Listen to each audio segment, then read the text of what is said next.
it's time to rise from the fire.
Ladies, gentlemen, and my NB comrades, welcome, welcome, welcome.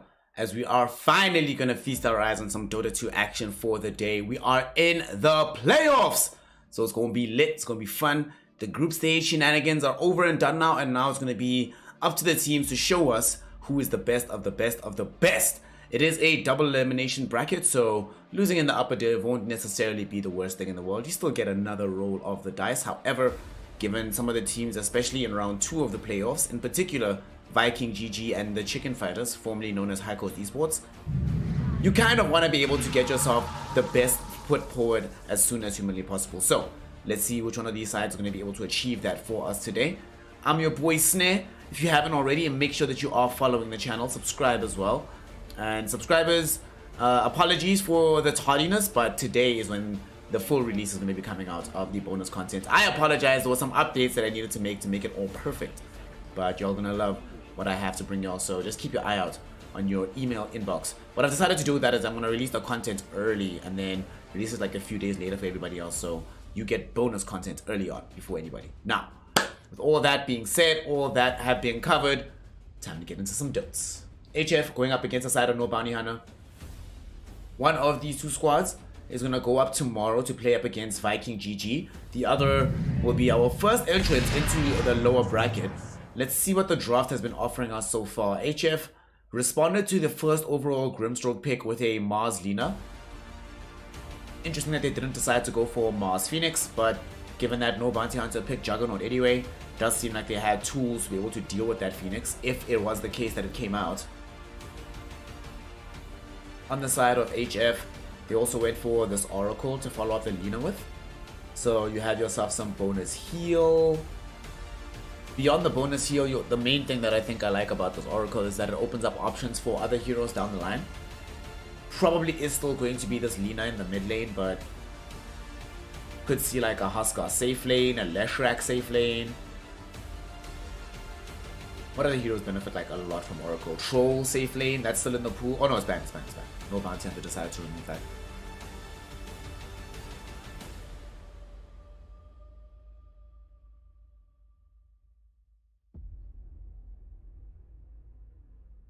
From here, I think one of the things that I would like to see coming next, No Bounty Hunter, they already have some way to be able to catch up to Lina, a lot of backup for this Juggernaut as well. Jug should be able to have a pretty good game for the most part, but one of the issues that they're going to run into is they don't have any burst for the Jug. No easy way to prevent him from getting off the spin. The instant disable is what? Spin, the spear right now from the Mars. But it does seem like it's going to be a very good game for the Juggernaut so far. PA does get involved right now. I mean, she can also benefit quite a lot from having the false promise from the Oracle, especially if she has any form of lifesteal. If she has lifesteal and she gets off false promise, she will survive that fight no matter what, every single engagement.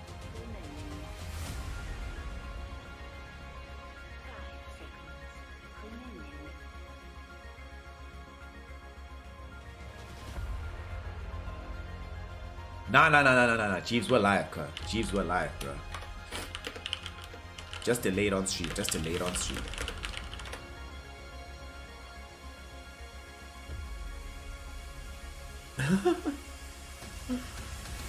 4-minute delay, y'all. 4-minute delay. 4-minute delay. Don't stress. Don't worry. By the time y'all catch up, you'll have figured this out. So this PA pick, and also wait, before I get into the rest of the draft, I just want to, in case anybody doesn't know, somebody's asking in chat about what the situation is like in South Africa regarding the coronavirus vaccine. It's bad. Not just in terms of our numbers. Our numbers were really bad, and right now things are okay on that front. But the badness comes in with regard to access and availability to vaccines. It's not good. It's not good. But I'm going to do a YouTube episode about that, so subscribe to YouTube, then you'll know my thoughts on it. Tidehunter now emerging for No Bounty Hunter to give them that additional team fight. That's the one thing that they lacked before this, is they had HF's number for the late game. Well, not really for the late game, but like for this mid-game tempo prowess. But now that they get the Tidehunter to give them team fight versus Mars, I'm actually more and more that I look at this HF draft, I really like their lineup. The only thing that they will struggle with is 3 of their heroes are extremely squishy. Beyond that though, they've covered themselves with a lot of magical damage. They have physical damage, they have tools for taking down Roshan. your sieging on towers isn't the best, but Lina, provided that she can be protected from the backside of the fight, throwing out damage onto the structure, then she will be able to stay alive, dishing out the damage necessary. I mean, PA is most likely going to buy some armor corruption in this game, so 2-3 hits on a tower, just to make sure that you reapply the Blightstone or the Deso or the Orbo Corrosion, allowing Lina to do that additional damage. They have Teamfight with the Mars Lina. Their pick-off potential isn't really the greatest, unfortunately. That's where no bounty hunter is really gonna trounce them. Like, if HF aren't playing together, my god, they get picked apart and drawn apart so easily right now. So whatever hero they grab for themselves here for the off lane, or actually no, for the 5 position, or 4 rather, they need a teamfight initiator. Give me... I don't really like 4 position Sand King, but they're actually gambling that this is going to be a 4 position Lina, as no bounty hunter have decided to ban Huskar and Viper from the mid lane. The thing about that is that Lina, I don't really know if I rate Lina as a core hero if she doesn't have any support to be able to set up her stuns, like as a support. Like, there's no Bane. Like, Spear of Mars is pretty much it to be able to set up your LSAs. You have to play like a god the entire time. So I would prefer if they, ironically enough, pick a hero like Clark, like Bane, like Tusk if needed, just as a way to be able to put themselves in a better position here to enable Lina to actually get off some of these stuns. I mean, I suppose you do have the Fortune's End from Oracle, but doesn't feel like it's enough. HF? Response to the Ember Spirit, what shall it be? It's gonna be the DP. Okay. Okay. Death Prophet. Death Prophet. Alrighty, so predictions are now open.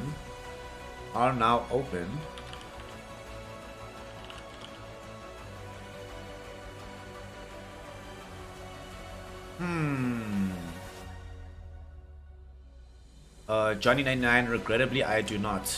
I'm gonna try to find out for you, but I do not know exactly when that's gonna be happening. You all know how much I love this DP hero. You all know how much I keep talking about how there's no games you should be allowed into. And when we saw the Oracle, we did mention that it enables things like Leshrac, like DP. In that game, I did initially envision that they would be putting this Lina mid, but it makes much more sense to have DP in that role.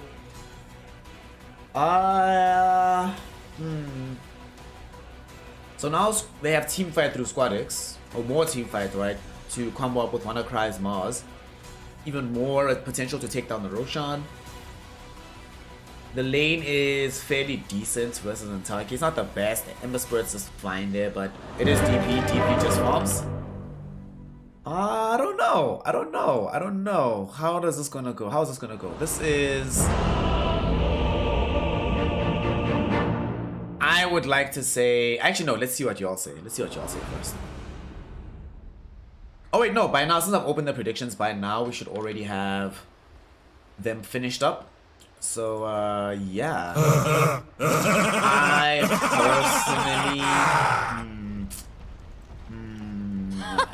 personally... Ember Jug Tidehunter versus DP with Oracle and PA.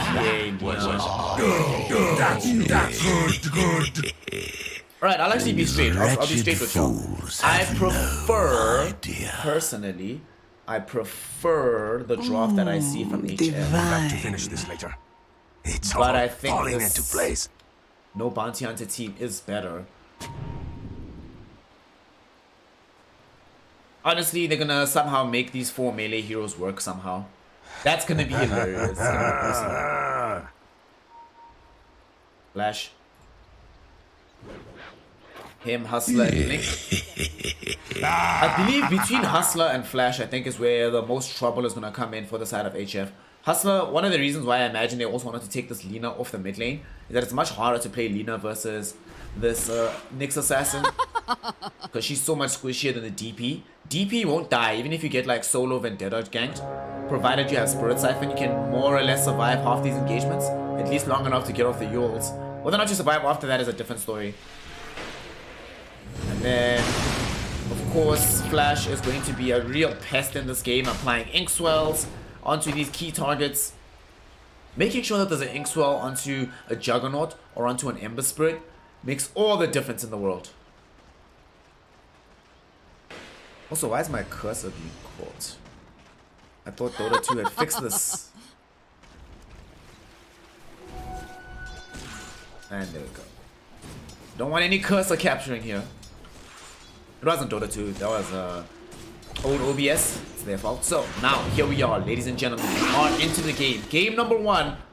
This is still a game that includes some elimination. At least to the lower bracket for now. You're not completely out of the tournament. However, lower brackets are very, very scary. So ensure that you're able to do everything in your power to stay in the upper bracket. Bottom lane, Bubble Boy will be farming on his PA. Fish food. Played very well on this hero to get himself to this point. You're going to be playing into the Blink Tidehunter with help from Hustler. Given that it is a Oracle that's nearby, Bubble Boy should still be able to farm, but surprisingly, Oracle not going to be able to apply too much harass onto a next tide. So they can actually just roll onto the PA and make sure that they can continue to harass her. I mean, look how beefy this lane is. Tidehunter doesn't even have Kraken Shell yet. Hustler has 4 armor, highest regen in the world. Life is nice. We do see Luxury is starting to pump out this damage, and now that he has level 2 with Purifying Flames, now it is actually possible to kill the next assassin. They're trying to run him down, and they do end up doing so. Luxury finds the Purifying Flames and will enable Bubble Boy to get that kill. Thank you, fam, because like I said, I really like this HF draft, so I hope they win. I want this draft to win. And remember, here on Snare Casting, when we make our predictions, we don't just predict based on which team you think is the best, but you have to just look at the draft. Imagine it's any team playing it and then make a prediction based on that. Squadix in the mid lane will obviously fall behind the Ember Spirit for the first few levels until he gets the 3rd point in Cryptswarm. But even before then, 2 points Flame God. Well, Intaki has 0 points Flame God. He's just playing like a god. What? Intaki is winning this lane 12-2 versus 8-1 with literally only Slide of Fist. Alright, that's some god tier stuff right there. Really some god tier stuff. Also, Jeeves, please unblock me from your chat. My goodness. Unban me. Unban me. Otherwise, I can't respond to your PMs, nor can I send you messages saying you're doing a good job. Top lane. WannaCry is out here getting as much as he can versus this Juggernaut lane. For the most part, the Jug, Grimstroke, the harass potential into Mars. As long as Lina is nearby, Lina's going to be able to protect him. Like, Lina does not play games when it comes to the harass on her lane. Especially with this build, going for the early Ringer Bassi with 1 point into Fury Soul means that the closer you come to WannaCry, the closer you come to finding yourself stunned and taking unnecessary amounts of damage. A lot will depend though on the build that Khan goes for. Because in this game, we're obviously going to want a MKB for the Juggernaut much sooner than later. Much sooner. He needs this item. He needs this item. Cannot afford to mess around and play into a PA later into the game without that. And taking a PA bottom, Blink doesn't have the assistance of the next assassin nearby. Hustler is busy dragging a creep wave in. So that'll open up the space for them to be able to grab the kill onto the Tidehunter. If it's both of these heroes always in the lane, it's one story, but just one or the other, life is really complicated. And now, here by the rune, Water Rune will lead to the death of the Ember Spirit. How did he die there? Intaki doing so well, but unfortunately we did get the 3rd point into the Cryptswarm. Things have started to look not as easy for this Ember Spirit, as now he loses his life. Feels complicated, feels bad, feels bad. Hustler. Fluffy Hatter! Alright, so I don't think this is the kind of game you'll be able to find a well-timed beam hammer on this next assassin, despite how useful it will be. So I'm thinking what item builds. I think we just want Yules on him. Like, Blink Dagger is nice and all on the next assassin, but versus especially the Mars and the Lina, Yules can just be so useful. It not only allows you to be able to set up for the Impale stun, but when you're chasing these heroes around the map with the Vendetta, and you have the Yules to be able to set up onto them, makes it a lot easier than having to rely on just royally casting it with the Impale or making sure that you Impale just as your team is about to show up. And I want more cancels on the TPs here. We do see a lot of contestation happening for this fairly large creep wave, as well as the nice stack. At the same time, other side of the map, we do end up seeing the Lina take a tumble here. This is going to be very, very good for no bounty hunter, because Khan, with the Lina being present in the lane, it's fairly difficult for him to be able to farm here, which is reflected in these CS numbers. 15-1 versus the 28-4 of WannaCry. Without like an easy way to stun, get the stun onto WannaCry, it's actually quite difficult to apply pressure onto your Mars. And now we're at the point where they can actually leave him in the lane. Lekker. Go towards middle. Exorcism ready. Deep dive in from Entaki onto both heroes. They're going to be able to find Lekker at the very least. Ixwell now being triggered out onto Flash. Can they chase down SquadX? Indeed they can. But the Spirit Siphon's still going. And the Ghosts actually end up getting the kill for SquadX. And now Flash suddenly is in trouble as well. And it's going to be a double kill for the DP. Hustler shows up, lands out the Impale, but it's only going to connect onto Luxury. Nonetheless, was able to get out the Fate's Edict onto SquadX anyway, so wouldn't have done any damage regardless. Game sound is a bit too high. No stress, we can fix that. We can fix it. We can fix it. So let me know if there are still any audio issues from your side.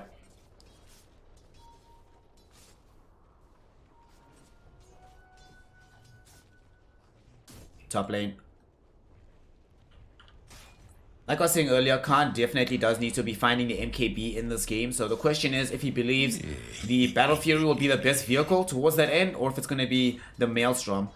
Yesterday, was it yesterday or the day before? The day before, on Saturday, did actually see a game where Juggernaut demolished the PA. Like, demolished it. It was ridiculous. Ironically enough, it was actually PA.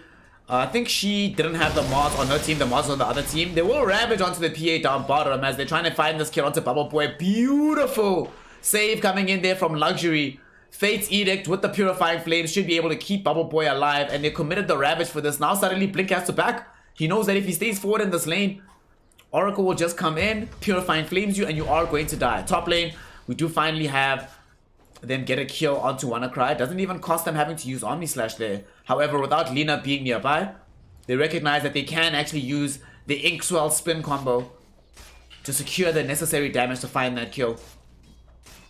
But I was going to say that I saw a Maelstrom Juggernaut. It was Maelstrom SNY beating the Battle Fury PA. He was just able to get there a lot sooner while being more active on the map. We'll see what the decision matrix is going to be here for the two cores. Obviously, PA wants Battle Fury, but Juggernaut is unknown at this point in time. WannaCry has now made his way towards the mid lane. Does have the ultimate, so Ntaki needs to play carefully here. Yes, you might have the remnants available to get you out of trouble, but DP is nearby. Sometimes these DPs get these pocket levels into the silence, and then you get stuck out of nowhere. So be very careful, my friend. Be very careful. She's also level 9 on the DP. Are you kidding me? Not even 9 minutes in. SquadX, what are you doing in this game? My god. Really is doing the Lord's work. Yule Scepter coming fairly shortly. Is this also a Yule's for the Mars? Thank god it's a Blink. Against like Slogs or whatever, top lane, Lekker is definitely dead. Nothing you can do about this, my friend. Once these phase boots are down, these phase boots run at you. And indeed, Khan is going to go for this Maelstrom. Honestly, as much as Battle Fury I still think is a decent item on the Juggernaut, I do start, like more and more as I've been watching this meta, I do start to think that on certain heroes, if they don't need Battle Fury, they'll probably be more comfortable with Maelstrom. Top, oof. GG Slash unfortunately does not connect onto WannaCry. Khan off the back of this. Unhappy that he had to commit the full Omni Slash, but whatever. Can still go join his team in the jungle. Just farm there. In the middle. They're trying to push this out. And Taki wanting to hold SquadX in position. Blink is here. Does have Ravage, but no mana for it just yet. Will be able to pop it. Catching on to 3, but they still haven't called. They're getting the kill onto SquadX, and in fact, they're not going to be able to do so. LSA from Lekker. They get the kill. They commit the arena now. It's only going to be able to catch out onto Flash. But nonetheless, they do manage to secure the life of the Grimstroke, bringing him down. And SquadX Ghosts are still going. Man, the survivability of this Death Prophet. She doesn't die. Luxury is able to get off the heels. Honestly, I don't even think they needed the false promise. Fate's Edict by itself would have been enough. After that, they were like, well, we actually don't have any damage here. But the big deal for me is not just the fact that they kept the DP alive. Well, they're going to lose Laka in revenge. Good for you guys. It's not just that they kept her alive. It's not just that they got the counter kill onto Intaki. It's not just that they got the Ravage forced out of Blink. It's not just that they got the tier 1 tower. But they make all of that happen at the same time. Squad X can still sit here defending the same tower. Doesn't actually have to move off this lane because of how well things are also going in the other portions of the map. Bubble Boy farmed spectacularly down bottom. WannaCry has been able to drive the Juggernaut out of lane. So yeah, great sequence of events here. A little too low now, lol.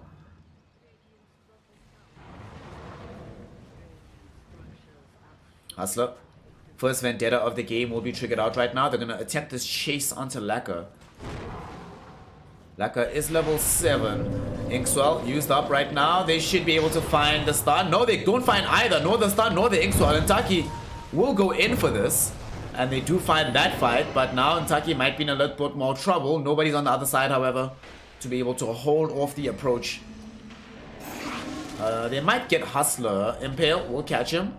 Luxury messed up. Luxury tried to go up the hill to find a way to throw off the Purifying Flames there. And Hustler, Spear will not connect. Hustler is going to die though. Luxury does eventually find it. Would have been able to find it a little bit easier had he just ran through the river to throw in the Purifying Flames. But nonetheless, they do find the kill. In the meantime, they are leaving Bubble Boy to farm out top with a point into Blur to levy some protection for him in this part of the map.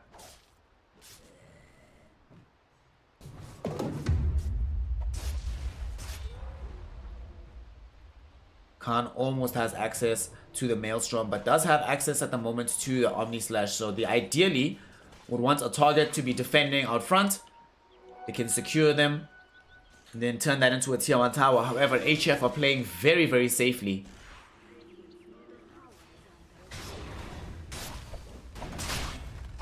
No, Bunny Hunter are just going to go for this forced engagement regardless, as they do still have access to Ravage. Exorcism though for Squad X is online if he wants to commit it. There'll be Fate's Edict onto him. But yeah, with the whole team being here, I no longer think it's a good idea to take this fight. How far is Luxury from the Aeon Disc? He's going for the Arcane Boots first. And then Ravage will come out now, catching out onto 2. They are able to burst out Squad X using the Omni Slash. No false promise available for anybody there, as Khan gets the double kill by also bringing down the Oracle.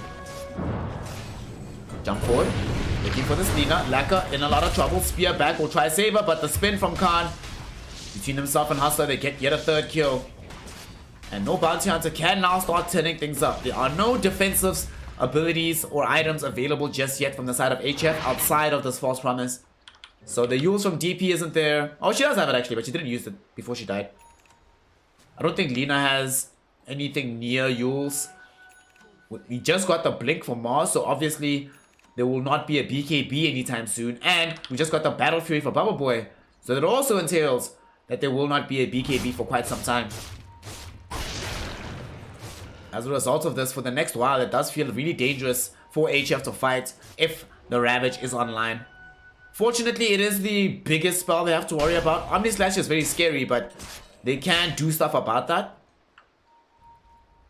And they're going to actually try reveal this Blink Dagger. They're going to try find Flash. They're not going to be able to catch him out, but they should still be able to find an easy kill. Jug. Other side of the map, so no real threat onto a core they care about. They would have been so happy if they were able to find the Juggernaut or Intaki. Man, finding Intaki would also have been a very big deal because he's building towards BKB. If you don't find him in the next few incursions onto his side of the map, it starts becoming impossible to find him. He is showing up in the top lane, maybe a dangerous spot to be right now. They also scout out Blink. WannaCry has Arena, but do you really want to use this on a Tidehunter?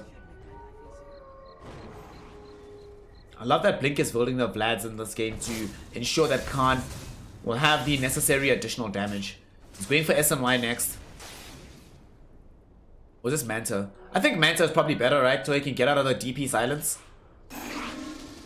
Like, SNY is nice, but the stuns from HF, honestly, as Juggernaut, you shouldn't be getting caught by anyway. You should be always able to spin. So the big thing though is that silence comes out of nowhere, but the others, there have to be methods for you to deal with those. They are going to smoke up again right now from the side of HF to move into the top portion of the map. I think the ideal play here would be force out this wave with the Phantom Assassin, and then close to the tier 2, force out the ghosts, but the fight is coming towards them as well. Smoke will pop. They know that a fight is coming. The Observer would throw that onto the high ground, so no Bounty Hunter has much better vision of this as it's coming. LSA gonna connect onto nobody. Jump in from WannaCry, is looking to be able to get off the arena. Does find both supports, but now Luxury isolated outside of the fight. If they can kill this Oracle first, this might really change the fight for them. At the same time, no Flash already dead. They're chasing off the Luxury, but there is false promise that's been applied to him. HF wasting a lot of their time. Does eventually fall, but now Squadix behind them with the Ghost. Wants to be able to lay this out. Khan spinning, but look at how much damage is being taken by this Juggernaut. This Juggernaut is gonna die. Laguna Blade gonna help to bring him down. Bubble Boy eventually able to get the double kill off of this, and now with these ghosts flying out onto the Tide. Silent Star can't do anything to assist here. He goes down now as well. And Taki will be able to bring down Squadix. And between WannaCry and Bubble Boy being very low on HP, they need to try and get the hell up out of here, but they will not be able to do so as they lose the Mars. Last hero to survive this fight will be Bubble Boy, who's able to skirt his way to safety, but 8 heroes will fall in that engagement. HF. Oh wow, never mind. Make that 9 maybe. Oof, if Flash died, Flash is going to die now. One more hit. Oof. But he can't get up the hill. Didn't get lucky with the additional crit there for the bonus damage.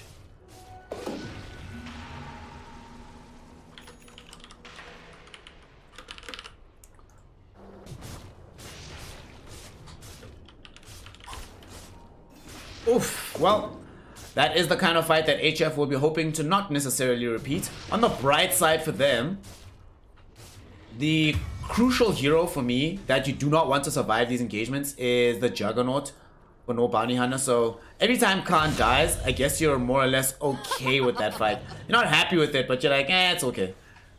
Because as this game scales later and later, the true threat, especially to the PA, is not going to be coming from the Ember Spirit.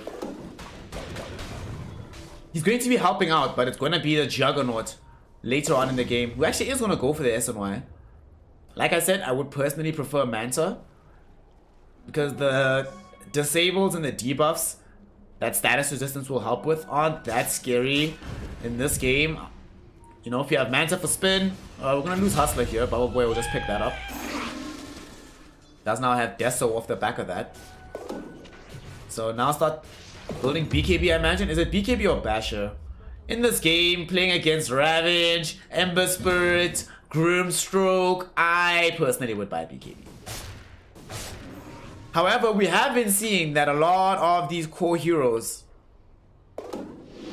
are a bit loath to pick up the item, so might not decide he wants to glow yellow in this game. Roshan does get scanned out right now by the side of no Bounty Hunter, but I think they'll recognize that it didn't stay red, so it's unlikely that they're actually doing the Aegis. Unfortunately, now that information is outdated, as HF will make the decision that, maybe let's go for it, let's think about it. They're in the vicinity here for no Bounty Hunter, but because they haven't brought Blink nearby, without the Ravage, you have no control of the area, so you will inadvertently lose the Roche. They're coming in now. Might be too late. Hustler finds a very big impale onto 2. They almost burst out. This Phantom Assassin PA has the false promise on her. They're going to be able to get the Aegis onto Khan. And now Khan with the GG slash brings down the Mars as well. Immediately afterwards, it's going to be Squadix going down. No Bounty Hunter. Came in out of nowhere at the exact right moment. HF don't have the confidence to stick in the pit and finish it off. Bubble Boy especially has to retreat, and now Khan. This is the worst case scenario. He has the Aegis. They didn't even have to commit the Ravage there from Blink. It was just all Khan. Well, it was all Khan and Hustler. Actually, let's put this more on Hustler. Hustler did buy the Blink Dagger, but showed that my fears about him not being able to land the Impale Stun reliably were unfounded. Generally one of the hardest spells to land reliably in the game, but jeez Louise. He pulls through in that fight, gets off the requisite initiation.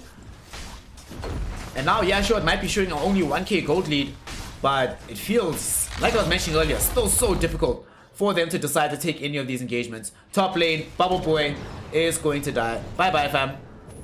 Bet you wish you had an Aegis right now, don't you? Can he get to Oracle? No, he cannot. Now Oracle might be the one in trouble as well. Blink forward to invade the LSA. Looking towards Lekka. They lose the DP on the other side of the map as well. Leshrac, or not Leshrac, Lina's gonna die from Lekka. How did DP die? Alright, they committed the arena onto her. WannaCry tried to save her with that, but unfortunately the damage from Juggernaut Blink was too high. They did commit the Ravage as well. Luxury falling very low. Khan able to just right click him down and now spinning forward for WannaCry. Fate's Edict will at least keep him safe from the magic damage. But it really does feel like no Bounty Hunter. Oh man, I'm actually sad the game is panning out like this. WannaCry, nice spear back onto Khan. Do they have the damage to at least grab the first life? PA is still in the grave. If PA was alive, Khan would be dead right now. But because she is not, they don't have any heroes who deal the requisite damage necessary to kill a hero like Jug. And now Lekka has stepped outside the base. Lekka is going to die here before he can get off the Laguna Blade. Feels pretty bad. And they're still streaming out one by one here.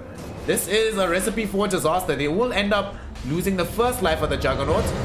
Soulbind though, on to the DP with the Oracle. They bring down the Oracle first, and SquadX gonna get spanned down. Yeah, this looks like a GG call soon. With the false promise getting popped. Buybacks are available for the DP and the Mars. But look at this effectively vertical incline on this graph. My goodness. What a climb. No Bounty Hunter. Suddenly just turn it up from that Roshan fight. It really felt like HF has just been demoralized since, and they've not really been playing that well thereafter. Their movement has felt very erratic. How they're moving in for these fights feels very uncoordinated as well.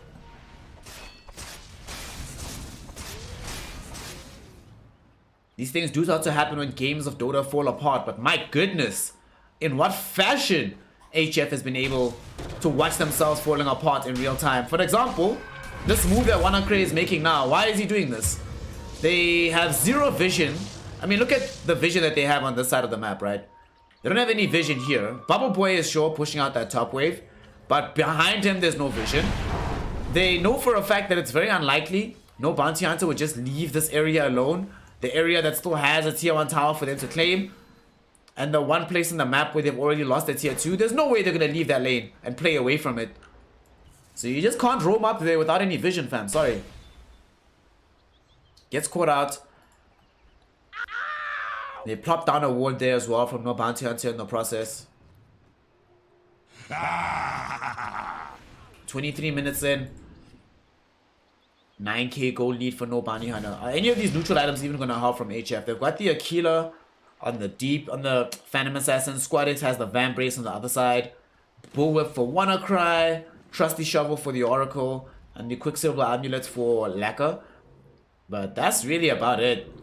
Nothing like, you know, Quicksilver on Juggernaut, for example, which is crazy on this hero, honestly.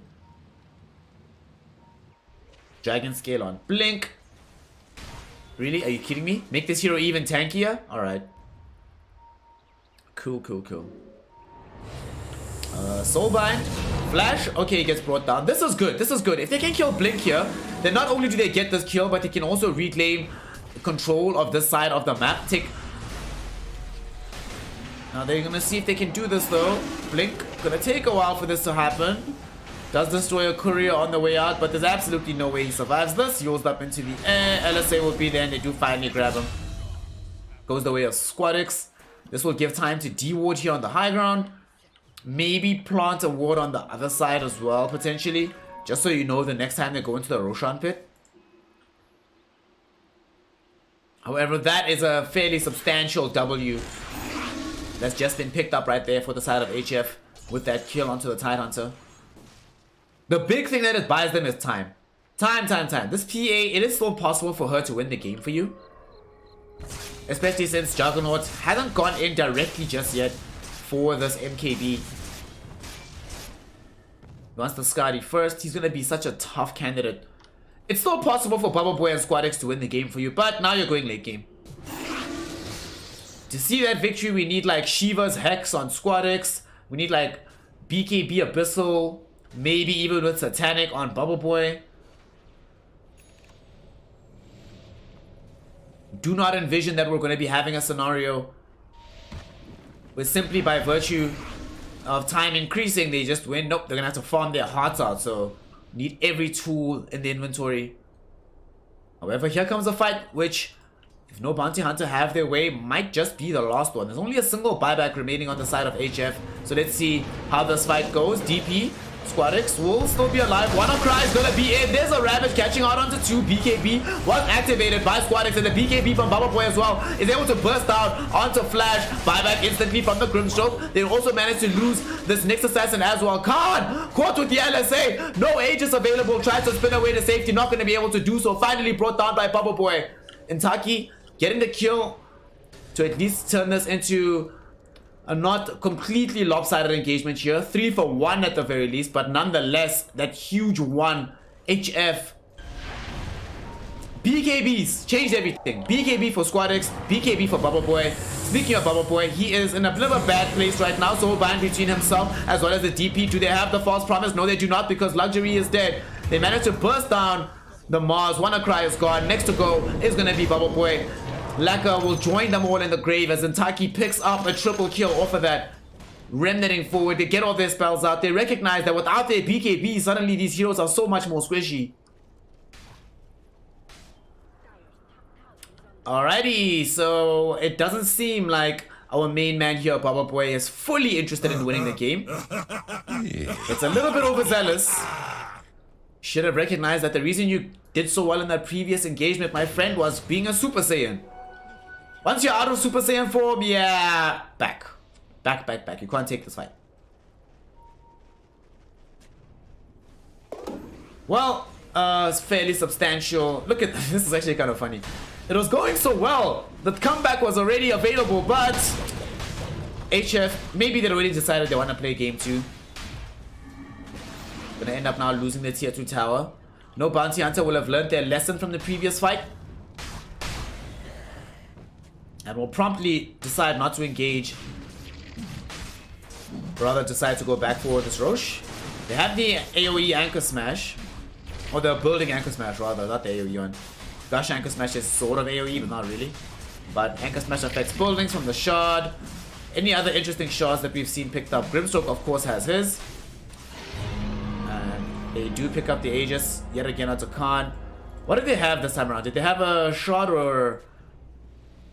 Like, who did they give the shard to? They got the cheese onto the Ember Spirit.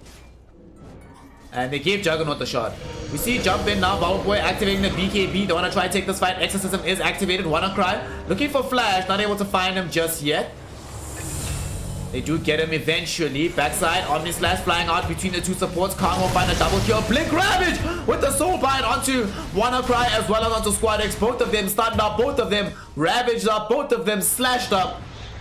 And with them in the grave, Bubble Boy very, very isolated, trying to retreat away here through the mid lane, but not going to be able to do so. Dies to Khan, who gets a triple kill on the Juggernaut. And HF will call it GG, well played. They throw in the towel. They will no longer be interested in taking this game. Oh, man. The path to the comeback was coming. It was being built. They were literally laying out the bricks. You had Squad X, who is basically the between Squad X, right, and WannaCry. The two of them were the engineers. You know, they had their hard hats on. They were surveilling the land. They were like, sweet gang, we got this. We've just taken this amazing fight. We can still come back. You can literally see the moment right there. Huge fight. We can do this. We can make this happen. And then while they are building this, you know, Squad X and WannaCry are reading the plans for how to come back. Bubble Boy tears them up. Or rather, he puts a cup of coffee over them as a coaster. And he's like, oh, that was supposed to be the atrium. My bad. My bad. I thought that was just like a water feature or something. Ah, well, feels pretty bad. Honestly, I think HF could have won this game. But I think they were... You see, this was kind of what I didn't want to see. At the beginning, when I was thinking about which draft I like more, like I still like the HF draft more. I still like what the draft is able to do. And I think there is a team that can make this draft work really well. However, in this game, it just didn't really feel like they were respecting exactly how No Bounty Hunter were going to play this game out. They didn't respect the power that was going to come out of these heroes whenever you don't have BKB available. It just felt like they were playing a game... How do I phrase it? It felt like they were playing against a team that they were disrespecting. It felt like they thought they were the better team.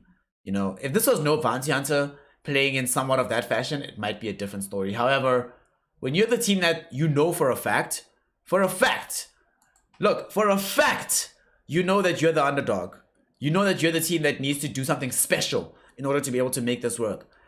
So I don't think you can be playing under those kind of conditions, under those circumstances, and still insist on being the team that decides to fight when it's not safe. Has BKBs down and says, okay, cool, let's go for the further engagement. Has no vision of an area and says, cool, let's go fight there. Let's go see what's going to happen. It just, yeah, I don't know. No Bounty Hunter just felt like they were properly head and shoulders above of HF here in game number 1. Whether or not that dynamic will remain, whether or not that's the only way for this game to continue, we don't know. We don't know. However, we will find out. Because with game 1 in the books, HF desperately will want to avoid the losers bracket. So they'll need to do everything in their power to show us why they deserve to stay in the upper bracket. But we'll find out if they have that mettle in game number 2. So don't go anywhere. In the meantime, just make sure that you go get yourself a glass of water. Follow the channel. If you aren't already, follow Snarecasting. Put some love out on your boy. Come say hi in chat. Hang out with us. As you can see, and as I'm sure you've heard, I can be a pretty amiable person to talk to. So come through, make this happen. And of course, for those of you lying around with the Bugattis, with bits, sitting on... Those of you who are basically Bill Gates' neighbor right now, don't be shy. Subscribe to the channel. Donate through PayPal. Become a patron. Shower me with those bits. Anything you can do to help with the flourishing and the growth of the channel. I've already apologized to everybody about bonus content, but that's definitely coming out tonight. Either way, thank you all for being here, and I'll see you shortly as we continue here in the Positive Fire games. This is the playoffs, and we'll be seeing some more incredible Dota 2 action.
Ladies, gentlemen, and my NB comrades, welcome back here to the Positive Fire Games playoffs, as we're now going to be continuing with the game between HF and the side of No Bounty Hunter to determine which one of these two sides will proceed in the upper bracket and who's going to dip down into the lower bracket and have to fight their way through the gauntlet if they want to still be able to come back as the Positive Fire Games champion. I'm your boy Snare. If you haven't already, make sure that you are following the channel. Make sure you subscribe. I mean, y'all just heard the pitch. It must be fresh in your memory. So do the right thing. So while y'all are busy figuring out where the purple subscribe button is, where the big yellow donate button is, or that orangey Patreon button is, in the meantime, while you're doing that, we've got some dotes.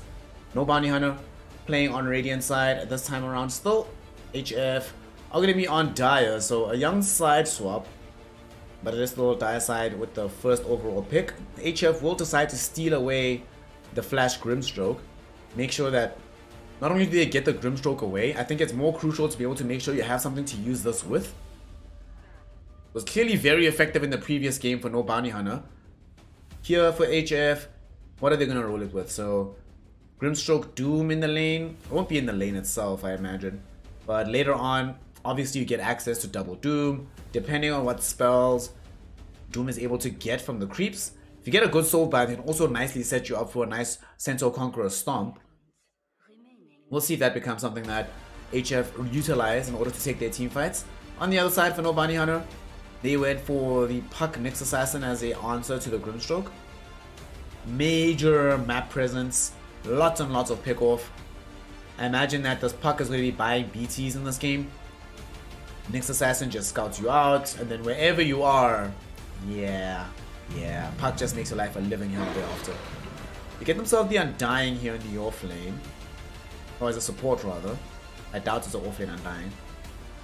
Right now, HF don't really have any easy tools to take out the Tombstone. We don't have a Morana in the game. Don't have like a Troll or something, and I do think Troll is banned as well. Yeah, they banned Troll, and they banned the PL, and they banned Phoenix. So a lot of the heroes which could be very useful at dealing with the Tombstone in the fight, not really going to be there for the side of HF. They also banned Rubik. I imagine they did this because they didn't want to have the Tombstone stolen away from you. One of the most annoying things is when you get the Tombstone in a very nice position, then Rubik just steals it, puts it in the same place. You're like, great, good time, Sam, thank you.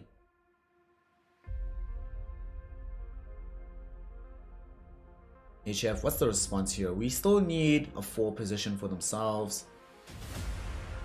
Lion is still in the pool. Personally, I think that that's the way I'm going. If I see there's a Puck on the other side, just snag Lion, get myself the Hex, get the Blink Earth Spike.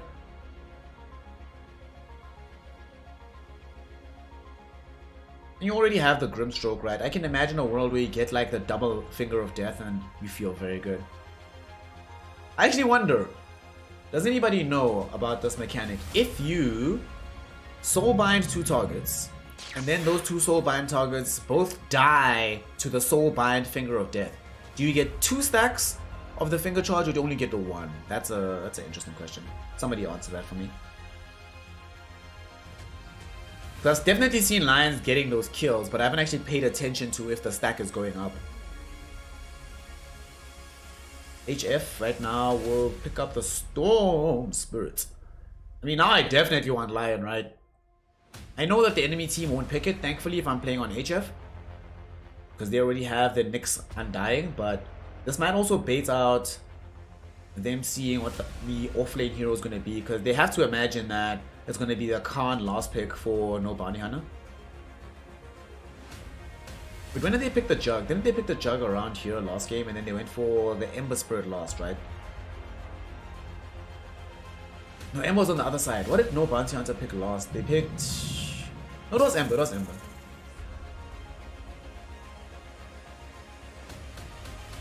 It was Ember that they last picked, and then No Bounty Hunter went for the Squad X DP last. So they get the Khan hero now, rather. Okay, pick up that Medusa. The possibility still exists that Intaki plays this out from mid. But he does, yeah, so I was actually confused. Because they have last overall pick, you give that to the mid player. Let Intaki have it. HF Don't really have that many Medusa dealing heroes. They get the slot for themselves. This is a great slot game. If I'm playing Slok, this used to be one of my preferred carry heroes when I used to play in that lane. And let me tell you, I'm looking at those drafts, it's like, yeah boy. If I'm Slok here, I'm like, if I'm the carry player, I'm rolling up my sleeves and I'm like, yep. It's gonna be a good time, boys. It's gonna be a good time. We're all gonna have some fun today. He can still die, but there comes a point beyond which it's no longer possible for the Slog to die in this game, especially if he buys BKB. So we see them now banning out these BKB piercing disables. They'll take out the Beastmaster from the mid lane. Don't allow Khan to run that. Does seem like, or Ntaki to run that. Does seem like it actually might be off lane puck right now, with how early they've picked this up. But in the event that it is a mid puck, I would personally ban Enigma. As long as Slockers are allowed to do his thing during BKB in this game, it's, yeah, gonna be very scary. Also, they have the tools to be able to isolate this Dedusa in the middle of the fight. Sort of like pull the team apart around her so that she can't even be effective if she wants to. Also, it does really feel like the Medusa is going to be over-reliant on the puck to help you out setting up these team fights for you.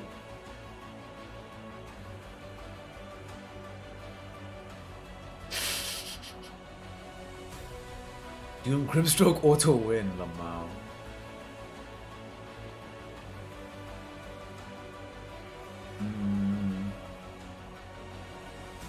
What does HF need? They still need an offlaner to start some of these fights for them. Although Doom can do the job, I actually, right now, I sort of prefer the hero either mid or playing support.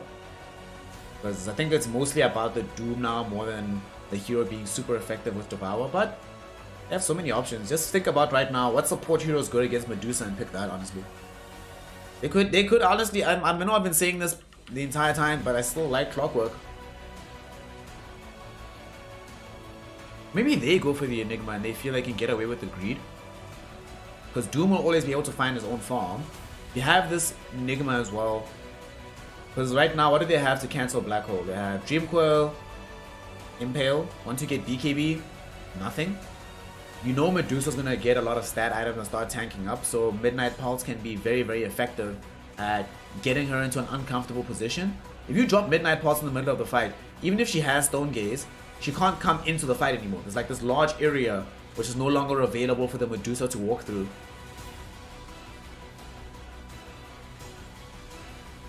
So I could definitely see that as a option here for the side of HF. Damn it! They banned the Enigma. Yo, Enigma would have been dope, let's not lie. Alright, now what do we want? Now what do we want?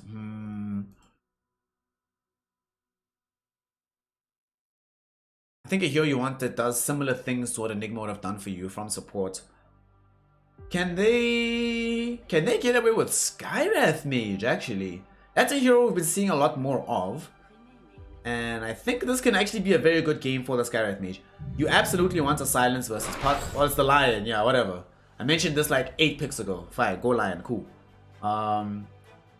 But now it really comes into question. The question we were asking earlier about the double finger of death. Do you get the stacks for that? That's the question. But I absolutely love this Lion pick. Gives you the Hex versus the Puck, Mana Drain versus the Medusa, big magical burst, which you're going to need for Puck, Medusa, and Undying in order to be able to kill these heroes. Nyx Assassin to a lesser extent as well. Don't have easy ways to take out the Tombstone, and your laning prowess is a bit iffy this game. But you're laning into Nyx Undying. So you know that whatever lane you put the Lion into, I presume it's going to be the Grimstroke lane, or the Doom lane rather. In that position, Lion shouldn't die unless he gets completely caught out of position. Last pick on the Blink Sand King. So they're all going to put Ntaki in the mid lane on the Puck. Sand King, one of the better ones. You get a stun that can pierce through the Shadow Dance. Long range initiation that you needed before this. I was mentioning earlier that they're over reliant on Puck for their team fights and to ensure that Medusa can keep pace with the heroes to do damage. But now they don't just have the Burrow Strike stun, but it's an additional slow as well to help keep heroes with the Caustic Finale close enough that you can dish out the necessary damage as Medusa. decent counter initiation as well in the event that HF just try to run at you with all their heroes. I do like the Sand King. And it's definitely a fast enough stun that Slock isn't always able to suss it out. Although we still do have the big problem that once BKB is picked up, yeah. So, make y'all's predictions. Decide who you think is going to be able to come through here and grab the W.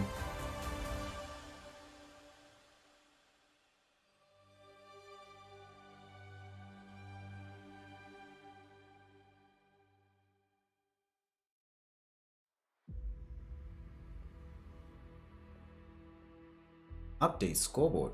Oh, that scoreboard. Well, yeah, I should update that scoreboard. It doesn't matter. We'll do that in the next game. If there is a next game, because if they can't win with this draft, HF, against what they have to offer right now from the side of No Bounty Hunter, then there is pretty much no chance. No chance. So they definitely do require to get themselves the dub here.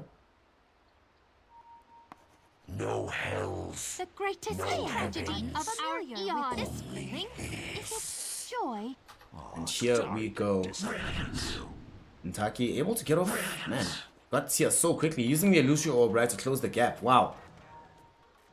Honestly, he could have been braver and try to go on the other side, because he has to know that there is zero chance that HF will be able to close the gap that fast themselves to lay down the young ward in the mid lane. Personally, I think we'll have game 3. Yeah. Like I said, if they can't win with this draft, yeah, just GG out the tournament, boys. Like, this is wonderful as well. To find Blink as your first person to initiate on, forcing him to use Barrow Strike early. They also managed to get off an Observe. Did you see that? Yo, that was... Alright, Lekker. I just gained a lot of new respect for Lekker there. Oof. Him, as they're running down, he looks like he's just throwing out spells, but meantime he's actually laying out vision. And there's no way they're going to be sussing out this Observer Ward after all the action that just happened. So I think decent start to the game there for the side of HF. Although, Ntaki messes with them by taking away a bounty rune. So they only get 3 for 1. This would have been a lot better if they were able to get 2 for 2, whilst also getting out this Observer Ward and forcing the Blink Sand King to level up Burrow Strike level 1. If you managed to get all of that, you would have been a much happier camper, but oh well. For now, they'll just be satisfied that the Slog won't have to contest with the Caustic for the first level.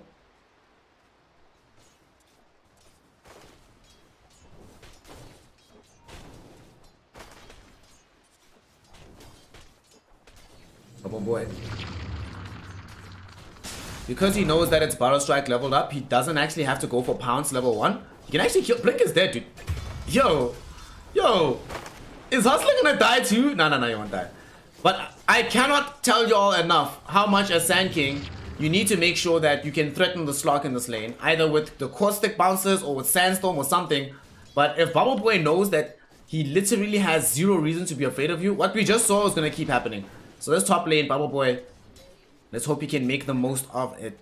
Down the other side of the map, Khan on this Medusa. Mans is out here, farming it up. This is a lane that can do literally nothing against them, so WannaCry. To be fair, WannaCry gets a decent amount of farm here because Flash can't just run him down with the Decay Slash because of Lion being nearby with Earth Spike. So provided Lion doesn't die, it will just be free farm for both WannaCry as well as the Dusa, although Dusa will obviously get more out of that particular trade, given the usage of the Mystic Snake does somewhat complicate life for the Doombringer.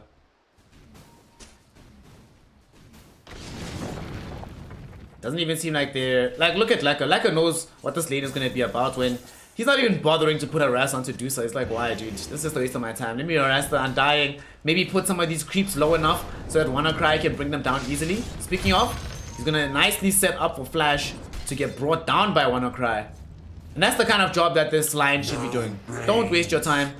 Just attacking. Oh, top lane. Hey, they got level 2 on Sand King. There we go. And he didn't get pounced. Well, he did get pounced, but he got caught out regardless. And that's why it's so scary to play into the Caustic Finale. Out of nowhere, the huge magical burst comes through with the Burrow Strike. Did not seem like Slog had the proper angle to leap away there. A little bit regrettable there for Bubble Boy. Yo, now this lane sucks. Alright, now that there's Caustic back up, feels bad. Everything sucks in the top lane. So we're going to have to really be looking towards Luxury to keep the equilibrium of this lane extremely favorable towards the Slog. Otherwise, this game is just going to go south. Bottom. Oh wait, we actually haven't looked middle before we take a quick gander in the bottom lane. This is a matchup we've seen time and time again between the Puck and the Storm Spirit. Squad X at the moment is dominating the lane. Has seemed to be the general tenor of things that Squad X does seem to find a lot better CS over Taki. This lane, as I've been seeing it, if I'm honest, I've been seeing the Storm Spirits win a little bit for like the first 4 levels, and then the Puck start to dominate. So now that level 4 is available for Taki, about to crack 5 in fact, things look a bit dangerous for Squad X. Waning Rift can catch him, but they don't go for it. Blink as well. We'll just have to regen up in the top lane. WannaCry running away from bottom. So a lot of harass flying out top. They actually do finally get the kill onto the Nyx. Bubble Boy had the overvalue, so able to chase down the Bugman and kill him.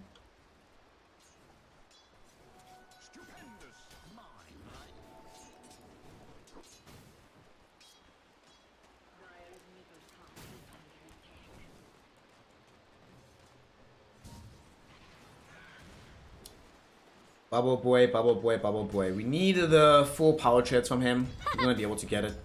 Them getting that early kill now onto Nyx will help a lot with the CS. He's going to be able to pick up on the tower and the net worth of the kill itself that he lost from taking a tumble earlier. However, they cannot have a bad game on Slog. The Slog now diving forward, looking for the Sand King. Blink is in a copper Stroke of Fate, but it's not going to be enough as he does manage to hit up the stick. Sitting with a Bracer, also has some raindrops in the inventory, so we'll definitely be able to survive through that. WannaCry managing to roll down the kill onto the Undying. Khan very low, and they also destroy the Tombstone. Lacquer's actually been playing really well down bottom. Setting up 2 kills onto the Undying, bringing down the Tombstone, keeping this Doombringer alive consistently. And also, because of how things are going down bottom, look where they're playing. In the previous game, well, at least in their offlane, WannaCry started off really well as well. But the main thing that they need to be able to do is slow this game down for the first like 10 minutes. Enable the time for Bubble Boy to get his items.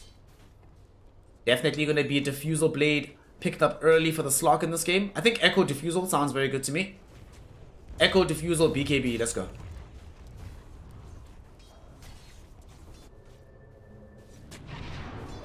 Mid lane, we are getting to that point to Taki.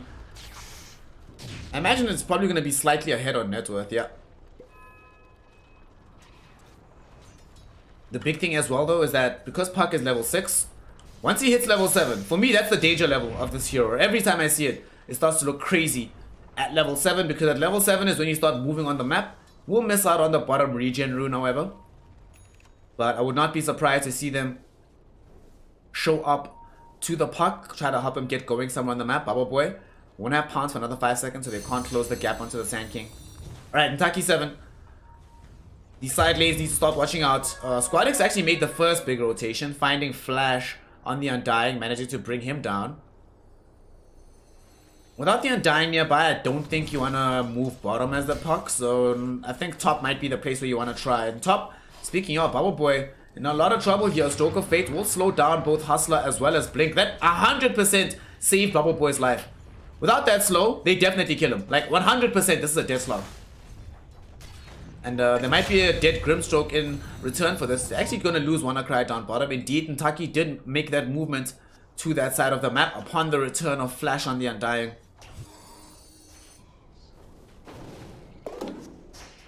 Alright, so now both mid laners have done their jobs. I can promise you, mid players love doing this. Because once they do this, they're like, yo, I don't have to make this rotation again until I feel like it. Now my team will just shut the hell up about me having to. Obviously, the Orchid will be built up by Squadix. I imagine that in Taki, you know, usually this is a puck, so Witchblade is a usual item build-up, but we might see the Yules as the initial rush. Bottom, Khan's in trouble. There's no Doom available, but they drop the Tombstone down. Lekka, can he TP out? No, he cannot. Hustler with the Impale interrupts the go away, but that is a rotation drawn from the support and the committal of the Tombstone. So that means top lane, Blink has to play a lot more carefully here, which gives some space towards Bubble Boy.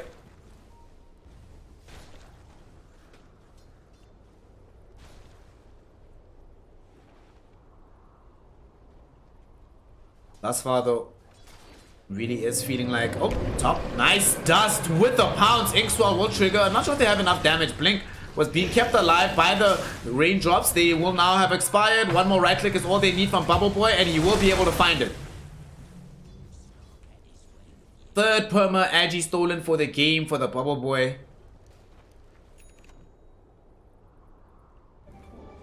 And Khan, every time somebody dies, he's sweating. He's yelling at them. He's like, guys, y'all can die, but do not die to the slug. If you continually die to the slug, oh, here we go again. Bubble Boy's gonna get another one. The slug will eat this Deucer. Yo, like I was saying in draft, if this slug, yo, HF can't lose this game, honestly. I have no idea how they're gonna end up losing. If they lose, yeah. Like I said, if they lose, then there's no way they're gonna win any game against no bounty hunter. Middle, big rotation going in. WannaCry wants to try find out Ntaki. There's been a Dream Coil committed onto Squadix. Do they have the damage to bring down the storm? They do indeed, but it might cost them their own lives here. Can Lekka find the Hex? Can they find the jump? They're looking for Ntaki. They do not find the jump, unfortunately, because Ntaki did manage to illusory orb away. A little bit unfortunate for the side of HF that this creep wave started rolling in at the exact same time as their gank, so that by the time Lekka revealed himself, they could actually see him. Feels bad, man. They're gonna smoke now. They want to try again. They have vision right now of this Medusa. Squadix is also about to respawn, so he might decide to join in on the movement down bottom. But Squadix not making any decision as to where to TP just yet. Are they just comfortable getting damage out, or do they feel I don't think they have enough to get this kill. They're gonna try for it though. Earth Spike, Doom, thrown out. Khan in a lot of trouble right now. Lekka does have the Mana Drain if need be. They've lost Blink on the other side. Mana Drain will be in effect. That will enable them to chase down Khan, and Khan will die. Other side of the map though, they lose the Sand King. Grimstroke did get brought down. Squadix did jump in to find some revenge onto the Sand King. Hashtag worth on the map for the side of HF. They also pick up a haste rune right now for Squadix. This will enable him to run away to safety.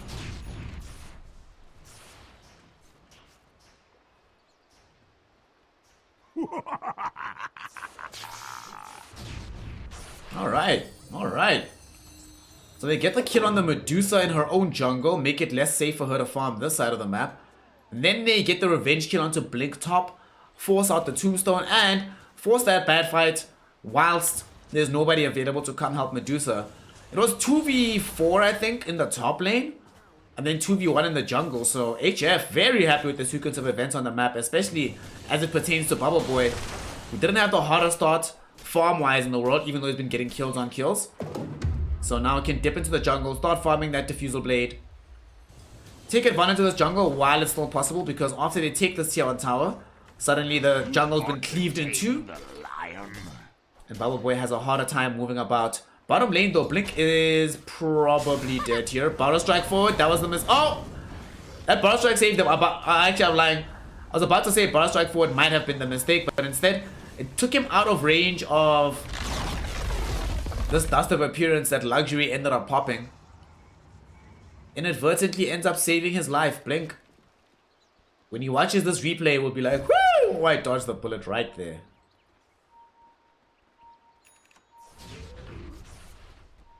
Squadix.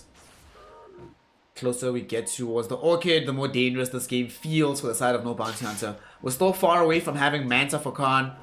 There's no Yules just yet for Ntaki. He's starting to build it now. Well, not starting to, almost done with it. I thought he had 200 and something, but almost has it. Definitely will need the Yules. Lekka, Tombstone committed onto him. Do they get this quick kill onto the Lion? Indeed they do. They also get Squadix. Hustler. Okay. Okay. Found Squadix when the Storm Spirit was fairly low and taking risks. Probably one of the reasons why they went for this hero. You know how Storm Spirit plays? We've all been spending months and months playing almost exclusively against spirits from the mid lane. Fantastic move there from Hustler. Honestly, he just bought them like a whole host of time. Because they were going to get this Orchid very, very shortly. He probably would have had it like after a camp or two. But now they will not have the Orchid. At least not before Yules is online from Taki and before Blink. Well, still coming for Blink, but Blink should have Blink soon.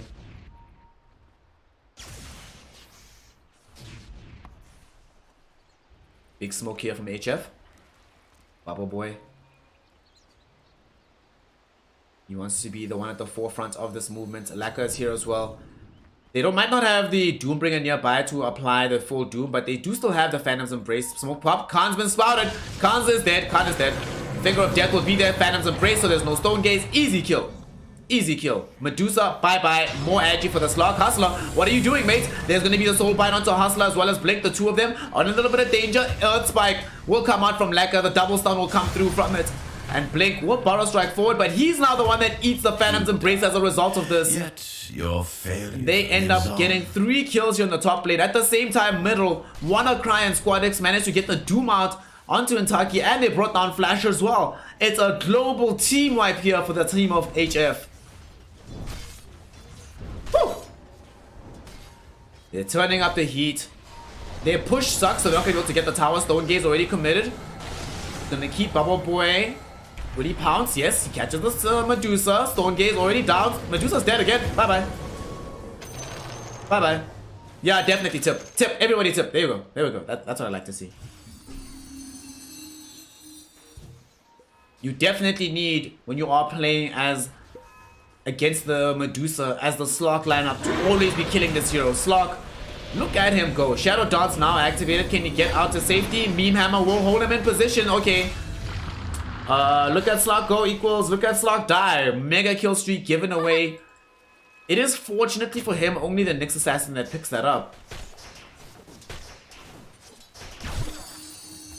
Nonetheless, that was probably unnecessary to keep onto Flash, you know? Not the hero that requires your life, fam.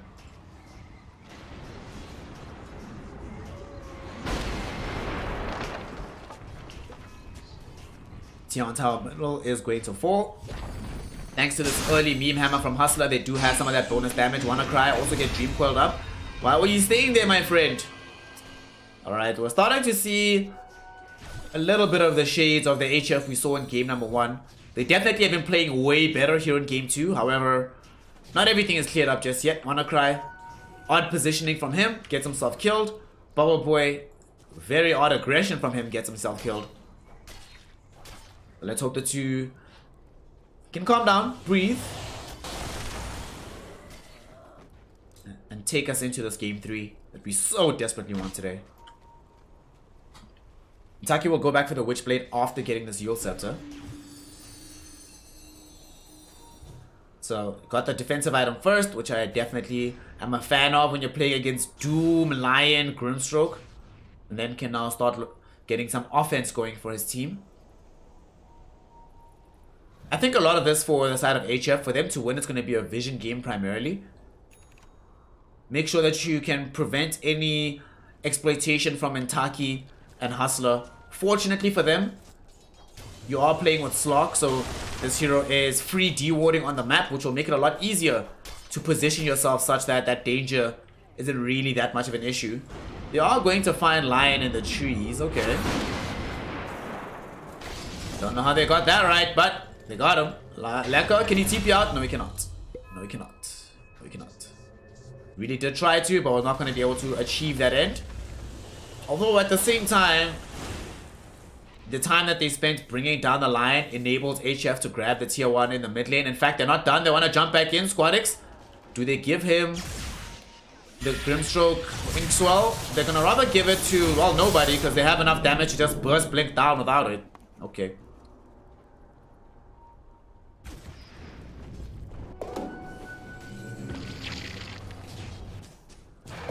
Oh, can't, mate. Can't, mate. Buying this SNY next. Very far from having BKB. No Manta.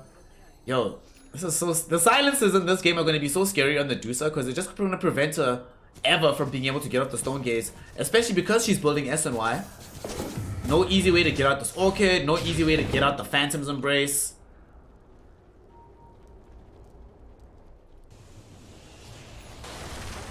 And Slock will go...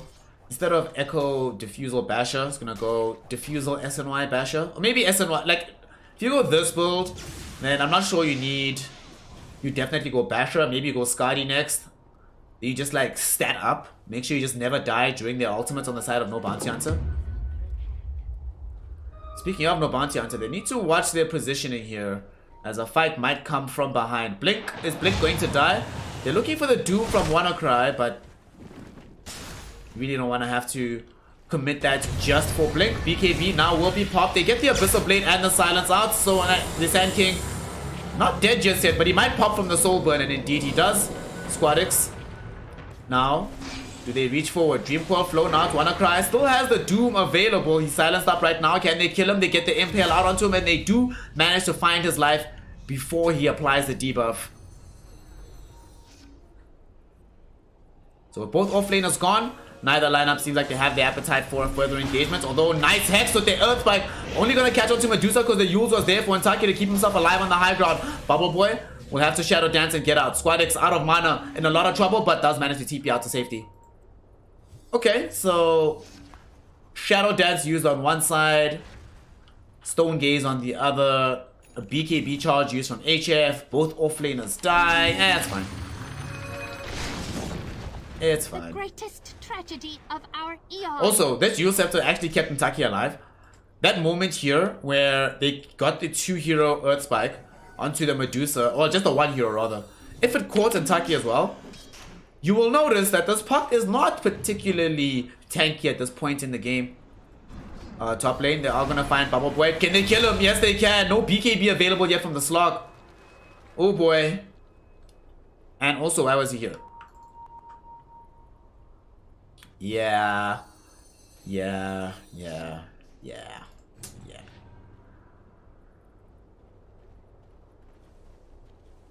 Yo, they need these BKB so badly. Dude, I just buy BKB. SMI, BKB, whatever. Go for it. Squad X is recognizing the requirement of this item. The same should be true for WannaCry as he rushed it to go into Blink Dagger only afterwards. Game is still very, very close. No Bounty Hunter. We'll be able to see to the top lane now. Hustler. Must say, Hustler's been doing a fantastic job with his movements with this Meme Hammer. He's now also going to buy Yules next. Epi. Sounds like it's triggering, but they just get the Butter Strike forward. Out onto the Grimstroke. Luxuries. Able to throw out the Soul Bind. Squadix looking for the reach back. They are able to bring down both supports. Squadix out of mana right now, and Stone Gaze being used will dissuade him from getting deeper into this fight. He's actually going to die. I think Squadix is dead. He has no mana. Yeah, he doesn't have enough mana to survive this. He's gone. Hustler's gonna buy time. Impale. Meme Hammer. With the mana burn, he's dead for sure. And Intaki will show up then. Oh boy. Oh boy. Starting to happen, folks. Starting to happen. HF.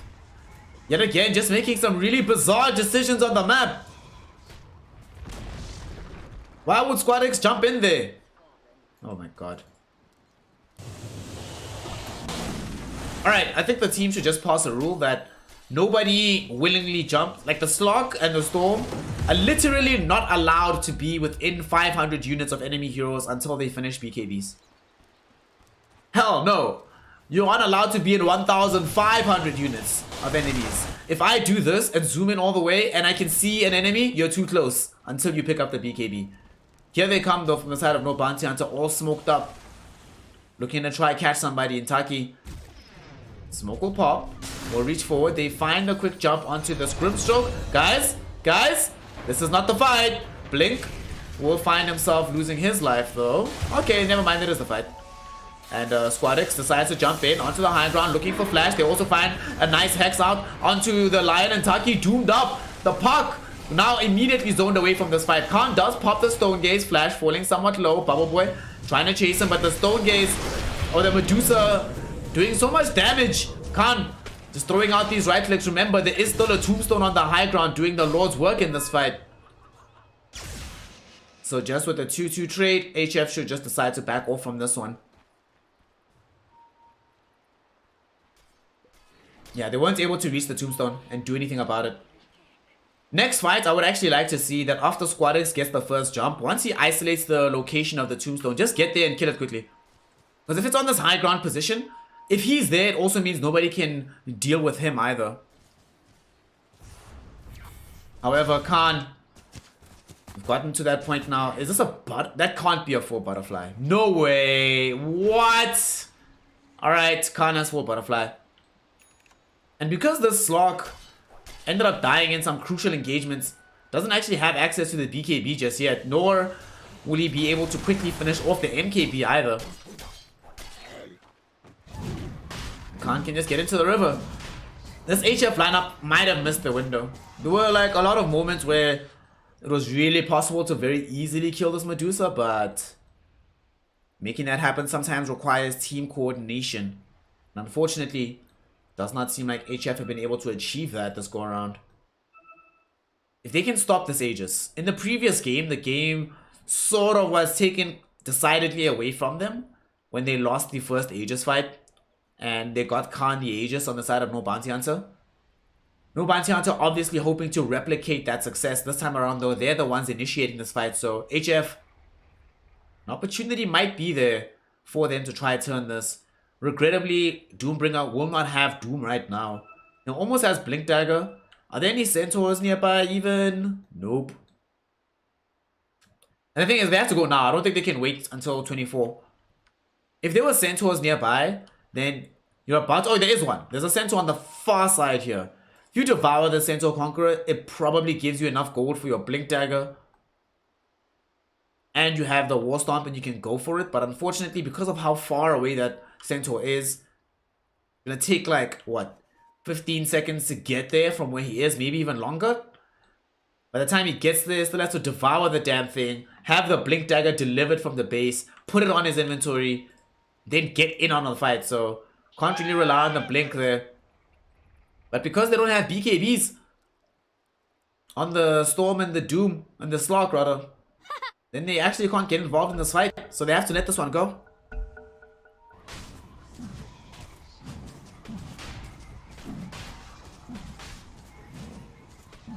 They're just going to have to let this one go. And Medusa now starting to build into Hurricane Pike as her next primary item. Alright, no Bounty Hunter looking terrifying.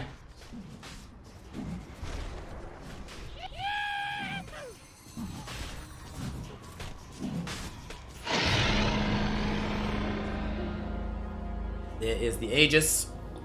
They put it in the awaiting Slither's tail. I don't know what this appendage is called for the Medusa. Does it still count as a tail when it's like your primary form of posture?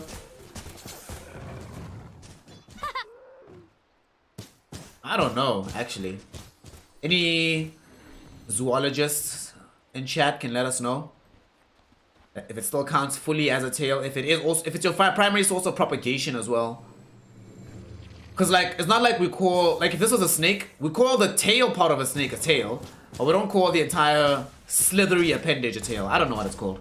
Either way, she has the Aegis here, sieging the tier 2. No BKB. Without BKBs, man. HF, dude. These decisions to fight without the Zyder, my god. We saw this during the group stages as well. The reason that they're not... Oh, hold that thought. We see now they might want to try to get WannaCry, but Ntaki's also headed over.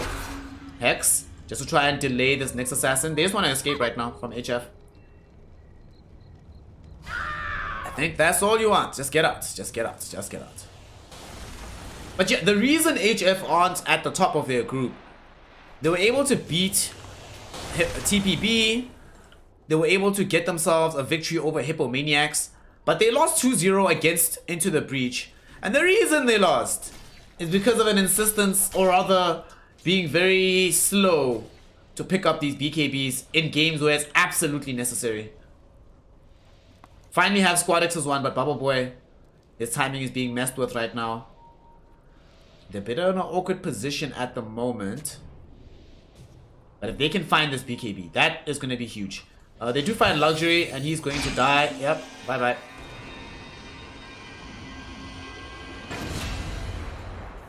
Not sure he needed. That's also the thing, though. It's like, sometimes it feels like HF are committed to this idea that a support should break a gank for you.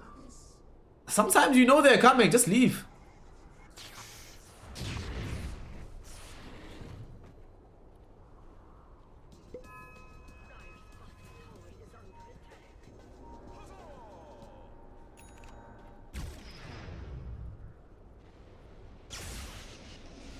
Deep dive now, Storm Spirit. Looking middle. Squad X does decide after this that let me get back. Let me rather get back. The siege on the tier 2 tower is coming now from Khan. Gonna be able to finish them off on the map. Finally, BKB is online for the Slok. Alright. They've got 3 BKBs. The next fight is crucial. Obviously, they don't want to fight right now into an Aegis. Luxury, mate, what are you doing? Squad X. Oof. This onto the Hex out onto the next assassin. Man, if only Squad X had a Mind Breaker, life would be so much easier for him. Dream Coil gets baited out. Alrighty. This is good. Now you can regen and maybe look for your first successful fight in quite some time. Draining away a lot of this mana from Khan. Meme Hammer gets dropped down by a Hustler. Look at all this damage onto the tier 3.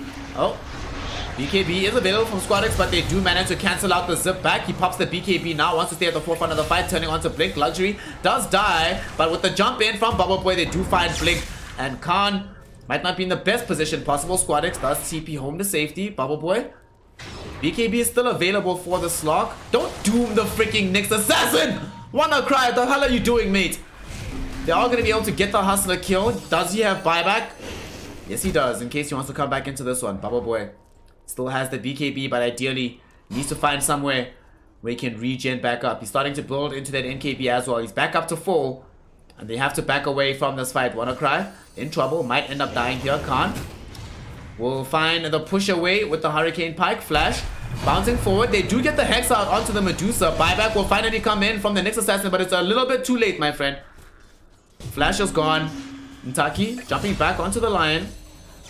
Man, WannaCry, don't you wish you had Doom right now? Wouldn't Doom be a great spell onto like Ntaki or something? And, oh, they don't have any detection for Luxury. Hustler comes close. Okay, he does have the dust.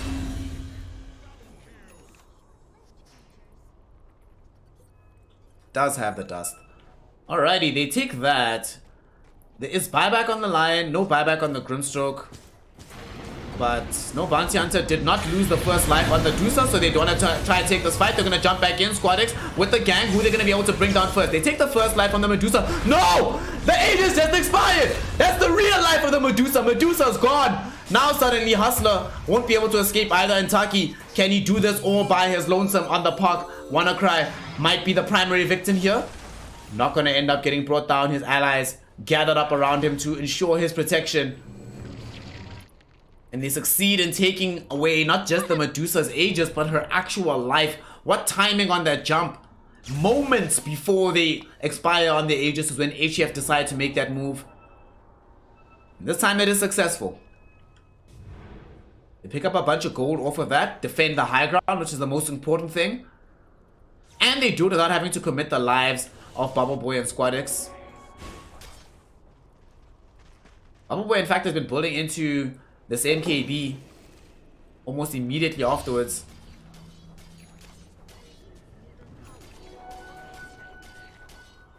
With BKB cooling down in 10 seconds, he can actually do this.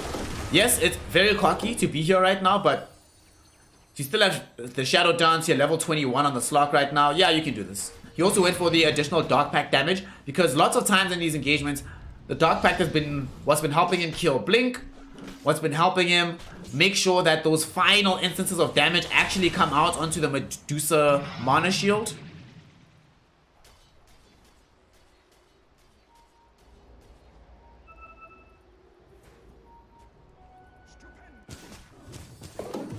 Alright, so we've gotten some information about the Medusa physiology. So it's where the ribs end and there's only spine. So that would be... I'm still not sure because it's unknown what the Medusa ribs are like. Alright, we still need more zoology lessons. Somebody needs to draw a diagram for us. Tell us where Medusa's ribs are and where the tail actually begins.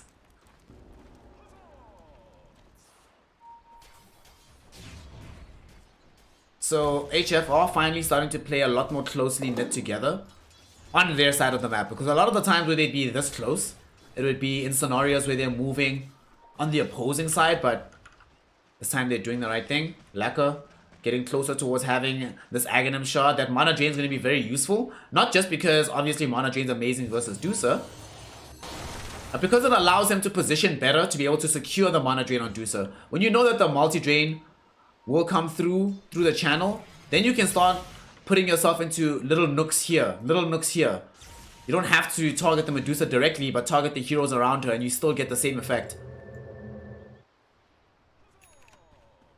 Laka now has the Aeon Disc. Massive difference this is going to make to the game. A little bit of lag there for Taki. And we also started seeing in that fight that provided the BKBs are up, the only hero who's a threat is the Medusa. Khan didn't do badly with the right click damage there. But we saw what happened once Medusa died, right? That as soon as Medusa died, Taki was like, well, the only way for me to actually use right clicks in such a way that I kill an opposing hero is if I commit my own life to the process.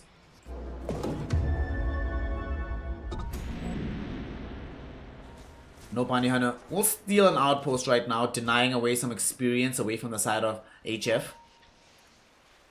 They will certainly have to do something about this though. You don't want to just let this lie for too long. Experience is a godsend in a game like this, especially when WannaCry one more point away from grabbing the level 18. A full minute of doom, are you kidding me? Epicenter being channeled right now, Blink jumping forward, only finding Luxury. So they managed to burst that Grimstroke. Okay, cool. HF will take it. Kill alright, man. Y'all wanna kill Grimstroke with Epi, Tombstone? Sure, go for it. But now, even if the Roshan were to come back right this second, you could not go for the Aegis because there's no way you defend the pit without these two spells.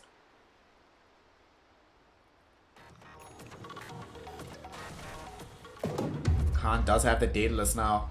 They don't have any disarms on the side of HF. The Doombringer went for the Solar Crest rather than Heaven's Halberd. Does Sand King have the Solar Crest? He does not. He's going for the Lotus Orb. Also like that he's going for this Young Shard. Because, yeah. That Epicenter does feel like that's Blink's primary thing. It's been a while since he's been very impactful in this fight without it. So beef that up as much as humanly possible. But here comes the fight. Like I said, they know for a fact that there is no access to certain spells, and they've just scouted Taki down at bottom. They know they have the numerical advantage here. Hustler looking for Luxury, BKB, popped by Squadix. He's gonna turn his attention, looking for the Nyx. They got the Nyx down at the same time. WannaCry, they get the Doom out onto the Medusa with the Shadow Dance of Bubble Boy. This is a dead Dusa, no matter what. Bubble Boy's got it. They also managed to get the two supports on the far side. Blink was standing invis inside the Sandstorm, but was forced to get himself away. Laka, a nice blink forward with the Hex will enable the rest of his team to chase. And not only do they find that kill, guess who's back? Back again. Roach is back. Tell a friend. He's got cheese, he's got shot, he's got Aegis, he's got it all. Nah, just kill him, man. It's gonna be good. Look how fast this is going down now with the Solar Crest being available as well. Squadix obviously does want to pick up this Aegis of the Immortal. Bubble Boy can snag up the cheese.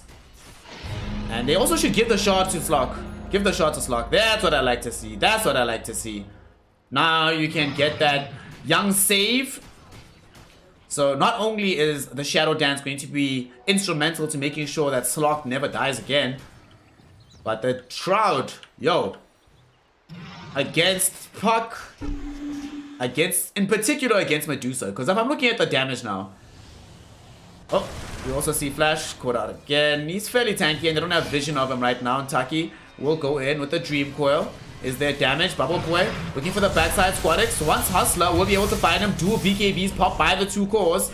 And Epicenter triggered out right now. Only going to connect onto the Doom. Doom still alive. Will eventually lose his life. But Blink might pay for this himself as well. Luxury showing up. Soulbind onto 2 with the Phantom's Embrace as well. They've already gotten the flash down. Khan being forced forward with the Hurricane Pike. But nice Hex from Lacquer to at least prevent him from being able to quickly get that kill. Squadix, can he TP out to safety? Yes, he can. Lion will die here.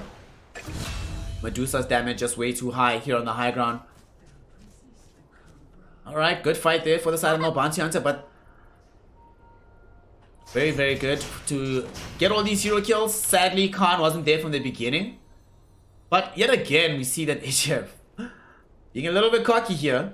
Like, I don't mind the BKB activation to jump the Nyx. Like, kind of mind because it's 2 BKBs for 1 support. And then going for flash, okay. But trying to go deeper and then still bringing in Luxury, yeah, that one is a bit much.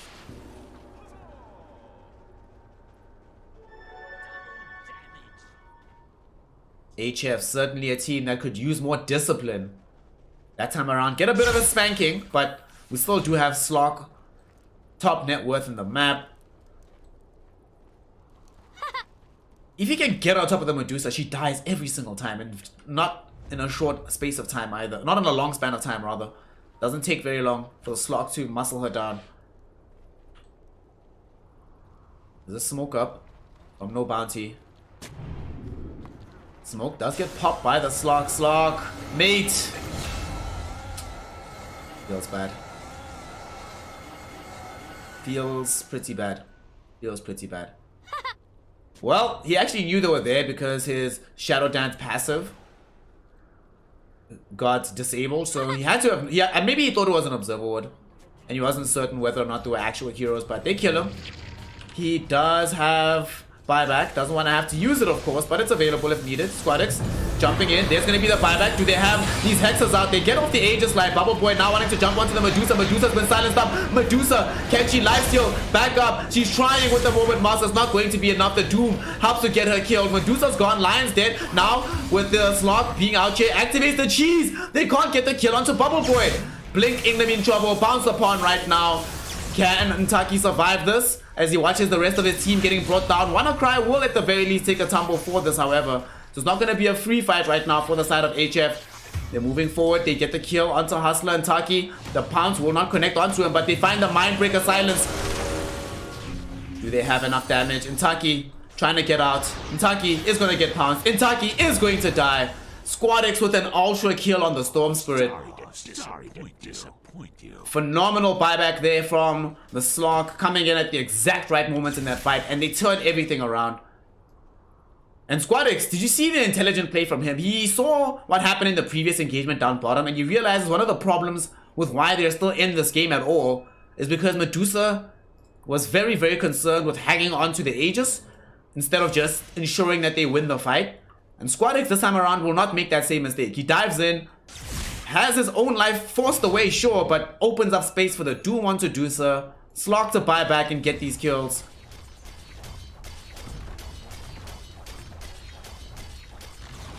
They'll get a tier 2 tower off of this. Tier 1 top is still there. Regrettably can't do much about that.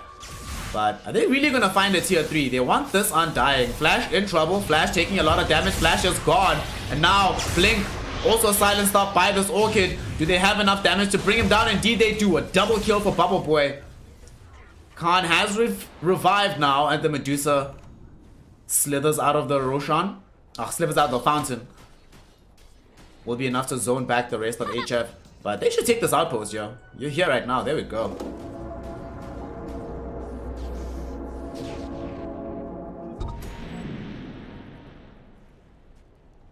And now Bubble Boy will finally get that Scotty we were talking about who knows when. So long ago. Talking about how devastating would it be for him to have Scotty. Not just to beef up his own stats, but putting the Scotty out onto the Medusa. We saw in that previous engagement just how close she stayed to the level of, well, I'm still super, super dangerous just because of having the lifesteal.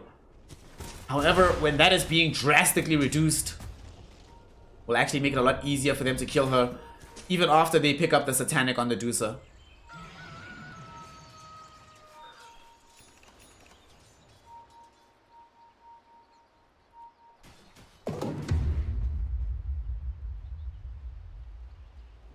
Flicker picked up by Bubble Boy. Who's he gonna give it to? Oh, they sent it back home actually. Somehow we've gotten this far in the match without having a the Glimmer Cape being joined up by an Aghanim Shard. Gets joined by an Aghanim Scepter rather. So they realize that they want the Dark Portrait of Khan. Let's see how it goes in this next fight. Jump in, Bubble Boy. They're looking for Hustler. They got the host off out onto Khan. There is a Stone Gaze though. They've already gotten the kill out onto this next assassin. There is going to be the Doom onto Medusa. Medusa, can she fight through this? Shadow Darts now activated by Bubble Boy. Gonna look for the Medusa. Medusa's gonna get eviscerated. And this Dark Portrait from Luxury. My God! Killed everybody in that fight. Luxury with an ultra kill because of that. Buybacks coming in instantly from the side of No Bounty Hunter. But Luxury has turned their greatest weapon against them. How much damage came out? Okay, we don't see how much damage exactly came from the Dark Portrait, but it got the job done to tip them all over the edge. Luxury off the back of that will have the Aghanim Shard, will have Blink Dagger, will have money for buyback, and we'll watch as the base is being eviscerated. HF lost. They're trying to zone these heroes back so they can take these tier 4s. There's still a tier 2 and a tier 1 in the top lane, so they can't finish off the game that way. But now here's the job. Warstorm coming in from WannaCry with the Soulbind as well. Khan, Hurricane Pike into the base, but they still have Shadow Dance for Bubble Boy, so Bubble Boy can kill you. Bubble Boy can kill you. And now, Bubble Boy has ended the game. GG, well played is called. HF have done it. Woo! I said if they can't do it with this drop, they can't do it at all. And indeed, HF have done it. Ah, what a game from them. There was a point where they were being pushed into on the high ground, where they had to take an engagement in a situation where they had to force them back, force a fight around, timing down very crucially the Aegis of the Immortal. However, you know when this game turned? Right here. I'll show you right here. BKB, well, there is a BKB on Doom, but from here, suddenly it really didn't feel like Medusa was able to survive these fights. If BKB was online, Medusa was dying every single engagement. I mean, let's actually check the deaths for Khan and try compare and contrast. So let's see, the last one came out 26 minutes, right? Khan here had in total 8 deaths. How many of them started after the 26-minute mark? Alrighty, pretty much all of them. It only died 3 times before this, but once it's possible then for the Slog to close the gap, once it's then possible for the Storm Spirit to not just close the gap on you, but to get the gap onto other heroes, once it's possible for Doom to jump in, that even though he has BKB active, he knows he's going to get Stone Gaze. He knows. But he doesn't care, because he knows that you can't kill him during the duration of just the Stone Gaze with the raw physical damage of the Medusa alone. You will be able to get off your Doom because your BKB is going to end at the same time as the Stone Gaze does. At that point, these fights started looking very, very difficult. And honestly, all the fights that I saw the side of No Bounty Hunter able to win past that point was, real talk, due to mistakes made by HF. That if HF had decided to take the fights in a better fashion or just disengage completely, they wouldn't have actually lost out some of those engagements. But wow, Slock, good times, good pick. So I personally am just happy that they end away with this victory, because not only did I want game 3, but I really hate seeing better drafts lose. And I did think the HF draft was actually better in this instance. And I'm glad that they get the victory for their efforts. So with that, that is going to conclude game number 2, as HF will force the decider. One of these 2 squads drops down to the lower bracket tomorrow. The other one has to play up against Viking GG. So no matter what you do, no matter what happens, it's not like tomorrow is going to be a lot of fun for you. It's going to be a lot of preparation, a lot of grind that you still need to go through if you feel that one of your teams is going to be able to make it through into the grand finals eventually here for the Positive Fire games. Which one of these 2 squads goes in which direction? We do not know. We have one more game to find that out. So while that's busy loading up, go get yourself a glass of water, go take a walk, follow the channel if you haven't already. Make sure that you are subscribed. And some of you I know might prefer watching on YouTube, so I'm dual streaming over on YouTube as well, so go hit it up. The primary content of the YouTube channel is mostly political and philosophical in nature, so subscribe if you're into some of that, but just what I prefer to watch that side, it's also available for y'all. And of course, subscribe. donate, cheer, become patrons. Do your part to help the flourishing, to help the growth, to help with the fire. And with that, ladies and gentlemen, I'll see you just now, very shortly, for some more incredible Dota 2 action.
Ladies, gentlemen, and my NB comrades, welcome back here to Snare Casting as we are going to be continuing with the day's games. HF taking on the side of No Bounty Hunter in a straight up best of 3 to determine which one of them continues along in the upper bracket and who drops down to the lower bracket. Nobody wants to be in that position, so everybody's going to be putting their best foot forward. HF needed a bit of time to find that best foot, but once they did, they were able to take a game off of the side of No Bounty Hunter off the back of a really good play with the Slok. Now, can they do it again? Can they secure this third game, or is it going to be the case that the side of No Bounty Hunter, the side that has the higher odds to win, will just turn up and secure themselves the victory here in game number 3? Let's find out. I'm your boy Snare. If you haven't, make sure you're following the stream. Follow, donate, help us with the growth, all the good stuff. We've got Dota to talk about now.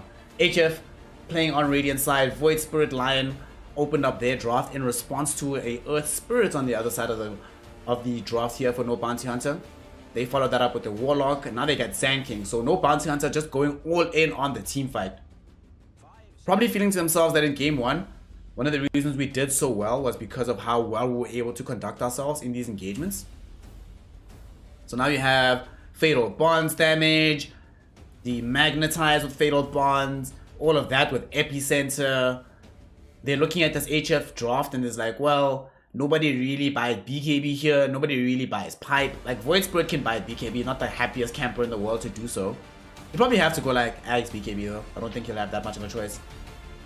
Either way, that's the intent from No Bounty, but HF, they're looking at these two supports and they're like, okay, you have Earth Spirit with the Silence, Anti-Mage will buy Manta Style. You've got Sand King here with the Burrow Strike, Anti-Mage will have Counter Spell. You don't have to buy a Pipe because he's going to have so much natural magic resist.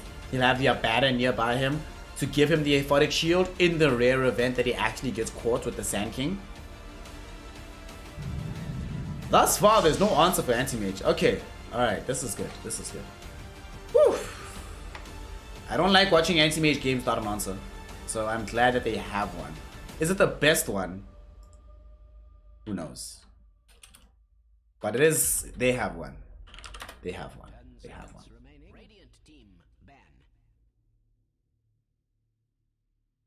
one. At the same time, HF also don't have that many tools to deal with the Sven as well. He's gonna buy BKB eventually in this game. When he has that, then what? There's no BKB piercing disable. I don't see a universe where you reliably 100 to 0 the Sven, even if you catch him with like Blink Lion Stun, Aether Remnant dragging him in from Void Spirit. This hero is no slouch in the health and HP department.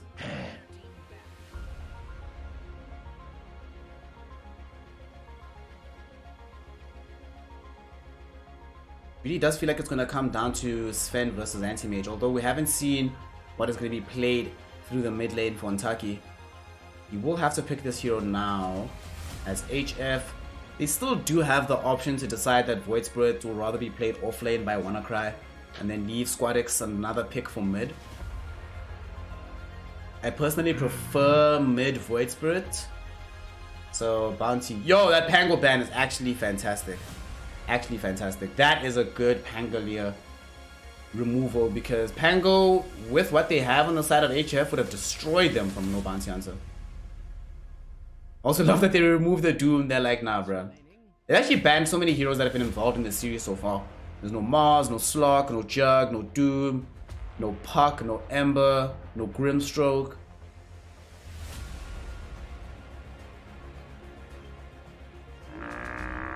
No Bounty. What's the last pick gonna be for them? Go for the Slaughter here. So Ntaki's actually gonna play the Earth Spirit mid. No, they're gonna put the Sand King mid. We saw this yesterday. Was it yesterday or the day before? That Nigma played mid Sand King on the Miracle Sand King versus PL. It destroyed that game. This time around, who do I want mid actually between the Earth Spirit or the Sand King? Because I'm imagining and presuming Slaughter goes off lane. I feel you get better initiation out of a Sand King. Like getting a lot in this meta right now. HF pick up the Tide Hunter in the off lane for WannaCry. So yeah, they needed a big team fight. They didn't have any before this. So this gives them some more team fight. Obviously not to the degree that is available from the side of No Bounty Hunter, but they'll still have it. There's only one big spell though, and No Bounty Hunter have... The big spells they have are Warlock, Chaotic Offering, and the Epicenter, but their other spells don't really have that super long cooldown, at least for fighting. They'll have the God Strength for like major bursts, but for just having high uptime, they have high uptime no matter what. Oh snap, we didn't start the prediction here. Alright, let's start the prediction. Who do y'all think is going to be able to come away with the dub on this one? Oh no, wait, let's delete that prediction. Give y'all a little bit more time. Give you a little bit. Let me be a kind and gentle God. I'll give y'all some time to figure this out. Keep this open for a while longer as well. Who do I like here? So there's a lot to like from the No Bounty Hunter draft. And I think them last picking the Slaughter in tandem with the Sven gives them the necessary catch onto Anti-Mage that they didn't have before. One huge thing about Slaughter is when you play Slaughter into the Anti-Mage lane, you can trade with that hero. Even if you don't have mana, provided you just have 1 point into Bash of the Deep, you can continually trade with that hero. And he never actually wants to get in your face. So this is going to really complicate the lane for Bubble Boy. Make it harder for him to farm that side of the map. He's also going to be backed up, presumably by a Hustler on the Earth Spirit. So that means that there actually is kill threat onto the Anti-Mage. If he gets bashed, he's going to get followed up, rolled. And it's actually possible to bring him down in the laning phase itself. Especially once both of these heroes have level 2. So top lane's fairly difficult. The mid lane matchup, Squad X versus Sand King. I feel like this actually favors the Sand King quite a lot.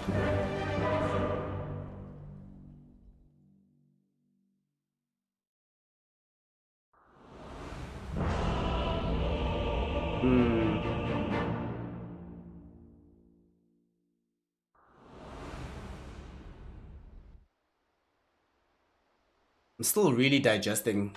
So, like I was mentioning, mid, I suspect Sand King wins that lane pretty hard. And then the off lane, this Tide Hunter is playing into Sven Warlock. That doesn't sound like fun. You just did that. That doesn't sound like fun either.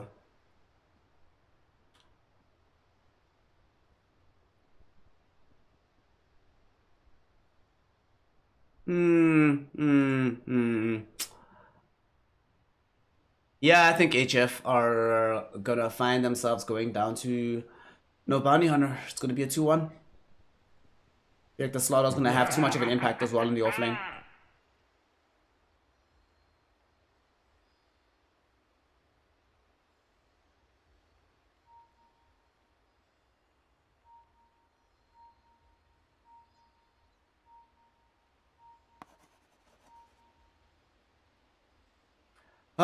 Some classic idiotic shenanigans being thrown, so we're gonna cover that all up.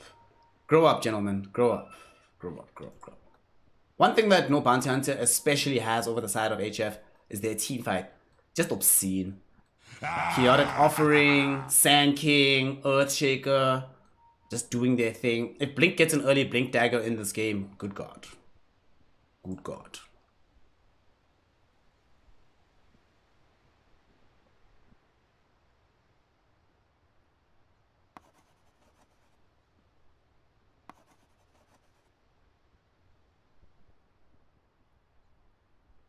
Oh, hell yes. They just have a bit of a pause here as the Abaddon comes back into the fold. Bubble Boy yet again has the world on his shoulders because Squad X is not going to be able to carry this game alone. Between the two of them, they have to play perfectly. There can be no mistakes this game. AM is not that hero like Slog, for example, where you're like, well, we made a lot of mistakes earlier on in the game, but we can recover a little bit later. It's like, nah, fam. You're messing up early, that's pretty much is the game. You look ravaged. So let's see what they're going to be able to make happen. Here we go, here we go, here we go.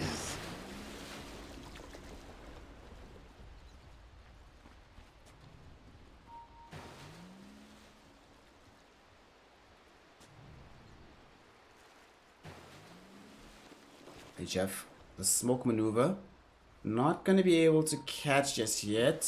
Although Blink does get scouted out, but he's going to head down the ramp. He's a-okay. He gets Earth Spike, but there's no way they find this kill. They're going to be able to find 3 heroes caught inside the stun. Nice Stormhammer as well thrown in by Khan with Fatal Bonds onto several. They want to try to turn this around, but Blink is also losing his HP. Lacquer's lower. Who's going to die first? Link or Lacquer? Link or Lacquer? Link is going to die first. Lacquer is still alive. Fatal Bonds damage not out onto him just yet. Somebody hit one of these other heroes. They finally bring down Lacquer. And now can they turn this into more? Stormhammer stun directly onto Luxury. Aphotic Shield will be there. Flash can't find the body blocks onto the Sabaton, so they won't be able to keep him in position.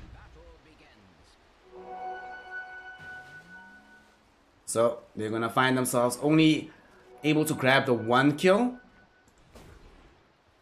I suppose with how large the movement was, no bounty hunter is okay with this.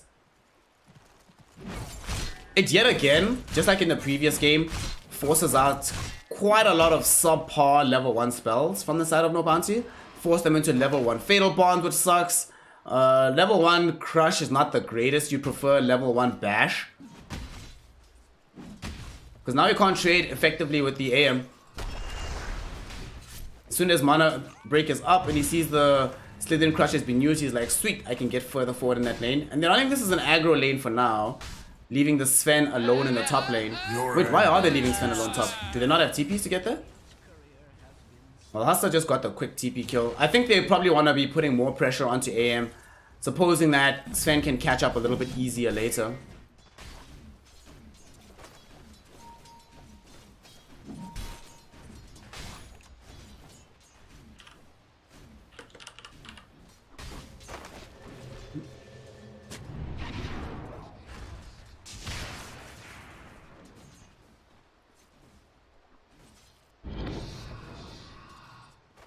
So now they finally bring Flash into the top lane, but has compromised a little bit of the CS from Khan, opened up some space for WannaCry to farm a little bit easier top. This lane can be annoying against Warlock because of the Shadow Word once it comes online. It's the nice constant ticks of damage. It's not very nice, but it's chill.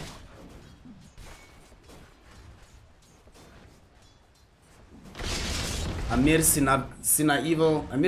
I am, you know, I ain't gonna snitch, but let's just say I enjoy lettuce on occasion. Bubble Boy. What's the mid lane look like right now? Intaki, like I said, I think this should be a pretty harsh lane for the Void Spirit. I think Intaki should win this quite hard. We do see the Warlock being lost on the other side of the map, however, feels bad. Lion will be able to walk away safely from that. Having the Shadow Word on him, not gonna die either. And before retreating and salving back up, we'll also be able to drag the creep wave back in so that the tide gets the better equilibrium. Laka doing everything possible to ensure a positive start for his team.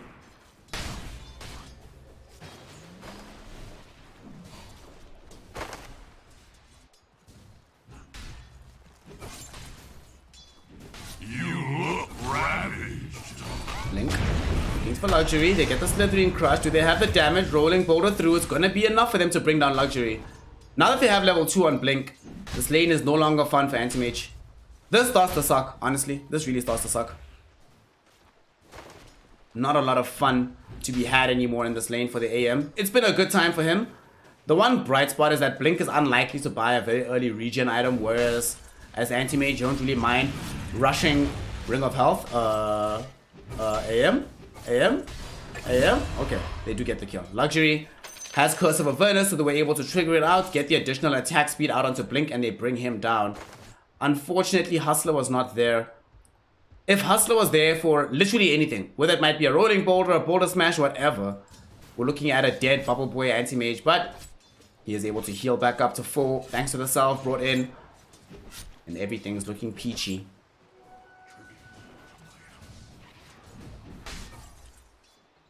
Alright, Squad X is now, we're getting to a point where he's going to start being forced towards the jungle. This is in Taki land now, buddy. And they get the kill on Bubble Boy this time around. Hustler, this time they do have all the spells. They roll in, they smash him, they crush him, they bash him.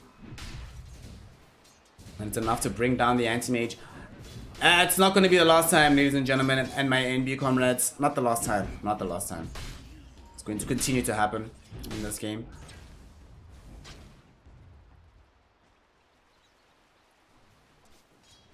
No problem, Slick Dodo. I am happy to cast this. Squad X, level 5. Once he hits 6, he actually can't rotate just yet. Gonna need a little bit more time. Like just 1-1, like 1-1-1-1-1-3-1. I don't think is enough, so he'll need 7 as well before he feels like he can make a actual play. Hustler was looking for the roll onto Bubble Boy, and now without it, they just want to burn away all the Earth Spirit's mana, so it's harder for them to pull that move in the future. Blink, Slithering Crush, found that onto Bubble Boy. Red Stockholm, it's not racist to note that, you know, if we're counting prominent black people in the Dota 2 scene, for any level of prominence, you know, because I don't count myself as prominent either, but for all levels of prominence, it's, and this is internationally, it's me, basically. No.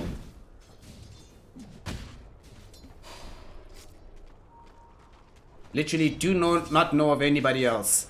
I mean, if y'all could point me in that direction, I would very much appreciate it, but as far as I am aware, it's just me, so I have to represent for all of us. Gotta do the right thing. Khan out top, farming nice and calmly here on the Sven. Unlike the anti-mage who's having a torrid time at bottom. Been very uneventful for Khan. Has a kill assist to his name, of course, from earlier, but really just interested in hitting these crepes. Thankfully, because you have great cleave on this hero, you have no real requirement to buy a farming item that gives you cleave. All you need is that attack speed, baby. So, Echo Saber, Mask of Madness, SNY, these kind of items, I'm imagining will be Khan's first build up here. I think, can they kill Hustler? No, they cannot, because Lekka can't land the Earth Spike. That was pretty huge, because they also brought Luxury down here as well. I mean, Luxury has been here, but you know what I mean, like, Lekka showing up and unable to get that grab, yeah, it's a bit of a problem. He's gonna stick around middle though, not just soaking up experience, but gonna try and get a kill onto Intaki. They've triggered out the haste rune from Squad X. Aether Remnant will pull him back. Do they have enough? They do not just yet. Intaki still gets away, but with the Astral Step jump from Squad X, that should enable them to finish off the life of the Sand King. Things like this need to happen as much as humanly possible for HF. Need to involve Squad X, because he is going to be the early game. The early mid game is basically a Void Spirit. All on him. So if he has a bad game, that period of the game is impossible to play. However, with the help from Lekka, not only able to get a kill onto Intaki, I think that pushes him over to the top of the net worth charts, in fact. Dire's middle tower is under attack.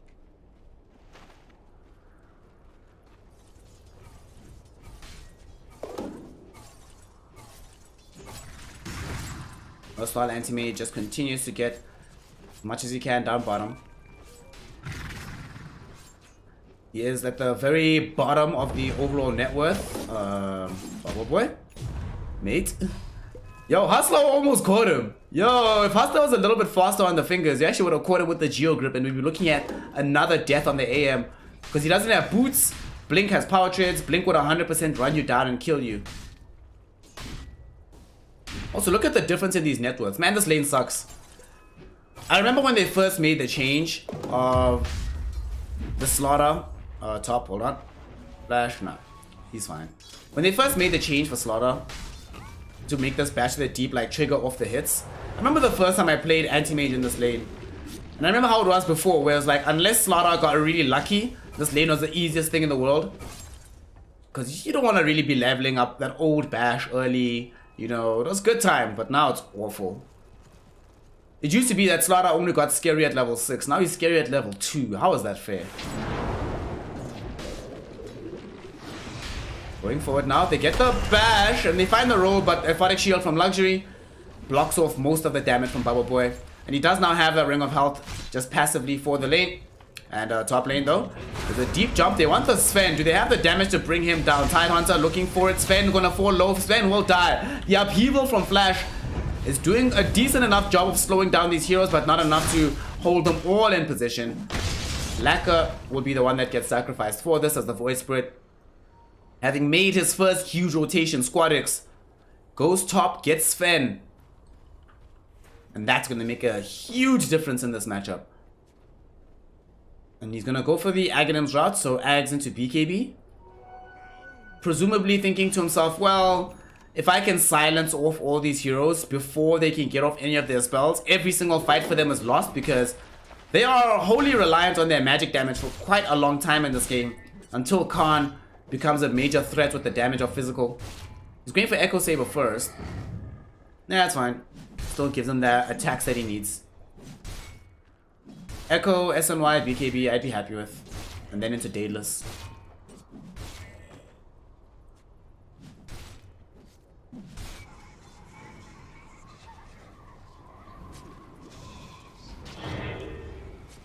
Ntaki just keeping this lane completely bullied. That tower has suffered effectively no damage. Nice silence with the Geo Grip and the Magnetize being thrown out. Can they find a follow-up fight? I think Laka's gonna die. Yeah, Laka's gone. Bye, fam. Ntaki will find the Power Strike over the Roshan Pit and now dissimulate in Squadix.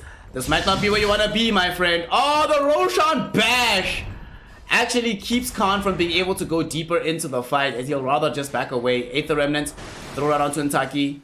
Barrow Strike gets the Sand King up onto the high ground. Sandstorm will be there. Do they have any reveal? Dissimulate. They're trying to burst down Ntaki. They're not going to be able to get him just yet. Hustler also rolls away to safety. As HF bring a lot of these no bounty heroes to the brink, but unable to push them over the edge.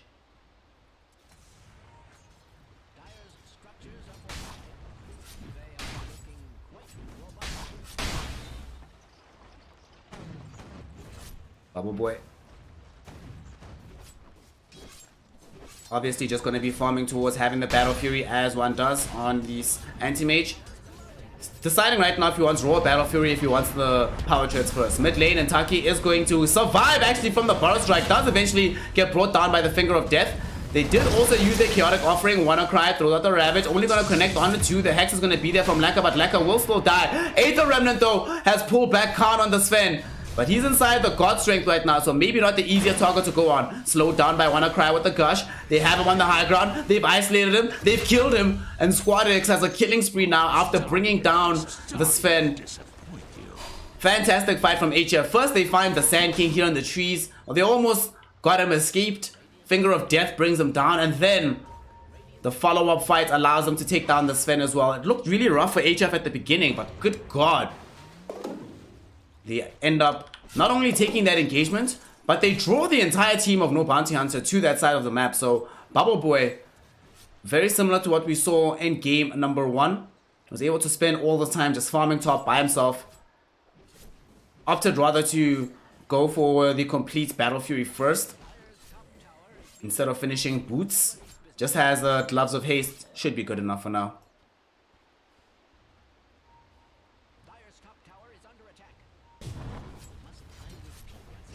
Oh, is Jube black? I did not know. Shout out Jube. Top lane. Bubble Boy still unencumbered and unbothered. No Bounty Hunter. As much as I think that they have the tools necessary to beat this AM drop, they can't rest on their laurels and fights have to start going well for them. They will need to have the necessary farm to have the levels to deal with this AM as this game goes on. Barrow Strike now going out. Ntaki though in a little bit of trouble. They don't have the Aether Remnant back out onto him just yet. Hustler trying to roll in right now with the Magnetize. Only catching WannaCry for now. Him and Luxury fighting nearby each other. WannaCry still alive. Earth Spike coming in from Laka, catching both Khan as well as Hustler. And with the 2 heroes falling somewhat low, they both have to pop their wands.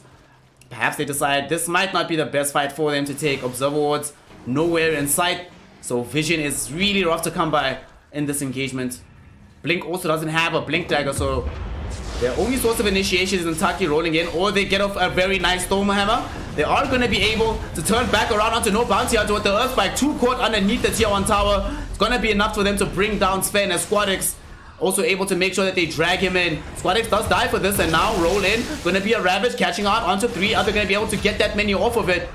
The Magnetized Fatal Bonds damage allowed them to kill 2 additional heroes from No Bounty Hunter, but unfortunately the 3 that live are a bit too tanky right now as they turn with the Ravage, get the necessary damage out, and they bring down 4 heroes. HF feeling good, man. Man, WannaCry just does not die. Level 4 Kraken Shell, 4 points Anchor Smash. He just stands there with the Hood of Defiance. Also getting a Solar Crest for himself as well. Basically impossible to kill him. And the thing is, absent any of these BKBs, because they have such a rough time getting past him, it feels like it really is just WannaCry posting up and everybody else doing what they can to see if they can damage the heroes outside of him. And now, yet again, he's done, prevents Blink from being able to apply any kind of pressure here in the jungle. They commit the Chaotic Offering. Why would you do that? Flash also used the Upheaval. Oh my god, Flash is going to die. Is he? Is he? Nice one. Okay. But they're going to rather opt to go for the Chaotic Offering kill. Free bonus gold there. And it doesn't cost them any lives either. And now with 2 heroes dead again, sure, you can't take the tier 2, tier 1 tower in the mid lane, but you keep this creep wave going in this direction. You keep Intaki having to sit here using Sandstorm. He's nowhere else on the map. He's not trying to clear out any large camps.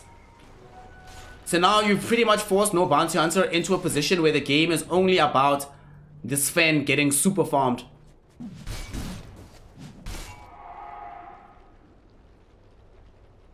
Oh boy. Oh boy. Oh boy.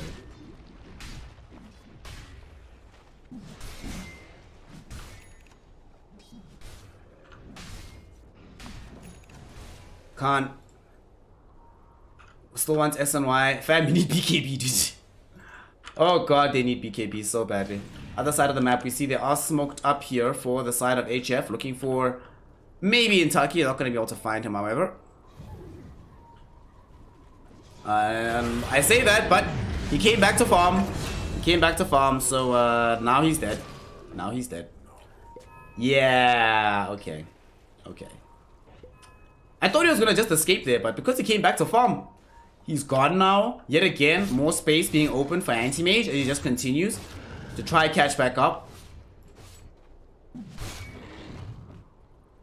Oh boy.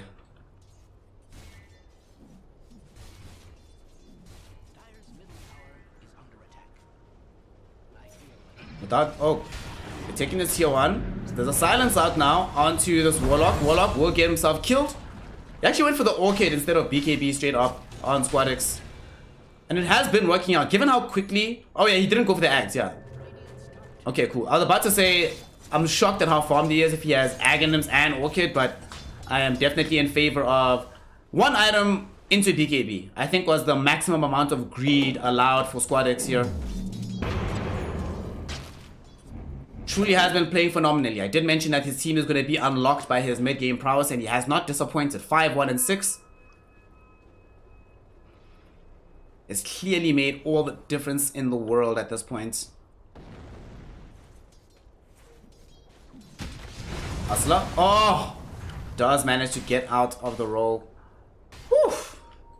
If you got hit... I actually feel really bad for Lacquer. I feel like none of his Earth Spikes actually connect onto this Earth Spirit just before he rolls up.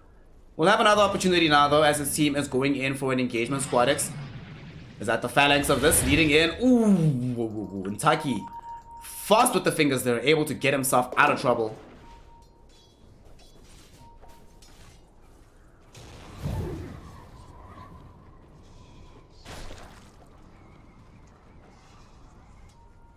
Clearing out these waves. He's in a decent position. Yours is coming soon for Intaki. At the same time, top, they found Slaughter. Blink is gone. Blink, I must say, I really thought Blink was going to have a much bigger impact post-laning phase than what we've really seen him able to achieve. Intaki, Essence Drain keeps him alive, but the Soul Burn will still kill him. I don't think they needed the Mana Void. Okay, they didn't end up using it, so now they have it available still for another target. Yo, no Bounty Hunter are getting rolled right now. And they see Khan. They see Khan. Khan is going to die. There's no way Khan's going to be able to survive this. They even brought the Lion down bottom. WannaCry doesn't have Ravage, however, so they decide to let him go. If they still had Ravage, I think you'd definitely go for that, but you're like, we're probably going to end up fighting him underneath the tier 1. People will put in. If we had Ravage, then we still threaten to fight under that area, but without it, whatever, let him go. And now look how much vision they have. think about what was happening in game 2, right? Where HF had no vision at some point. Or was it game 1? There was a point where they were really struggling with vision on the map. Now though, they're protecting their side, can farm there. They have this wonderful observer ward that looks towards the dire triangle, which they know for a fact is where Sven is going to be picking up the vast majority of his gold. If Sven is not farming there, that means he's farming the other jungle and getting less from it. So a lot is being achieved by this ward being plopped down here. Also enables them to start pushing out bottom once more. There's a perfectly good tier 1 tower that's free gold on the map available for HF to claim, so they will try it now.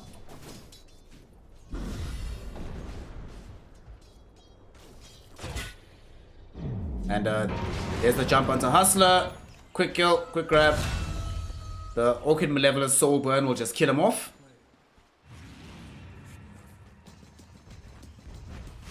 And here they push into this tier 1 tower, HF. Leaving their 2 supports to be able to pick up this slack because Cores is still farming. AM now almost has not just the Manta style, but look at the course of the farm. He's very close to catching up to the Sven. And Khan is still very far from BKB. Well, not super far, but like you're 2,000 gold away from this item. So with the Manta being picked up, Bubble Boy and the gang could try to stack themselves up for a fight, but maybe they wait for Squad X to add BKB as well. Yeah. Squad X is the one that's telling the team. They're like, boys, let's go. He's like, I'm telling y'all, let's wait. Let's just wait. We'll get the BKB. It'll be fine. I hope WannaCry actually buys Heaven's Halberd in this game. He's already got Solar Crest. Like, he's getting the Lotus Orb. Once they have Lotus Orb, then they have 2 insta dispels between Aphotic Shield and the Lotus Orb. However, man. They're actually trying to siege Roche. They're inside the pit right now, Blink and Khan. And HF have not scouted this movement. Alright. This is a big bold play from No Bounty Hunter. No vision on Radiant High Ground. You don't really know where most of their heroes are, but you suspect they're not inside the Roshan pit and you go steal it with the level 2 Corrosive Haze. Alright, Blink finally does something useful.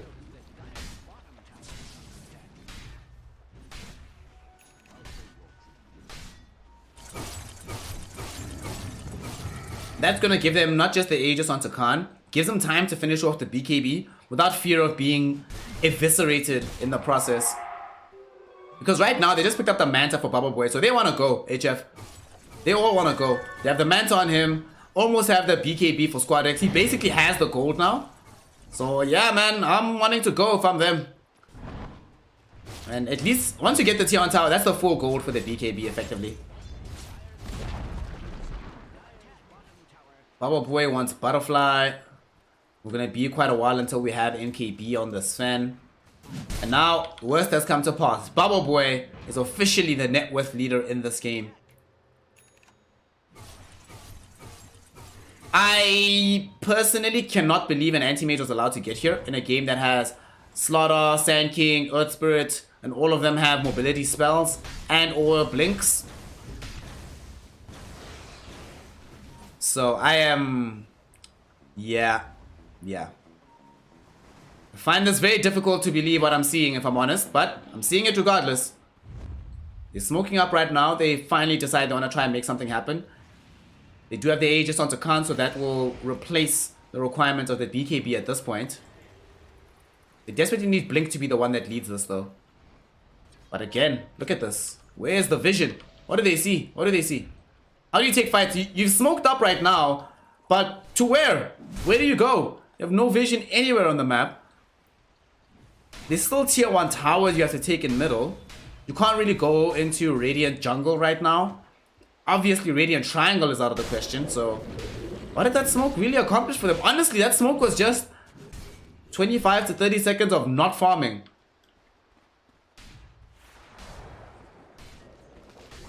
The unfortunate thing is that they still do have this Aegis, but HF are content to avoid them whilst they do.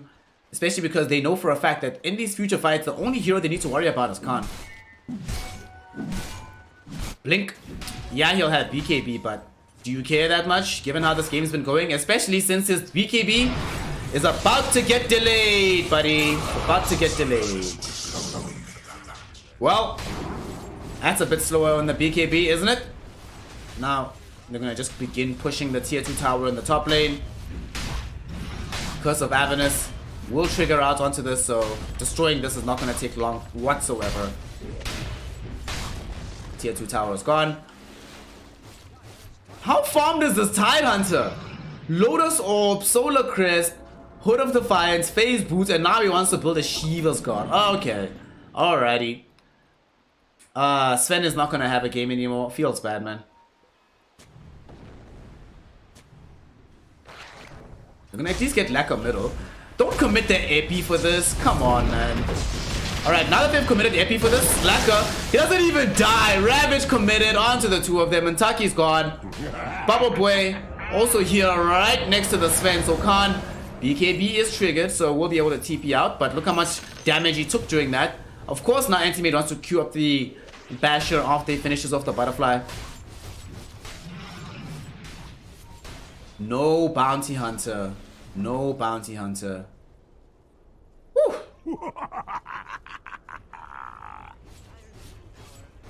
What options do they have? Khan has BKB, building Blink so he can get into the fight. Warlock is just dead. But what can they... Like the last fight that they took middle, they couldn't kill a Lion with Sven and Sand King using their spells. So now HF don't even need the Aegis to be here on the high ground. Epi's down, so they know that's not going to be coming in. Warlock is dead, so there's no Chaotic Offering, no Fatal Bonds. And because there's no Fatal Bonds, it means that Hustler is not going to deal any damage with his ultimate. I mean, think about it. WannaCry still has the Hood of Defiance. We still have the counter spell from Bubble Boy. We still have Luxury on the background. We still have Squad X with the BKB. The only damage comes out of Khan and the Slaughter, but because the two of them have not really been able to make their impact known. Okay, let me not say the two of them. I'll leave Khan. It is what it is. You know, Sven needs to be set up. Sven can't win a game just by himself. He needed his team to help him, but Blink has just had an awful game, and they just got all scouted out during that smoke. HF know this is coming.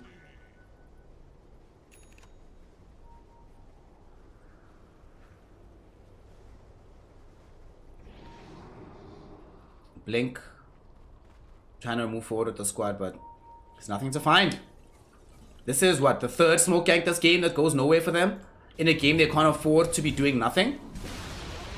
Sven is now 2k gold behind Bubble Boy and the Anti-Mage.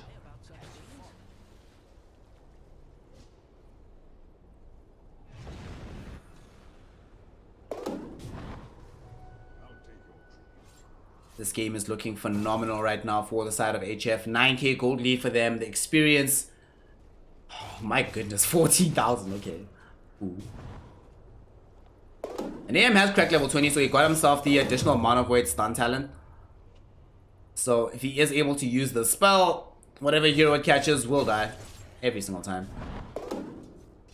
He doesn't even care next for, like, maybe going for a Basher or something. He's like, man, give me a Skadi, mate. I'm not dying or winning this game, so it'll be good enough for us. This is pretty sad. So generally speaking, when you're playing the Sven hero, like, he's not even that far off on his timings. SNY, Echo Saber, Blink, BKB at 28 minutes. I'm fine with this normally as Sven. Normally, I can use this to start fights, but this game has just gone so poorly that even when I have this fairly decent progression of items, the rest of my team is so far behind. Especially as I feel really bad, but I can't help but coming back to the Slaughter. Here we go. Is this gonna be it? Finally opens up onto Squad X. Squad X is gonna die. Did have to commit virtually everything there for the side of No Bounty Hunter to make that happen, but they do get it. You'll set them now. Out onto Luxury. And do they find this kill? It does have borrow time to waste their time a bit. Nonetheless, it does go down. No Bounty Hunter gets something. Alright, let's think about what that cost though. Cost the BKB charge from Khan with a God Strength.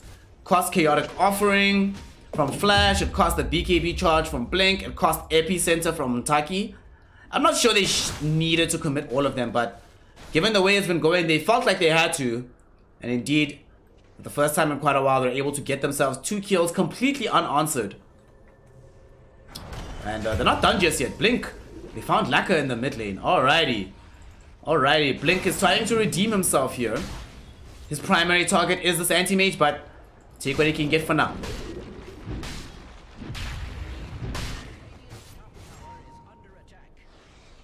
Also interesting that he's building the Aghanim Scepter here. Make sure that he can get the big puddle. The main thing about the puddle, honestly, I think is for the status events. So that even after he jumps in and then he gets counter-engaged upon, provided he's gotten the puddle down, he can get out of it quickly and still activate BKB. Potential fight coming in. Flash. Is Flash dead? Yeah, he is. Bubble Boy able to chase him down with Squadix. You look ravaged. They also now build a BKB for Intaki. So, no Bounty Hunter. That engagement that they found here, Signs of Life. Can they prevent this Aegis being taken though? They took the last one. But now, this will get taken. They already have the shot out onto the Young Void Spirit for the bonus to simulate. So, who do they give the next shot to? Is this going towards the Tide Hunter? Do we give this towards a Baron? I like a Baron shot. It's okay. It's not amazing. It's okay. Or do we give it towards AM? Alright, it goes to AM, so we get the really big blink with the cooldown reduction. I mean, look at this ring right now. What the hell is that? Like, what? My goodness, that range. What? Are you kidding me? They find Hustler now. Feels bad to be used up. They're hunting for more targets. Everybody else seeping out to safety though. Khan. Let's get home, none the worse for wear there. Trying to build into an MKB next to deal with this butterfly that's available. They smoke up again on the side of No Bounty Hunter. They don't have the numbers here though. They are playing with a disadvantage, but can they find a big one again? Blink doesn't find Squadix, they have to back. Run, run, everybody has to back. BKB from Blink, but they have to back. They have to leave him, they have to leave him. He has buyback. Leave him, leave him, leave him! Back! No, you fools! They end up losing out on the Warlock now as well. He's forced to buy back. Why didn't they just run immediately back? The moment Blink doesn't find the Squadix jump, you back. Especially you, Flash. Flash's death is actually huge. Because now, they don't have any options if they lose him again. He was supposed to be the one that died. Can still buy back and use Offering. But now, somehow Squadix can get to the back of the fight and find that Warlock. Suddenly the fight looks hella dangerous. Now Chaotic Offering thrown out. Why, mates? They're gonna just destroy everything? Dude! Flash, you just lost your team in the game, fam. Yeah, that's game over. That's GG.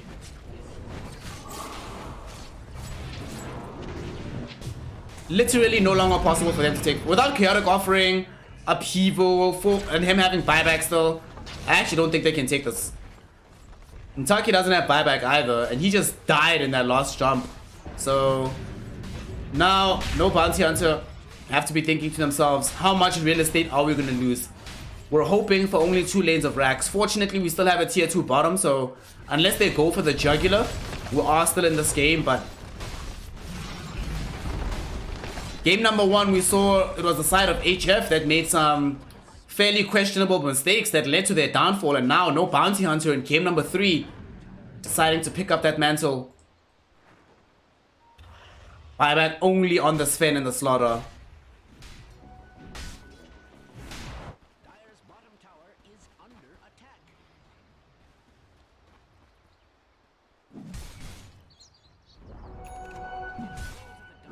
Their bottom tower has fallen.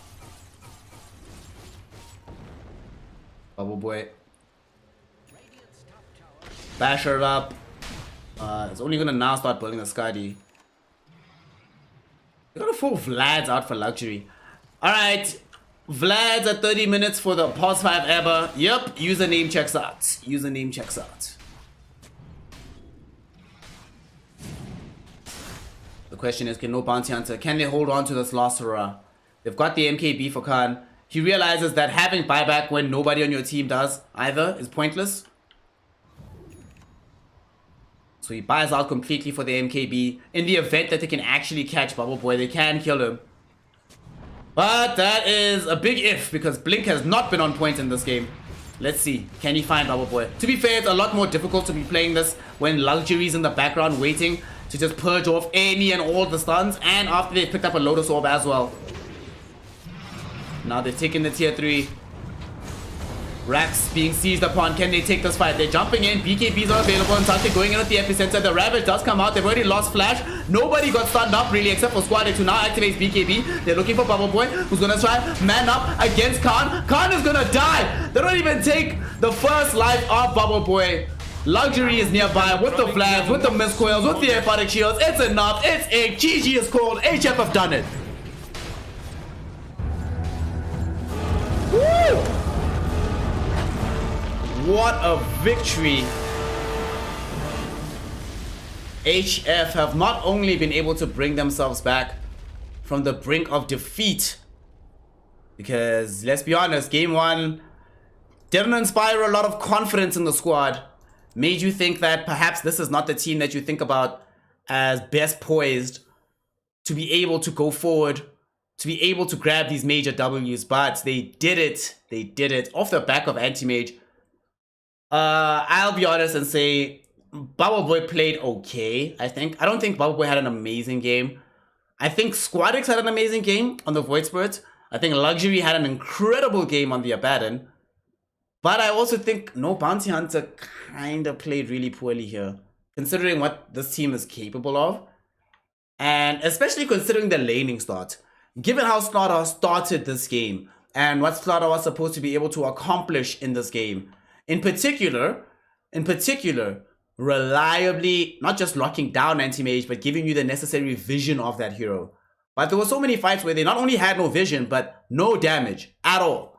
At all. Also, because Khan, not just Khan, but because between Khan and Taki, the game got a bit slowed down from the hyper start that they were getting. What ended up happening was you needed more and more heroes on the side of No Bounty Hunter to get any of these kills out of HF. I was saying that they have the much more powerful team fight, but it became the case that they could only get anything with team fight. Pickoffs were not working. Just individually trying to skirmish were not working. So No Bounty Hunter, Blink. I feel like I don't want to blame Blink just by himself, but I kind of feel like the Slaughter Blink came out a bit too late itself. Let's see the item timing there. The Slaughter Blink dagger came out, that's not super late, 15:45. But I can't believe that you got a Blink dagger on Sand King at 13 minutes, Blink dagger on Slaughter at 15, but most of the fights, it's still the opposing team fighting into you. That can't happen. That just can't happen. I mean, I understand there were a lot of failed smoke ganks where they couldn't move on the map because of a lack of vision, or because one hero had just died and needed to respawn before they could make that movement. But it's, if you're gonna draft like this, then there can be no space for excuses like that to be made. And unfortunately, Khan was not able to solo carry the game, so that does put HF over. And they grab the 2-1 victory here over the side of No Bounty Hunter. And they proceed tomorrow to play against Viking GG. So that one's going to be a real fun one. But that's going to be taking place on the morrow, not right now. For now, we have to not say goodbye. I'm kidding. Dota's still going on. No Bounty Hunter just dropped down to the lower bracket. Erstwhile, here on the stream, we continue with some upper bracket action. The next matchup that we're going to be seeing is going to be Cascade Esports taking on the side of Cyberlife. So we do not know which one of these two squads will be able to find themselves in a similar position as what HF have found themselves now off the back of a 2-1 victory. But we'll find out. We'll find out. In the meantime, you know what I'm going to say. You know what I'm going to say. For those of you new here for the first time, you haven't been out here before, make sure you follow the stream. You know, follow a homie. I'm nice. You know, I'm not, all my friends tell me I'm nice. All my friends tell me I'm nice. I'm just kidding. Follow the thing. Come say hi in chat. Come hang out. Also, make sure that you are subscribed. I see a lot of y'all in chat clicky-clacking away with that big crown next to you. That big Prime Gaming crown. Yo. Subscribe. Do the right thing. Get access to those emotes. There's a couple of emotes available now. And I am fairly close to partner, I think. Like, yeah, they told me to apply again. I don't know. We'll see. And obviously that'll bring even more emotes for the comrades. If you don't want to have to do that, of course, I get it. I understand. It is what it is. But use that big yellow donate button underneath the stream. Support your local caster. I guarantee that I pretty much don't live in your country. In South Africa, you know, I pretty much know all the names of the SA people. So a lot of y'all aren't from my country, so I'm still your local streamer. I'm still your boy. So make sure you support the stream, support the growth, and allow me to be able to sit here all day giving you the Dota 2 that you deserve. And with that, ladies and gentlemen, we're going to be taking a short break before we return for some more Dota 2 action. The game did end fairly late, so we're going to be delayed a little bit. Not massively, just a slight delay. Either way, in about 15 minutes or so, we should still be underway with some more incredible Dota 2 action. So don't miss out, don't go anywhere, and I'll see y'all shortly right here on Snakecasting. See you now.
Welcome back to Snare Casting, ladies, gentlemen, and my NB comrades. We are now going to be continuing with the playoffs for the day, as we're going to be having ourselves Cascade Esports taking on the side of CyberLife. One more best of 3 to see who's going to be proceeding in the upper bracket, who gets knocked down to the lower bracket. Who knows? Who knows? Let's find out together. I'm your boy Snare. You haven't been out here before? Hello. Come say hi in chat. Come greet us. Come hang out. Also make sure that you are following the channel. Make sure that you're subscribed as well, so you can facilitate the growth.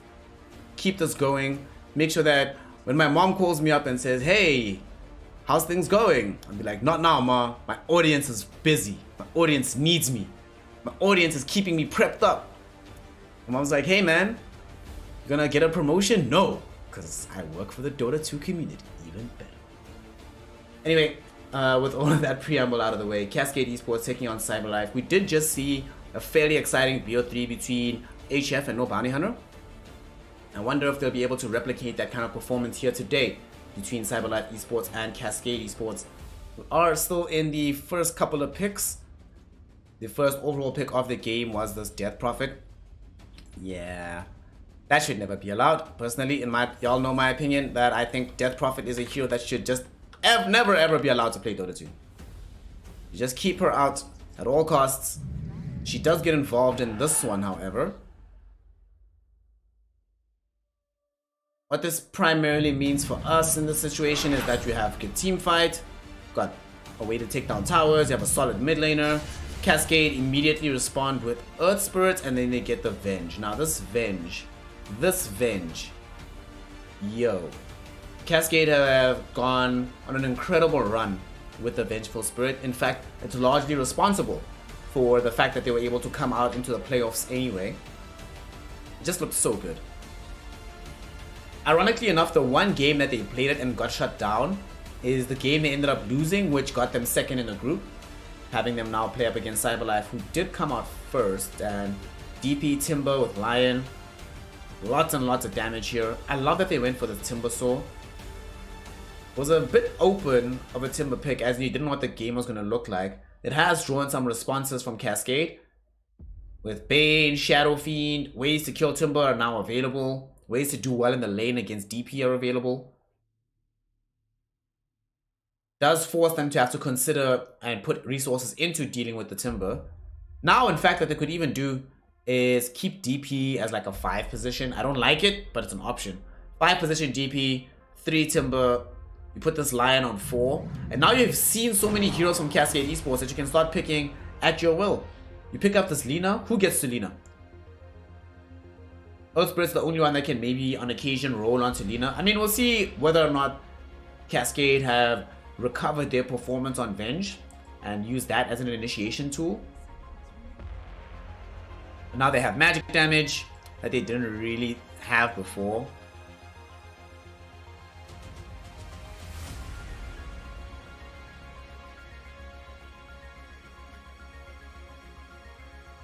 Gives you some major burst in the longer portion of the game. You can get some BKB piercing damage, even if not BKB piercing disable. But whatever safe leader they get right now definitely has to be a big game winner here for CyberLife, especially considering that they don't have a lost overall pick. I think Cascade has set themselves up very well for this massive team fight. We saw Shadow Fiend Venge from them. What is the safe lane they played that first game? I think it was Faceless Void, if I remember correctly. Yeah, it was definitely Void. CyberLife should consider banning that out, as with all the heroes that have been removed right now, Jug gone, Weaver gone, PL gone, MK gone, AM gone, Morphling gone, Troll gone. Oh, Void was first ban, okay. Damn, what do these carry players even play in this one? If I'm Cascade, I need physical damage and I need magic damage, right? Personally, I'm picking Luna in this game. One of the few heroes, Timber Sword, doesn't really have the best time jumping onto. The thing when you play Timber, you never want to hate jumping onto a target. But yeah, you're not jumping onto Luna. That's just not going to happen.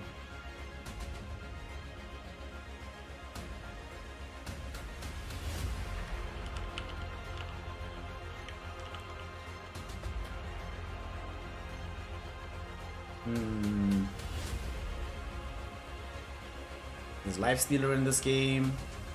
I mean, Lifestealer could be fairly decent as well. They don't have any BKB piercing disabled on the side of Cascade either. They have like Fiend's Grip, but look at these heroes, man.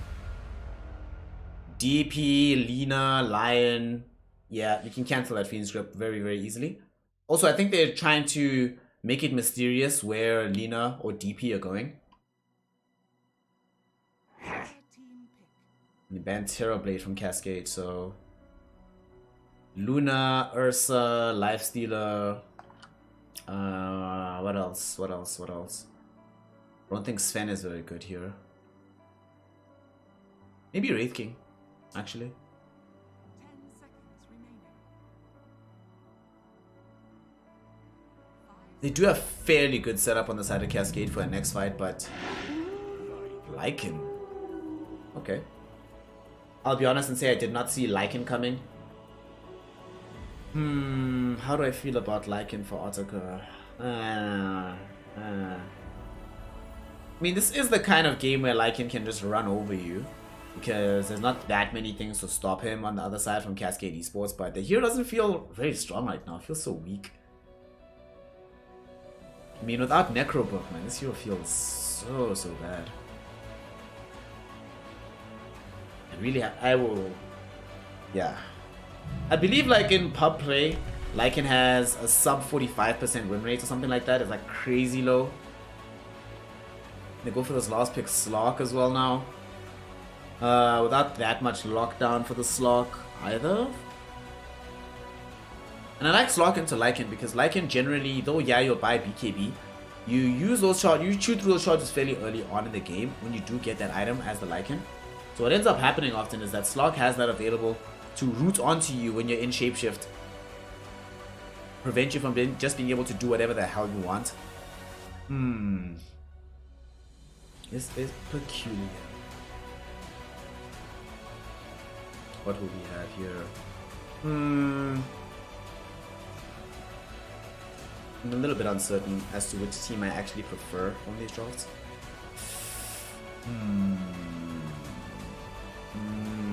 How many minutes left until prediction ends? 10 more minutes, still 11 minutes, still a while. I think Cascade as teamfight. They have this Venge in the offlane that does the Lord's work, has truly been incredible. Maybe the idea here from Cyberlife is that if you have Otaka in the safe lane against the offlane Venge, this is the kind of hero that can make her life hell and just completely run her down continually over and over and over again. So if that's the rationale, then I sort of get it. I understand. However, I just have zero faith in the Lycan, so I have to go for Cascade Esports. When I say I have zero faith, I mean I have less than zero faith. I have less than zero faith. It is incredible how bad I think this hero is. But we'll see. We shall see.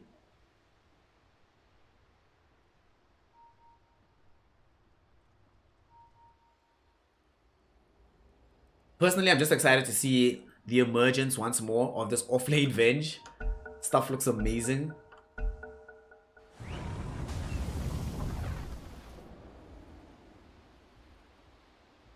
Cascade Esports. What will they be able to achieve here? This game number 1 is underway. Moving out onto the map right now. Nobody's smoked up just yet, so it's going to be fairly standard moves right now.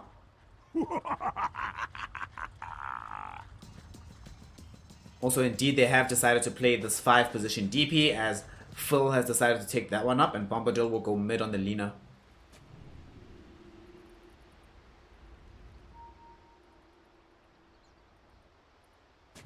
No, try a wrap around here from Cascade.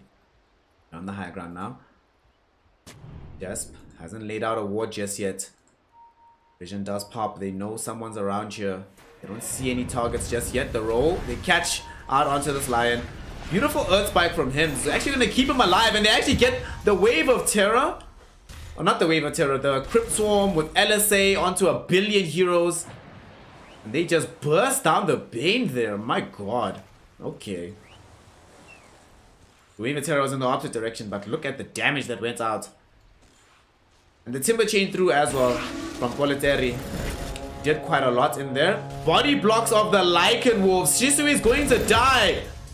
Cascade Esports. Okay, that's a way to start a game. Cyberlife getting 2 strong kills. They are going to lose the Lion. Unfortunately for Cascade Esports, 7 Jesu does not have a point into the Essence Shift. So no free Agi for you. On the bright side, he does manage to take one of their bounties. Oh, it's actually their own buy. It's going to be a 2-2 trade. But Cyberlife, yeah, hell yeah. That's how you want to start a game of Dota 2. Pump that directly into our veins. Good start to the matchup there. Cascade Esports will obviously be unhappy by that sequence of events, but worse things have happened in the past. The mid lane should still be perfectly fine for the SF. There's actually going to be a lot of farm that's happening here for both heroes. Neither of them have an easy time zoning each other out. They have very long attack ranges. Bombadil, I think, should still end up winning though because of how much easier it is to use the Dragon Slave spam than it is to use Ray spam. But it is still SF, so once you hit level 3, it's going to be a good SF lane. Once you hit level 5, it's a boss SS lane. Bottom. Slake. 7 Jesu is out here. We'll tank now the Earth Spike down in the bottom portion of the map. Putting his attention towards Proletari. Man, just be a proletariat, man. Come on. Alright. Comrade Timbersaw. I like this.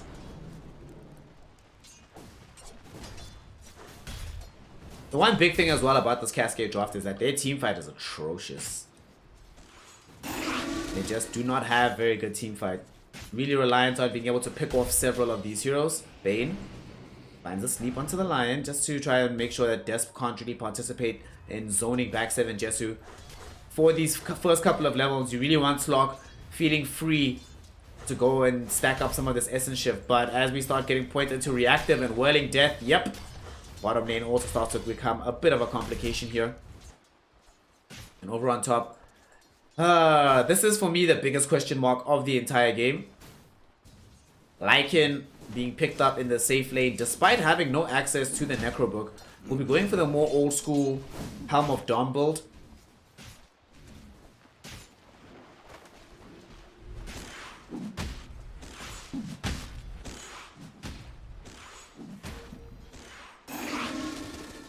But I still don't believe in this Lycan.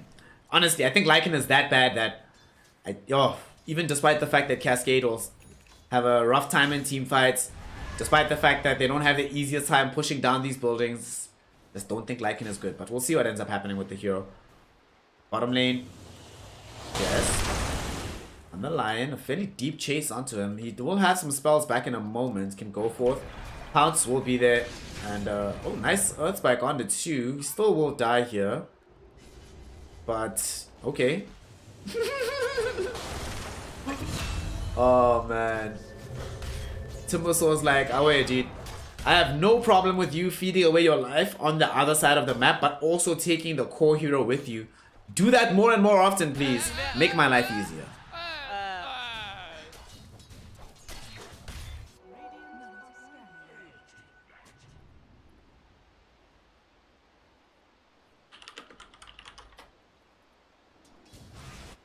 Top lane. Cascade. Yes, this is where most of the hype is going to be happening for them. If they win this game, it has to come from this off lane. There were no real major changes to the Aghanim Scepter, so Cascade will definitely feel comfortable rushing the Ags in this situation, as they often do. And it doesn't seem like this Lycan lane has been able to apply the pressure to kill her just yet. Although that might now change. 2-point Spirit Siphon. I think this is a dead Venge if she doesn't TP out. Magic Missile. Yeah, she's gonna TP out. Yeah, she realizes that I'm actually gonna die. This is a lot of damage. This is great because now they have more space in the lane itself. Bottom. 7 Jesu getting zoned away from the Timber. Dude, this lane sucks to play. Sucks to play.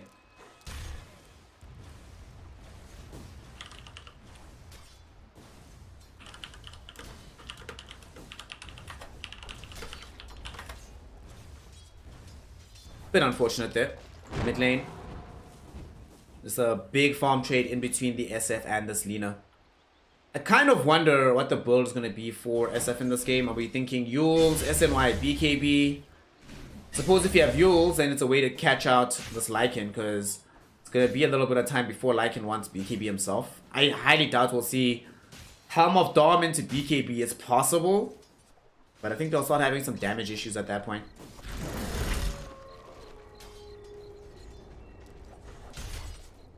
Cascade are now being very intelligent about how they get the farm onto the Slark at bottom. They're not even bothering to try harass these two heroes anymore. The main thing is that Kidaro just needs to be present with the Nightmare. Make sure either Despa is close to dying or that Proletary can't actually jump onto the Slark. As long as he's alive and has Nightmare, he's doing his job in this lane.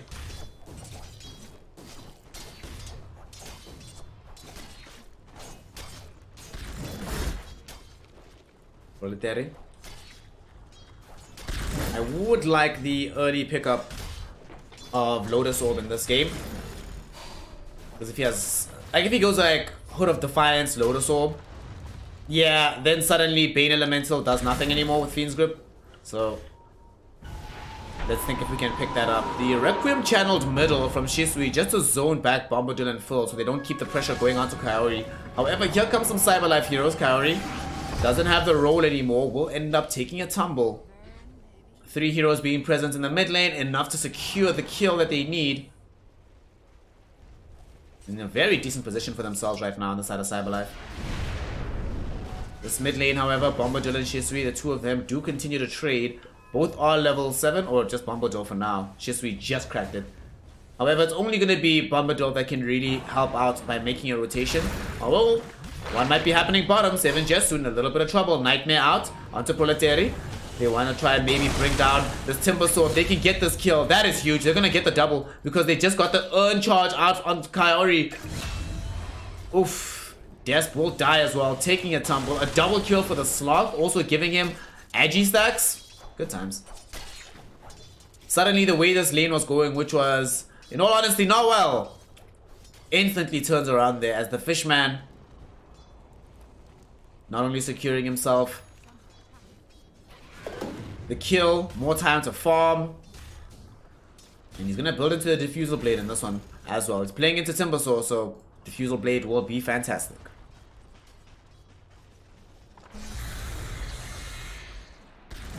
Seven Jesu. He's getting chased back a little bit by Proletary. This is just the Timbersaw really wanting to get revenge onto Slark. Does he have enough to kill him? 7 Jesu doesn't have 6 just yet. Nightmare. We need the Nightmare. Woo! Yo! Remember earlier when I was saying Kidaro's job is to just stay here and have Nightmare? Dude, Slark almost died because of you. Now Slark desperately just wants level 6. Look how little experience he needs. Actually, 4 experience away from cracking 6. But we'll get it now. That would have been huge. If Timbersaw was able to kill him there, just before he hits 6, he then doesn't have the regeneration of the Shadow Dance passive. Suddenly things look really, really dicey. However, he survives, gets off that sliver of experience. Kidaro comes back with the Nightmare. There are 3 heroes down bottom though, but now that they see that 7 Jesu has cracked 6 proper, he's back up to full, they have to realize that until they have the Finger of Death, you're not going to get this kill anymore. Although Phil is still sticking around, he has to get involved. He's the one with the urn on his side. Can they close this gap, 7 Jesu? Some damage coming out, but they're also thinking about engaging from the side of Cascade. So a lot of action can happen here. Nightmare. And here comes Shisui, baby. They roll up onto this Earthquake Proprietary. Proprietary, can he get out of here? Oh! Desp. Desp, Desp, Desp, Desp, Desp. Will get killed for his efforts, though. That was the longest CP of all time. They won't be able to escape from it. The fight is still going, however. Proletary, my friend, don't end up dooming the goodwill that Depp died to provide for you. Phil was actually going to be the one to do that first, and Kaori in trouble behind these trees and will end up dying. So it's end up being a 2-for-2 trade here. Both supports able to give up their lives to save a core hero on the other side. Top lane, 7 Jesu not able to connect with the leash onto Ataka. He's actually just going straight in for the Helm of the Overlord. Not even wasting time. Nothing else he's building.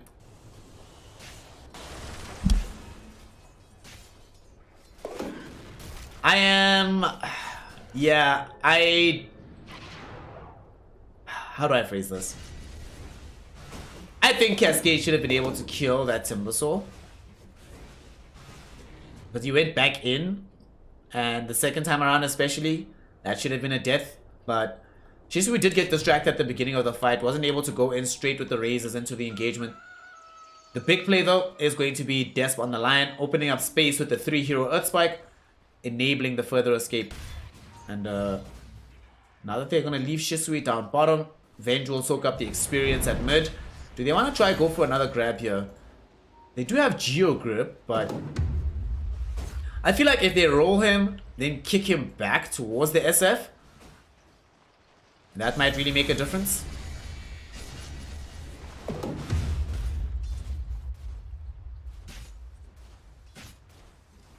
Cascade. Leaving 7 Jesu in the top lane to try and defend against the push from Otaka. One thing I'm really worried about though for the side of CyberLife is their late game. What late game? It's like Lycan and then Lina. I mean, Lina's not terrible late game. Do not get me wrong by any stretch of the imagination, but I'm not trying to play Lina into a late game versus Slok, versus SF, versus this Venge. Speaking of Venge, gonna smoke up right now with Kidaro.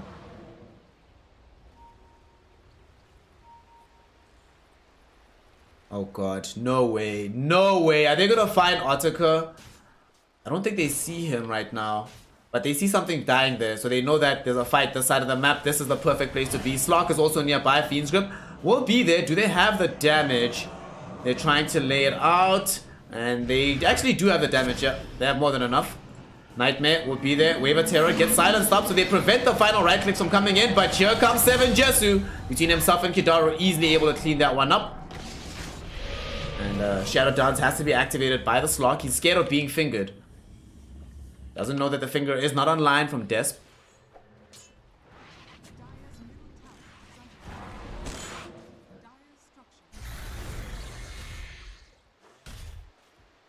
Proletary. How's he doing, bottom? Going for this early Yule Scepter will help a lot versus the SF. To some degree versus Earth Spirit as well. Will give time sometimes towards, or can catch Slok mid pounds with the Yules if you time it correctly. But for now, I'm just gonna leave Proletary to just siege out this bottom wave by himself. For me, honestly, all I care about is when are these Ags coming? When does Venge have Ags into Aghanim Shard? She has built now the Ogre Axe, so the progress is happening. She might die and break the smoke here, and indeed, Yule Scepter revealed from Bombadil. Easy grab onto the life of the Vengeful Spirit, but no! The Nightmare will prevent the Laguna Blade at the very least. Does cost the Ghost as well, but with Lycan being nearby as well, they should be able to secure this full tier 1 tower.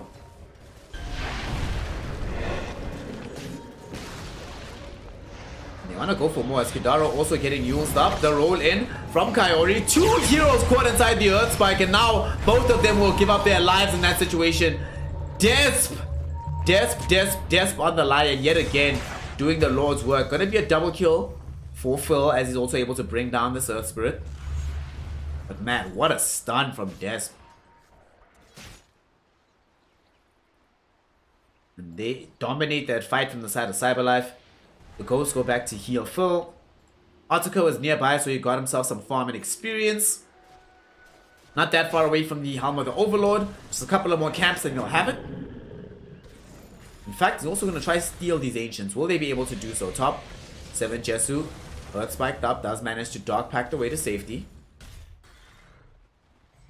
CyberLife really want to be able to secure these Ancients. Kidaro actually falling low.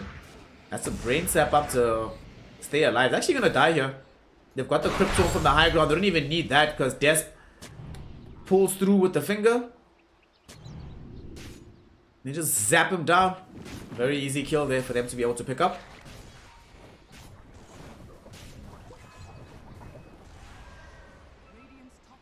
I love that he's building immediately into the Blink Dagger. This is my preferred build-up of Lions. Just get Blink. Blink makes you so good.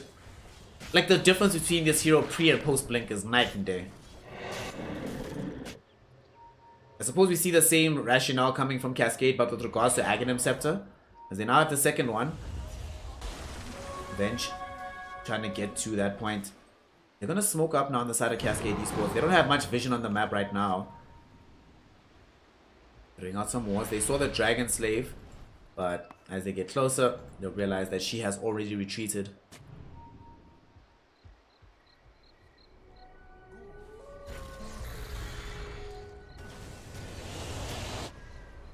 Bombadil wants BKB after getting the Yule Scepter. Definitely the correct decision for her. Make sure this Lina is as far away from death at all times as humanly possible.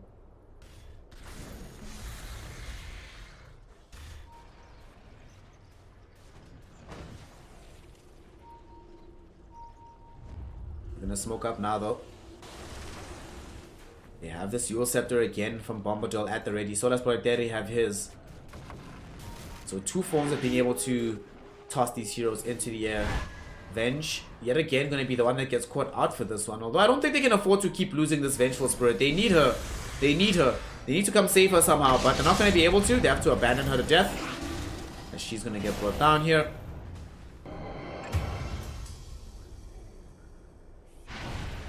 Oof, they almost actually caught the Earth Spirit just before he rolled away to safety there. But I don't think you're going to be happy in a game where your offlaner is 2k behind the opposing offlaner. And the thing is, it does seem like Venge as an offlaner is wholly reliant on that Aghanim Scepter item.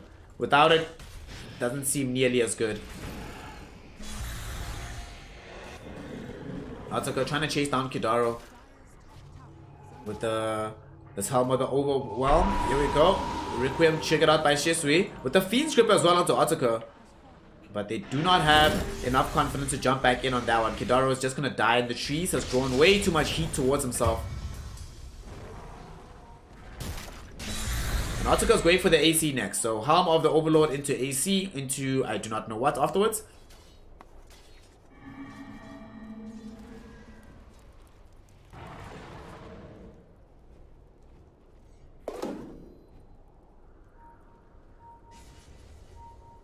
Jesu.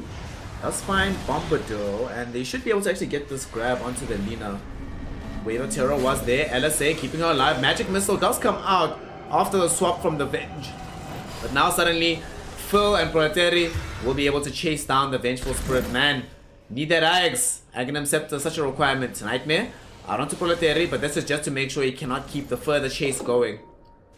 I feel like as much as I'm sad that they lost the Vengeful Spirit yet again, I'm okay with forcing out the commitment of the full exorcism. That I can definitely live with if I'm playing on the side of Cascade.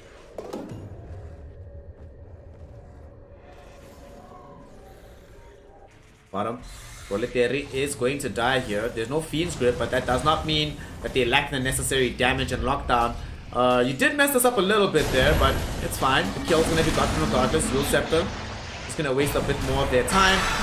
But they will be able to find this kill. Kidaro with the Brain Sap ends up being the one to end the Timber Soul's life. Proletaire.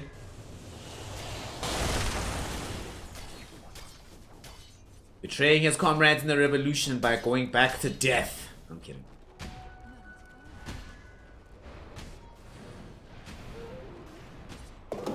But kills like that are definitely necessary to open up space for them on the map because Venge has been struggling.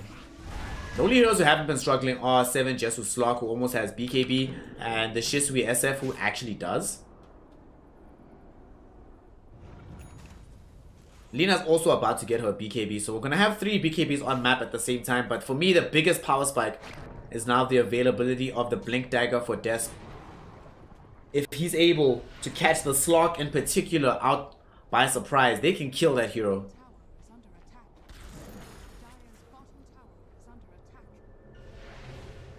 And they're moving him bottom in the trees. Support is coming in from the bottom part. Can still be useful here. They blip forward. Desp, can he find 7 Jesu? Yes, he can. Okay, found the Earth Spike. What you got, fam? He gets the Hex. What you got, fam? He gets the finger. But there is going to be the Shadow Dance. Can 7 Jesu escape? Pounce the other side? No, he cannot. Slok will not be able to move away from this one, and he gets kept in position. Desp opening that up for him, and he was trying to TP out. 7 Jesu was legit trying to do the right thing, but Unfortunately, Lion too good.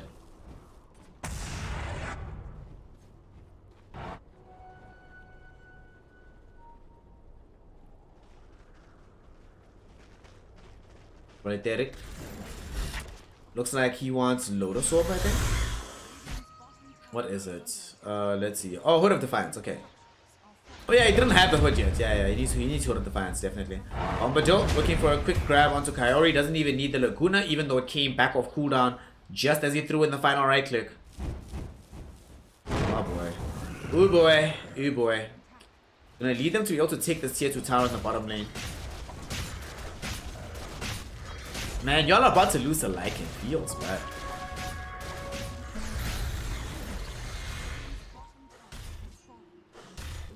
Well, I say about to in loose terms, as the game is definitely going south right now for the side of Cascade Esports, having lost the tier 2 bottom. These fights aren't really looking that good for them. 7 Jesu still looking to finish the BKB.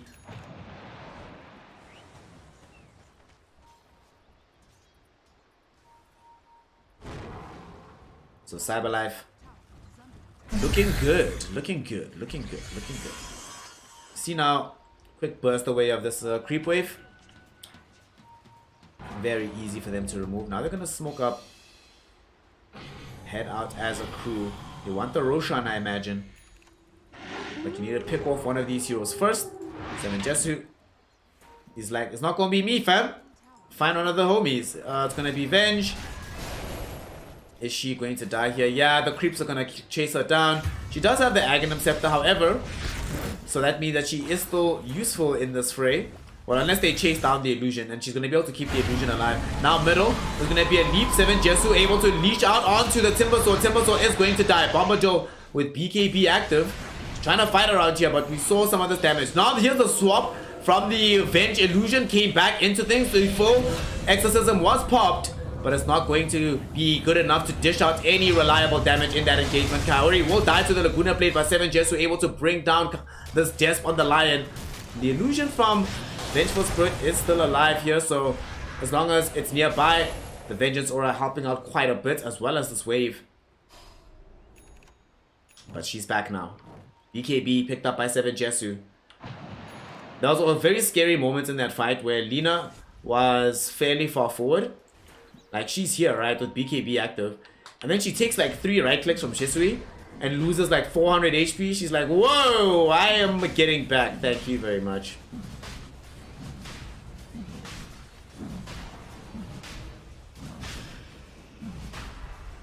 And they're just gonna now get into the Roshan pit. They have the Vengeance Aura, they have the wave, they've got the presence. It's almost down. Can they snatch it? Snatched by Shisui, but the Roshan itself gets killed by Cyberlife, so they get something. However, that does cost the life of the Lion. Yule Scepter now out onto the Timber Sword. Timber prevented from being able to escape. He's gonna get brought down on the other side of the fight. Double kill for Jesu now. Shisui, they desperately want to use these creeps to take away this Aegis. They came close, but unfortunately they're not going to be able to do so. Otaka does come back into this, and they're looking for the Venge. They're going to be able to find the Venge, and they also kill the illusion as well. They've learned their mistake from last time. Don't let the illusion live. Plus it's also a free 150 gold, so get that for yourself. 7 Jesu with yet another double kill there. And yeah, you lose this Vengeful Spirit, but who cares? She's already got the Ags. All that's left. Honestly, the only other items she's going to need in this entire game of Dota 2 is Aghanim Shard and Solar Crest. Maybe a 4-star just to be fancy, but she doesn't need anything else anymore. She might decide to get Blink Dagger if it's proving to be very difficult to save the Slark or the SF.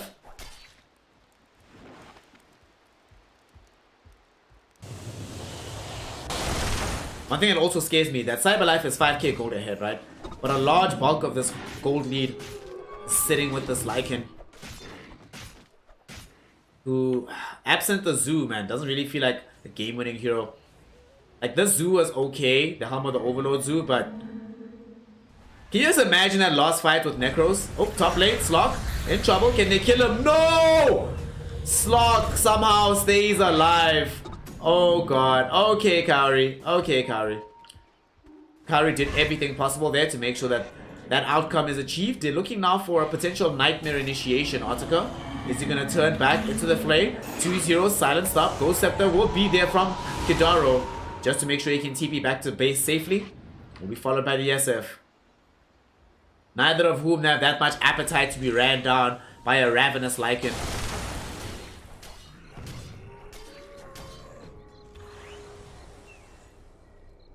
Seven Jesu almost has Basher.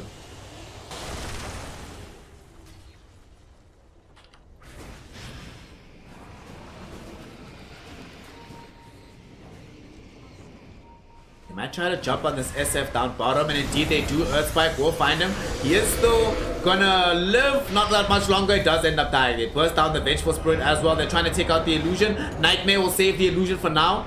She might have to buy back then. Doesn't have availability of it. Alright, looks like teams have started wisening up. The moment they see the illusion emerge from the Venge, that is the priority target. That wasn't cheap. But they do get the Aegis off of Shisui as well.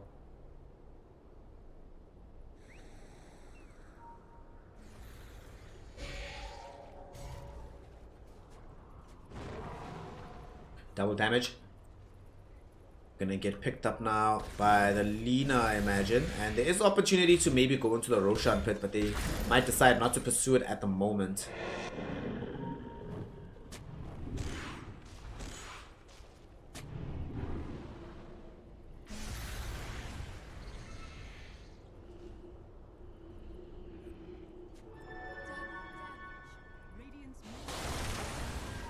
This game has slowed down a little bit at this point. They want 7 Jesu, but they're not going to be able to find him. And now there's a smoke though in the opposite direction from Cascade, as they now want to find the rest of Cyberlife. 7 Jesu.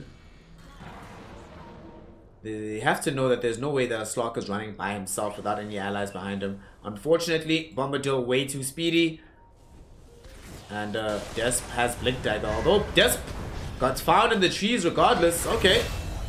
They should have actually left him alive a little bit longer so Jesu could get the head out onto him. You do not want to avoid giving the free damage over towards Slock if possible.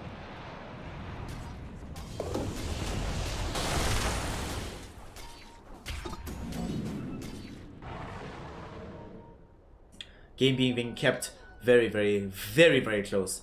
Bombadil, I like this build up towards the Daedalus. They understand that they do need a little bit more punch in the right click department outside of just having this burst. Especially with the BKBs in tow. They're gonna try and go for a kill onto Kaori. They should be able to burst them.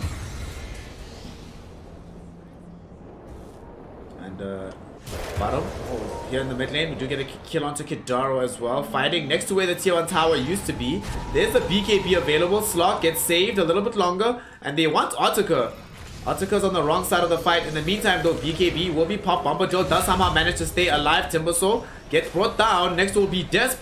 Leashed up. Nice swap from the illusion of the Venge. And they lose both supports, but they do manage to bring down the offlaner on the side of Cyberlife. With the way this Venge's game has been going, she's pretty much just a 4.5. But they do force out the ghosts. They forced out the movement from Otaka. He's gonna buy BKB, but it's now feeling very difficult for him to maintain presence in the fight. Now here they are, pushing for the tier 2 on the side of Cascade. Still a significant portion of gold behind, but they managed to claim the tower now. Yule's committed. Oh, Lina. Lina's going to die. Why would you come do that, fam? You have to know some of these heroes that are here. And with that, they also get back onto the Venge illusion with the real hero. So they have to swap back again if they want to use it.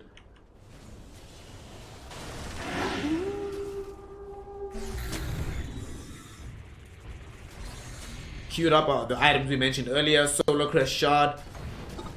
Potentially BKB, but nothing more than that. But look at the damage they're dealing to these structures. Shisui is here with the Necromancery maxed out, as well as having presence of the... Well, not maxed out actually. He still needs a couple of more creeps to fill this, but still. Oh, it is maxed out. Yeah, my mind is in like last year. Because for like more than a decade of Dota 2, max stacks has been 36, so mid. Movement there doesn't end up resulting in them getting a kill. Kidaro does net my out onto Timbersaw. Cascade maybe a bit reckless with this fight. They roll now onto Des. Des will be able to get off the Ghost Scepter. They managed to find that kill with Shitsu. At the same time, 7 Jetsu managed to bring down Phil. Now, Requiem of Souls forcing back Proletary. Proletary will not be able to do anything about this as he's also going to take a tumble. 4 heroes have fallen here. Now suddenly, pressing forward doesn't seem as scary. In fact, pressing forward seems like the only rational option for the side of Cascade Esports. They still have the BKB on Shisui, still have the BKB on Jesu. So take a tier 4 or 2. Buyback on Timbersaw is used, buyback on the DP is used. If they can get this tier 4 and still retreat somehow, they'll feel so good. Phil, the silence out on the 2. Do they have enough damage to kill the Venge? Yes, they do. That's the first life. Illusion, though, is still online. She's coming back from the other side. They do manage to bring down Bombadil, who has to buy back instantly, but there's a dieback on the Timbersaw. Now, 7 Jesu directly onto Phil with the BKB active. They're trying to get the kill onto the DP. They're going to be managed to do so. No more Exorcism. No more Ghosts. Finger of Death onto Shisui, not nearly enough damage. And now here's 7 Jesu. Back out onto Bombadil. Bombadil dies back. Otaka, will you be able to do anything here? No, you won't. You know why? Because you're a freaking Lycan. Shisui gets the rampage and they get the W. GG, well played is called.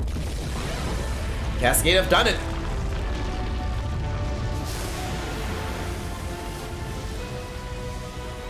Cascade have freaking done it. Yeah, boy.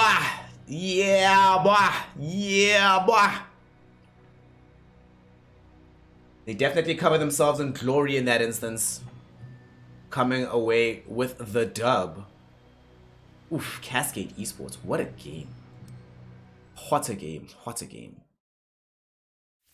At the same time, honestly, for me, it's what a useless pick Lycan is. Like, honestly, there came a point where it really was like, oh, Lycan's here. Okay. Didn't really feel threatening whatsoever. This is one of those games where, fortunately for us, it's fairly easy to be able to analyze towards the end. And the analysis is this. Cyberlife, they have this DP, they have this Lycan, they've got this Timbersaw, they've got this Lina. If they're playing aggressively in that game, and they're forcing Cascade back all the time, and Cascade is always on the retreat, then that game looks a lot different. That game is probably still ongoing. But unfortunately, I think only a single instance saw, for example, Ghosts being used to take a tower.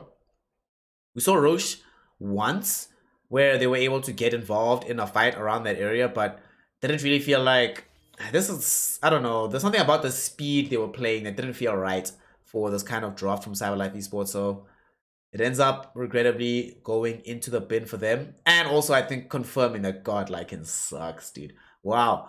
Like, honestly, I forgot that hero existed. Did absolutely nothing to help his team to victory here. So I'd be very surprised if we see another Lycan. Not just in this game, but I think we have to wait until Necrobook is reintroduced before we start seeing Lycan in the patch again. If I'm honest, it looked that bad, in my opinion. And I don't think you can run that hero off lane. Don't think it makes sense to put mid instead of like DP, DK, Shadow Fiend, Storm Spirit, Puck, etc. Don't pick Lycan. Don't pick Lycan. That hero sucks. Anyway, with that game being in the books, ladies and gentlemen, we are now going to take a quick break. Before we do though, make sure that you are following the channel. Make sure you've come to say hi and chat. People are out here, we're all watching the game together. Nothing is better than when Dota 2 is shared as a community. So do your part to be part of that community. And of course, help the channel grow. Subscribe if you have the Bugattis. Cheer if you have the bits. Donate. Yo, even if it's $1, that big yellow button, every dollar makes a hell of a difference. I cannot tell you just how much of a difference it actually ends up making in the long run. So those of you who've already been helping out, I thank you a lot. I thank you a lot. And yeah, like I mentioned, bonus content is going to be, I was supposed to drop it yesterday, but I went back for like some last minute edits and some new ideas. I think y'all are going to love what I've actually got going. I'm going to try and make it like, instead of a monthly thing, sort of like a weekly thing. Decrease the amount of work I have to do for that, but make it updated live for you guys all the time. So if you want to be a part of that, make sure that you donate, that you subscribe, or that you become a patron. And then, of course, those bonus content will be available to you. And with that, closing out for Game 1. Game 2 is coming shortly. Stick around, don't go anywhere, and we'll be right back with some more Dota 2 action.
Welcome, welcome, welcome, ladies, gentlemen, and my NB comrades back here to Snare as we're going to be proceeding today with the Positive Fire Games playoffs as we now watch CyberLife Esports taking on the side of Cascade Esports. Game 1, Cascade, were good for the money. Offlane Venge pulled through, and more importantly than offlane Venge pulling through, it was demonstrated that Lycan sucks. So bad, so bad. So let's hope we don't get to see that again. However, this time around, something new that we are going to be having. To help me break down game number 2, I am not alone this time around. I will be joined by Googly Boink. Conrad, how you doing, fam? I'm doing alright. I think last game was interesting. I think there is still potential for Lycan, actually. I'm going to defend that hero. Let's hear. You know when he...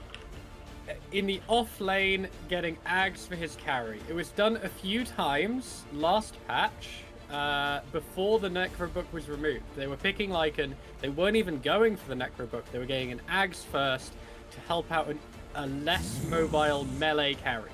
Like, heroes like Sven they get turned into a werewolf, and they own games. They just chew through everybody on the enemy team. They get a free crit, they get 650 movement speed. Nothing can stop them. That's where he's gonna shine. I think that's the only role applicable for him now, though. But the issue is that hero doesn't buy Solar Crest, can buy pipe, but you hate buying pipe on that hero. Doesn't really buy like GG boots, like all the items that all the good offlaners can buy right now. Can't buy Blink, can't buy Yules, just buy Ags. Like I feel like if you feel like you have to pick offlane Lycan in order to give a steroid to your core hero in the safe lane, you should probably have picked a different core hero. You would have probably made that off, yeah. The other thing that's really good with him though, if the enemy team has like a 5-man team fight draft, they just want to be rolling around as 5 the entire match. If you pick up the shard on Lycan, that wolf on the side lane pushes out way harder than you'd expect. When you howl, it howls up there too, so it takes the armor off the enemy creeps. Oh my god. Well, yeah, I don't want to hear this blasphemy. I don't want to hear this blasphemy. No. This is not a pub game, Googly. This is Pro Dota. We're looking at CyberLife and Cascade, you know? So, I think CyberLife personally have done a lot with these first 3 picks to help and give themselves the best chance to be able to come back with the W, Grimstroke, Storm, Lion. But it's interesting to see that it was first or second 2 with the Phoenix, but right now CyberLife haven't gone in for like a Snapfire. Obviously Juggernaut was banned, so we don't actually have a Phoenix counter just yet here, Googly. There's still 3 ranged heroes. They're not like outright Phoenix counters, but they are ranged heroes, and that shouldn't be ignored. The Grimstroke combos this game are monstrous. You've got the double Lion ult, the double Lion Hex, the double Lion Stun, the double Grimstroke Silence, which he always gets, and the double Storm Spirit Pull. This is in 3 heroes, and we've already got so many combos with the ultimate, and I love to see it. And he can Ink Spell onto Storm. Yeah. So the synergy already in these 3 picks, I'm loving it. We just don't have a lane partner for the lifesteal. We do get it now, though. What do you think of the other heroes, though? I like Sand King. Like, I always think when you get the Supernova picked up, you need as many heroes to be able to protect it as possible. And in this game, it's effectively impossible to destroy it now, right? You can't fight through Freezing Field, through Burrow Strike, through Blood Rite, getting to the egg. Even though you have this Lifestealer who can Q and try run up to it to hit it, doesn't seem like it's going to be a viable strategy anymore. Although I don't know if I like Bloodseeker as a hero, especially because they already have an offlaner, so this means safe lane Bloodseeker. Personally, I'm not a fan. Yeah. I quite like it. It's big AoE damage, and big AoE damage so far from the ultimates on the other heroes. So everybody getting damaged means that this Bloodseeker is going to be like pumped up on steroids, running into these heroes. I think it's going to be really, really good if they get these nice big teamfight initiations. The Bloodseeker is going to be able to pop off at like 1,000 movement speed. No one's going to be able to stop it. Yeah, so you also run all around. The Rupture in this game is also really, really good against Storm Spirit. I love these games when you're playing Bloodseeker and you just have one target. There's nobody else in this game you actually want to Rupture, but you see Storm, you're like, oh, sweet, awesome. You are the only person I'll press R on, and if I press R on you, suddenly CyberLife have a much more difficult teamfight to accomplish. Also, I really like the fact that Cascade Esports respond. Whenever I see Storm Spirit, I think there's 2 ways to respond to that hero. Either with Insta Disable, or making sure that the heroes he would want to jump either have protection or BKBs. In this game, both can sort of be true. I can envision like Sand King building pipe for the Phoenix Crystal Maiden, and then Bloodseeker will just have a BKB of his own. If they get to that stage of the game, like there's nothing that CyberLife really has. They'll be relying on Lifesteal to dish out damage during those few scant seconds of the rage. 10 seconds remaining. Yeah, and also the Bloodseeker can Rupture the Lifestealer if the Storm Spirit isn't in the fight for some reason. If this Crystal Maiden goes for 4 stuff, everyone else on the team is so mobile, they'll just be able to kite the Lifestealer around. Yeah. And hopefully not let him get any hits off. Yeah, I'm really liking this side of Cascade Esports with their team fight. But CyberLife, again, if they get those lovely Grimstroke combos, they can potentially delete 2 heroes out of the fight at the beginning. And then it kind of falls apart. You know, if you take out Phoenix and Sand King, Phoenix Maiden, for instance, with the combo, the team fight is gone. It is, yeah, just pretty much gone instantly. If they're able to do it, though. If they're able to do it. It's going to require a really strong performance here from Bombadil. Although his Storm Spirit is quite good. Last pick here. Need an off-lane hero is going to enable the team somewhat. What's banned? They took out the Tide, they took out the Doom, Mars is gone as well. So we still have Centaur, Sand King obviously on the other side. There's still the Abyssal Underlord. Who do we actually want here? Add into Bloodseeker. Doom Bad. actually doesn't do very well against Bloodseeker. Doom banned. You can't pick Pango because it's Bloodseeker. This Bloodseeker is actually doing a lot of work just by being present here. I don't think you really want a hero like Mag either, though you have major counter initiate and give damage towards lifesteal. I think you want something a little bit more active on the map. Ideally, like Storm Spirit needs to be able to zip into the fight after it's already been started by a hero like that in the offlane, and then just get all crazy Magnus from there. on Cascade could be a really nice pickup. Oh no, wait, they're off. No, they're Sand. They need mid. Yeah. I mean, we did see Sand King mid, like both in the earlier series and over the weekend, so it's not too out of left field. However, it really matchup dependent. I don't think you just pick mid Sand King. You need to be in a situation where the hero looks good. Magnus mid in the DPC was picked up as well.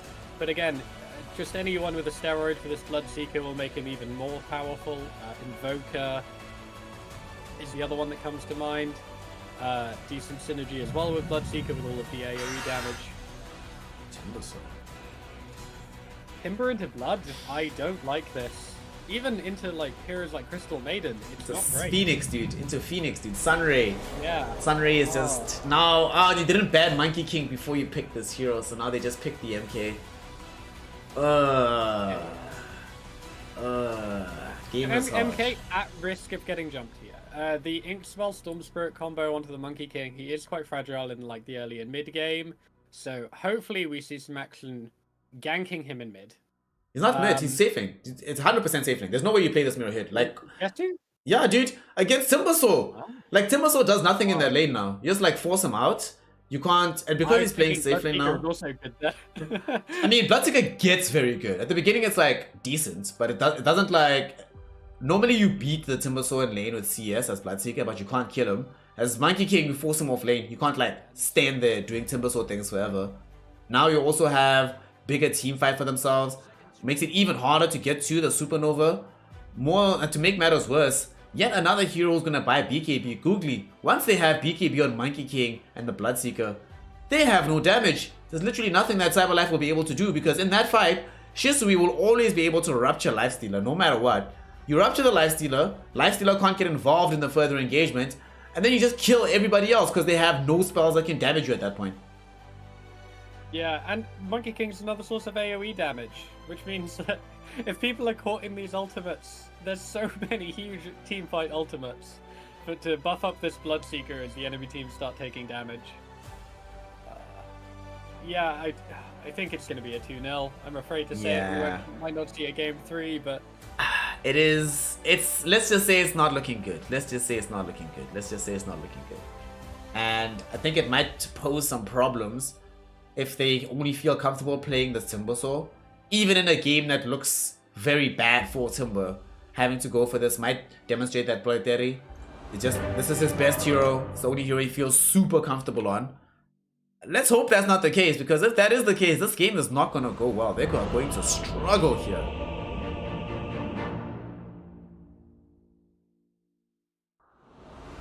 But let's see. Here we go. Mr. Googly Gwank, we are in the game now. Very cool of you. Cyberlife. It will not be easy, but it's not like it's impossible. Right. They do have some tools, right? this'll work. And also, like you're mentioning, work. if Article can have a really good start in this game, which is definitely possible, he's only laning against the Sand King. He's able to have a really good game, and they're able to get a decent start for the Storm, which should also be possible because now he's laning up against this Bloodseeker in the mid lane. Should mean that some of these... That's like trading farm, by the way. Yeah, exactly. So the first couple of fights in the mid game, these bigger engagements can actually break the direction of Cyberlife and enable them to try begin the snowball, but it is not easy. It is not easy. It's not going to be quite a difficult game.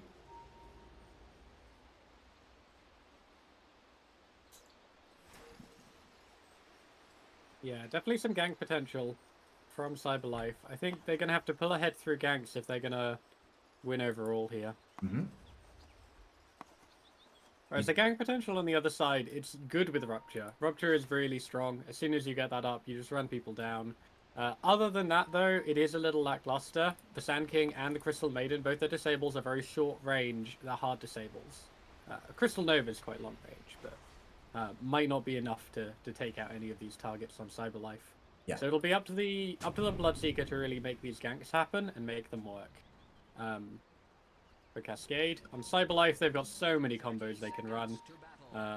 Honestly, Bloodseeker and Storm both great combos up with the Grimstroke. You've got the Lifestealer Infest for mid-game ganks too against those juicier targets where you want to commit the Lifestealer to ganking. Yeah, pretty much costs no items, right, for the first initial salvos of their initiations. Just need to get to like level 8, level 9, and then you have some degree of danger present. We'll see now. Both teams will just trade out 2-2 on the bounties. Cascade went for the aggressive move. Unfortunately for them, Cyberlife had read this movement and was positioned appropriately. So here we are underway. One game already in it for Cascade. If they can grab this 2-0, then they can proceed till tomorrow, stay in the upper bracket. Their opponent hasn't been announced just yet. We only know that that Viking and Chicken Fighters are awaiting winners of upper bracket round 1 and 4. But this particular game, we do not know who their opponent's going to be. So that does mean that you definitely do not want to put yourself in a situation where you play them later in the tournament without having at least gotten a practice warm-up. So Cyberlife definitely need to win this one out. However, it's not going to be easy. Bottom lane will be fine for them though. Ataka will get quite a lot of farm. You know who's really happy about this lane setup? The fact that they put the Phoenix down bottom. Timbersaw is celebrating good times right now. He is so happy. Because the Timber in the lane against Monkey King, Crystal Maiden, that lane is like whatever. Monkey King with Phoenix is terrifying, but Monkey King Crystal, meh. So it's gonna have a good time here in the top lane for Proletary. Yeah, we actually just missed the first blood. The Timbersaw manages to claim it on this Crystal Maiden with the help of the line. Starting with stuff. Gastrus got caught with too many of those Timber Chains. That's surprising, really. Yeah. I wasn't expecting a first blood to hit level 1 from Timbersaw. This is one of those things where if you're playing Timbersaw in this lane, you do kind of want to get as aggressive as possible early. The earlier you can get aggressive in this lane, the better, because as time passes, it's not going to be as easy to maintain that. So now, here they are. And Proletary now realizes that this is a level 2 Monkey King. Look how much damage he took just from the third point in Jingu. Third stack, it could have gone really worse. So as soon as they hit level 3 on 7 Jesu, the potential for getting a kill in this lane onto the Monkey King is suddenly over. So their window is closing. That's why they're playing so aggressively right now.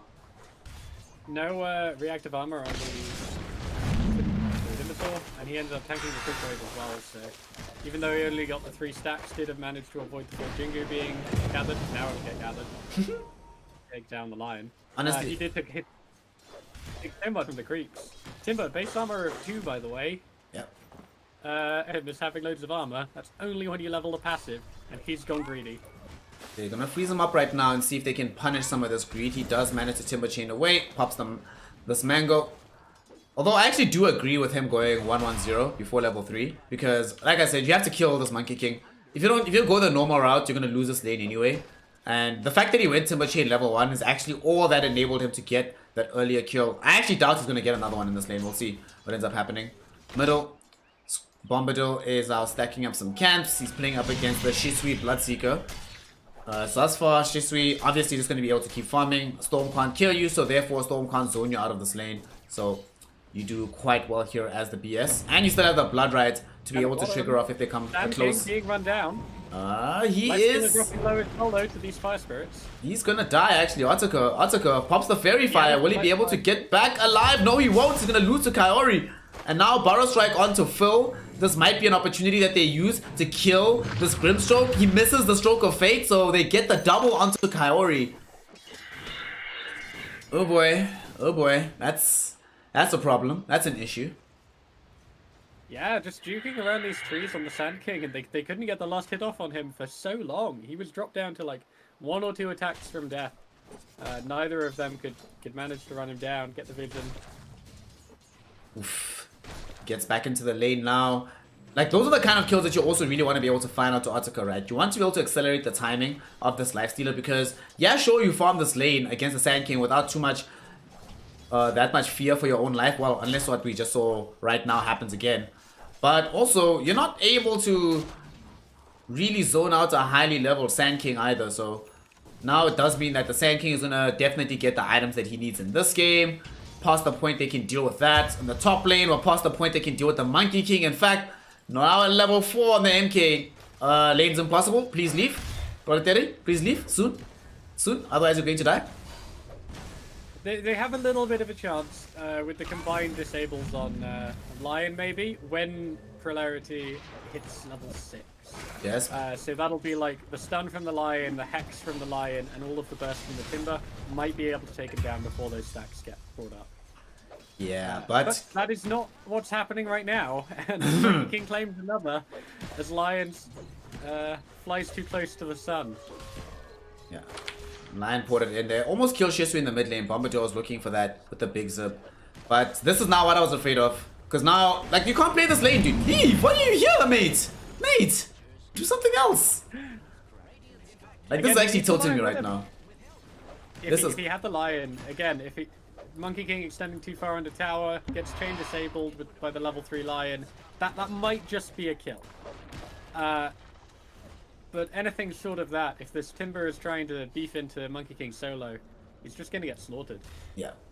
Just looking very difficult right now for Cyberlife. 7 Jesu. Okay, good play there by Cyberlife. Proletary, he decides, you know what, let me ignore the Monkey King and just go get the creep wave.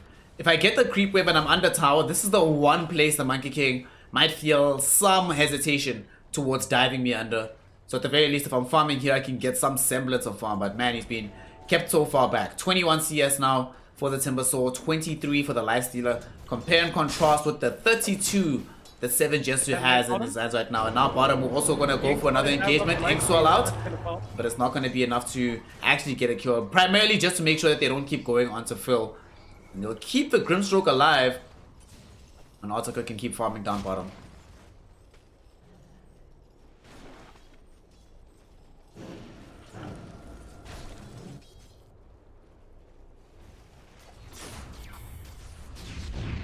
Not liking the progression of this game, if I'm honest, right here, Googly from Cyberlife. Kind of feels like, yeah, sure, your lanes aren't really set up in such a way that you can make that much happen right now. It's really distressing how things are looking at the moment. On Storm. I really think they need to start him now.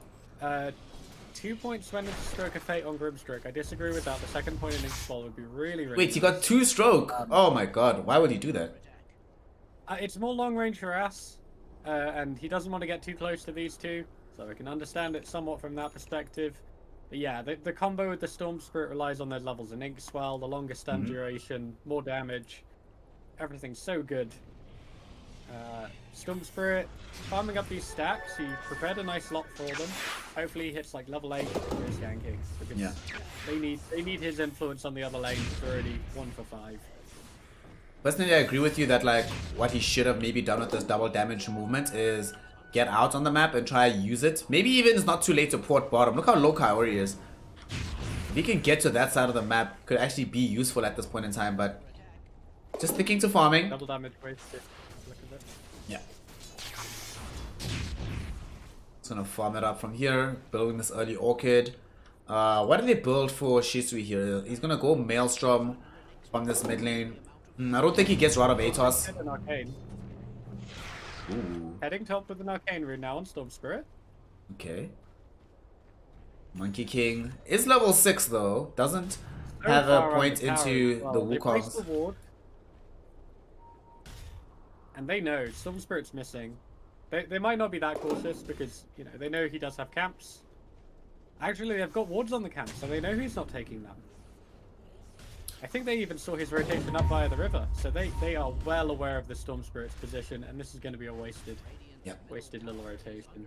Better yet, they not just know about the rotation. We saw an observer ward planted out by Kidaro, which saw it. So with that, it's going to be time that Storm is spending not really accomplishing that much on the map. Shisui doesn't feel the same pressure to have to rotate and help his team out because everybody's doing really well.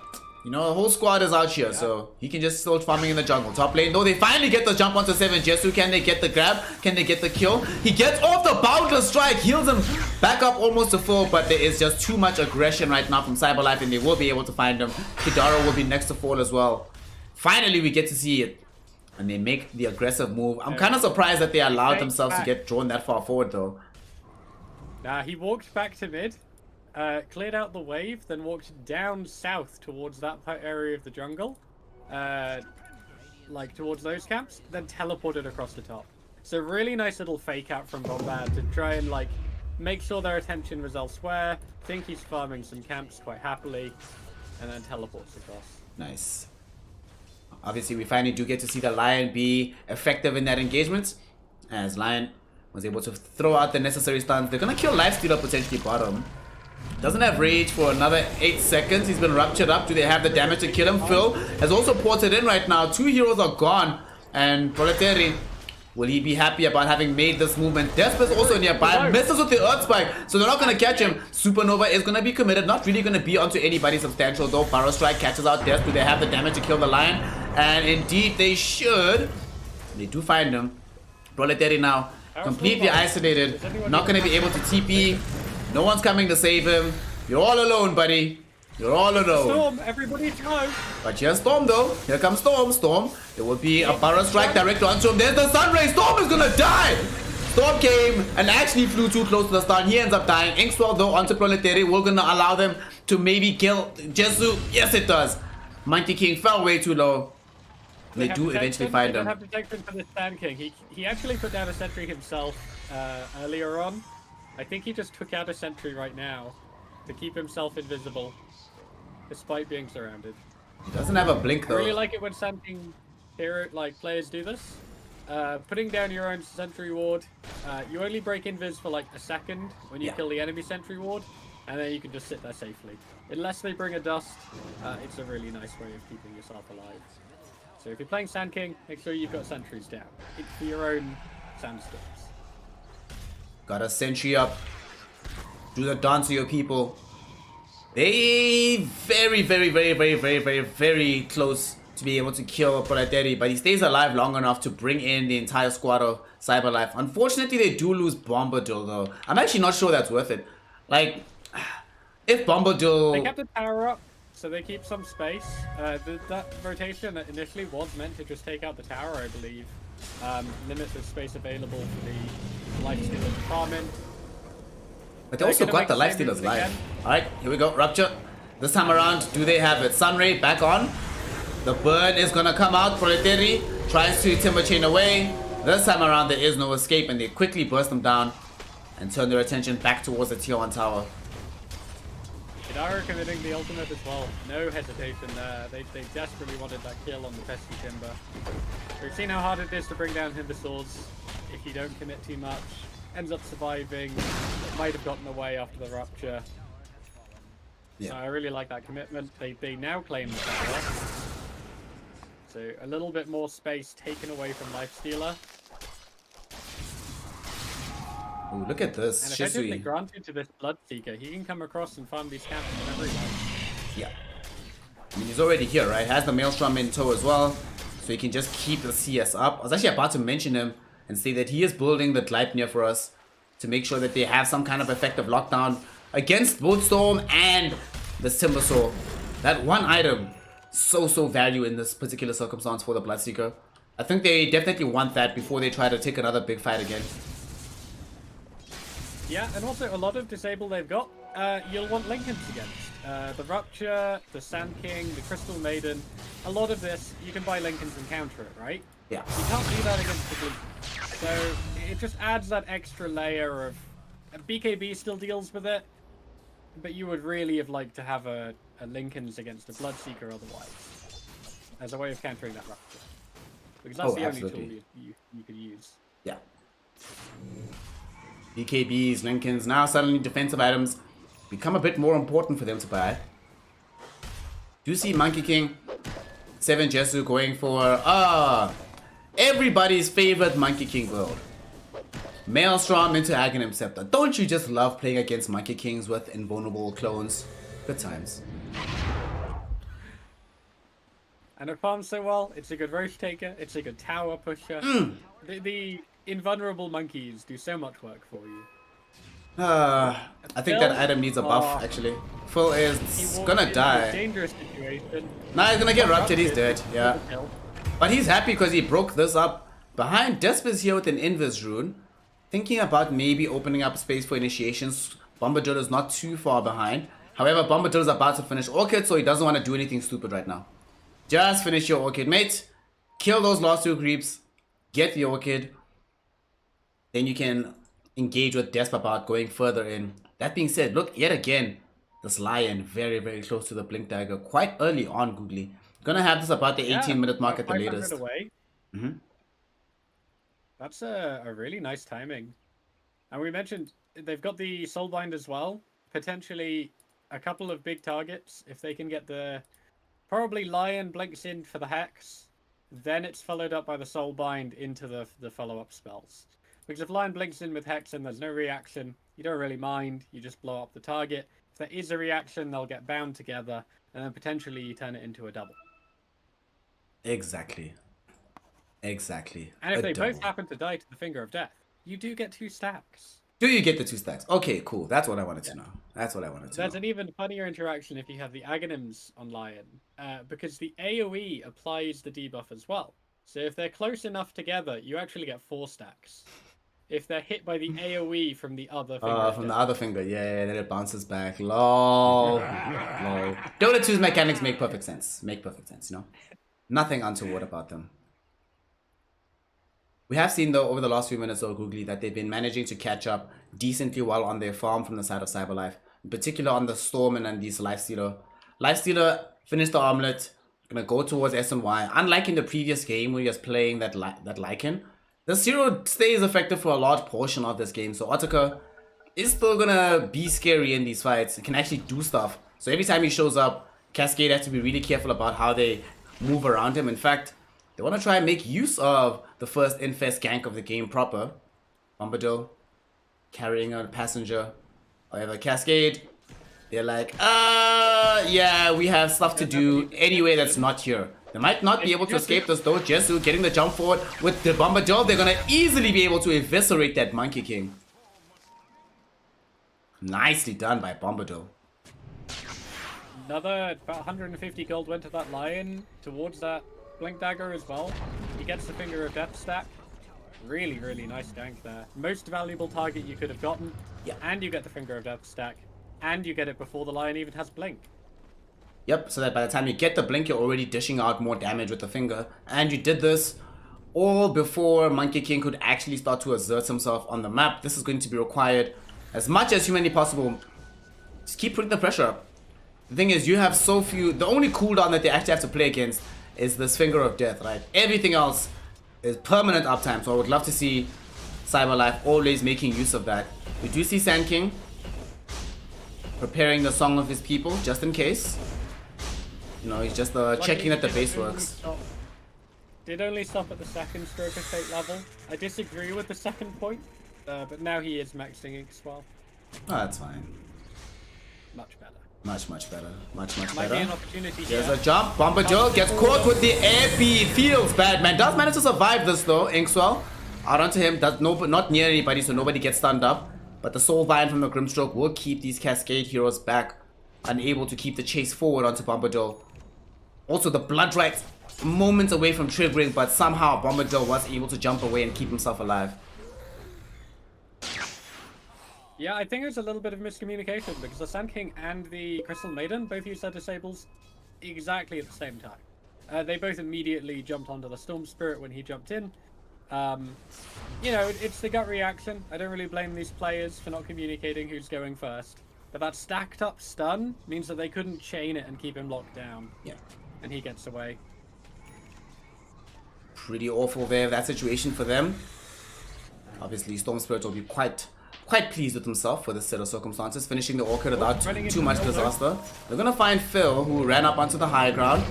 You thought your own jungle was safe, bro? Come on, fam. What game do you think this is? Loses his life. They really want this Yoa tower in the mid lane, and we still have both up from both sides, fairly around the same HP. I think it actually might be interesting to see which one goes down first. It'll tell us about the direction of the upcoming fights. The way it's looking right now, it does seem like Cascade seem more poised to be able to get it sooner. As I say that though, we see Kidaro getting jumped by Bombadil, quickly getting brought down here in the Radiant jungle. What was she doing there? Maybe trying to get out vision. I don't know what is happening. There's no wards here either. I don't understand what's going on.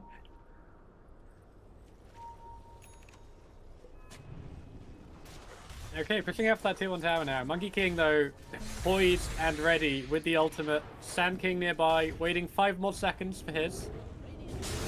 Jump in, Sand King, they get the Burrow Strike out onto this Lifestealer. Autoca not dead just yet. In the meantime, though, Cyberlife look for and isolate the Phoenix so that there is no more Supernova. Now, Soulbind out onto the Bloodseeker and 7 Jesu. Deep jump in from Bombadil, but he doesn't find any targets. And now they are out of mana. Freeze going out onto the Timbersaw. Here comes the Sand King looking for this epicenter. They've only managed to bring down the Lion, however. Nice Burrow Strike onto the high ground, but Otaka activates the rage, turns his attention back towards 7 Jesu. 7 Jesu will not be able to survive through this. He ends up losing his life. Freezing Field tried to bring them down, but it's not going to be enough. In the meantime, Shisui does at the very least manage to bring down Phil. Blood Right going out onto Otaka. It is going to trigger, giving a double kill towards the Bloodseeker. So now he feels really, really strong. Can't keep the chase going though because there's too much mobility on the Storm Spirit and the Timber. But that fight will break here, Googly. 3 for 3. The big winners gold-wise are Cyberlife. However, Cascade Esports took that fight without having to use the Supernova as Kyori died first. And that'll fill them with a lot of happiness because it is still available for the next upcoming engagement. Yeah, they feel really happy getting a Monkey King kill as well though. He's having to go for the BKB now. He didn't go for the Aghanim Scepter. So feeling a bit pressured, obviously.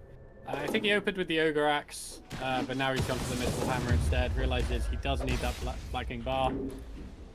So that's a big win from Cyberlife.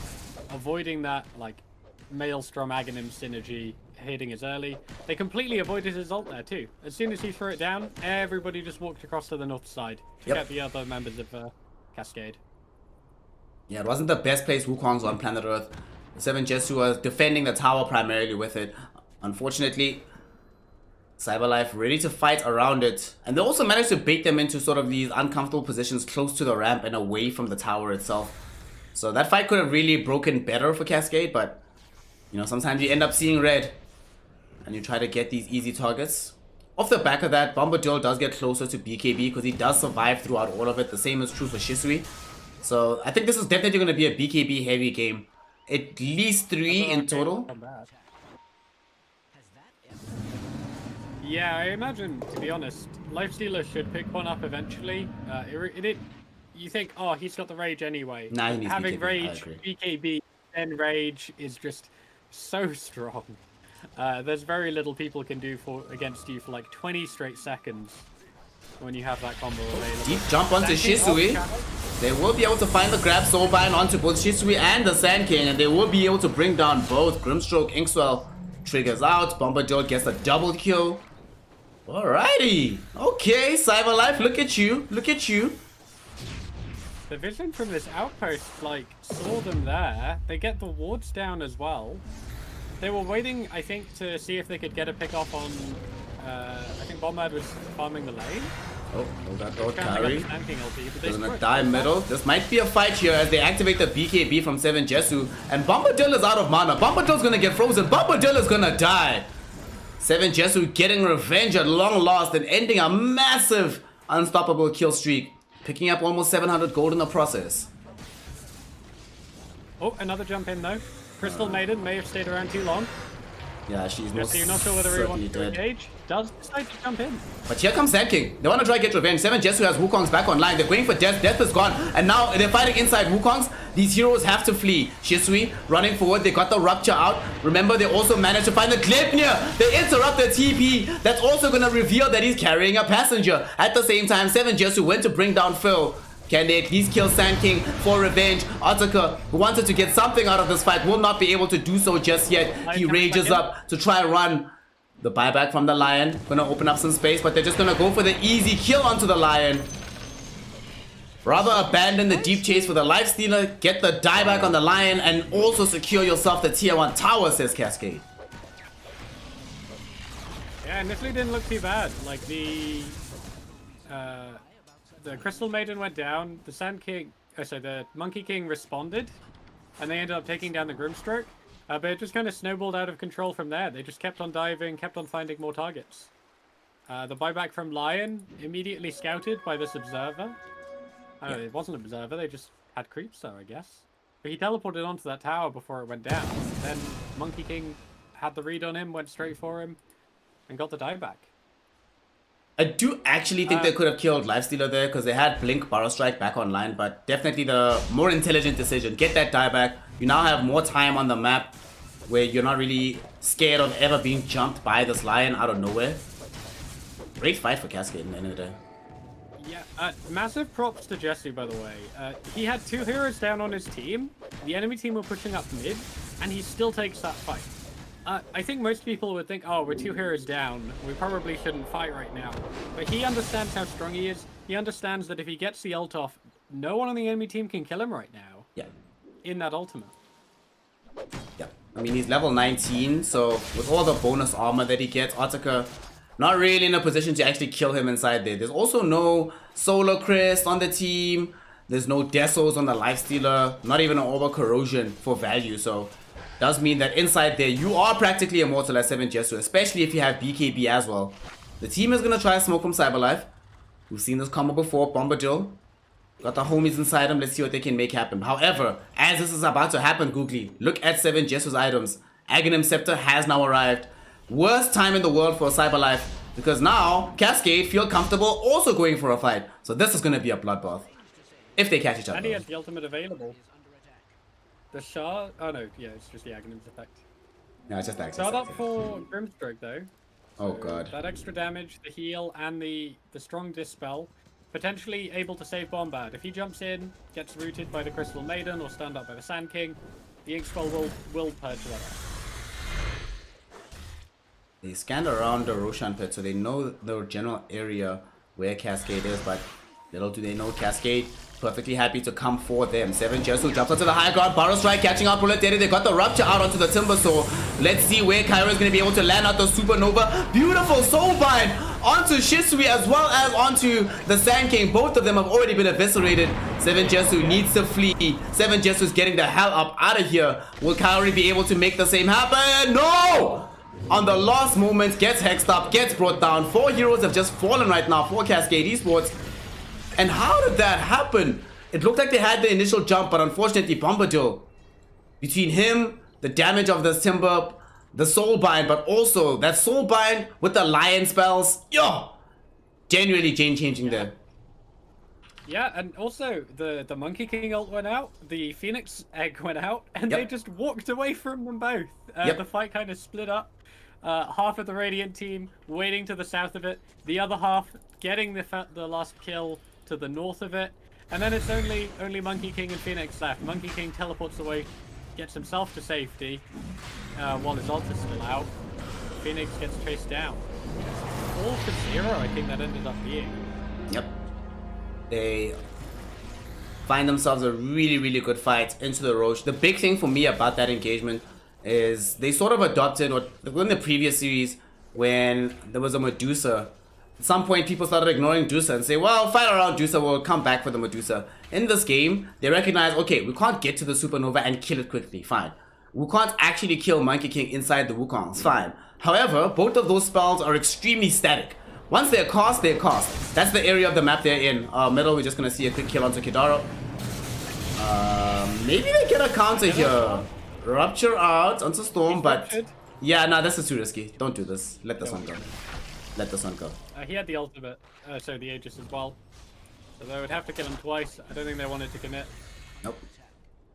But I was saying, like, because they're so static, like the Supernova as well as the Wukong's Command, you have really fast heroes. You have the Storm Spirit zipping around. You've got this Blink Dagger on the Lion. You've got Timber Saw with Timber Chain.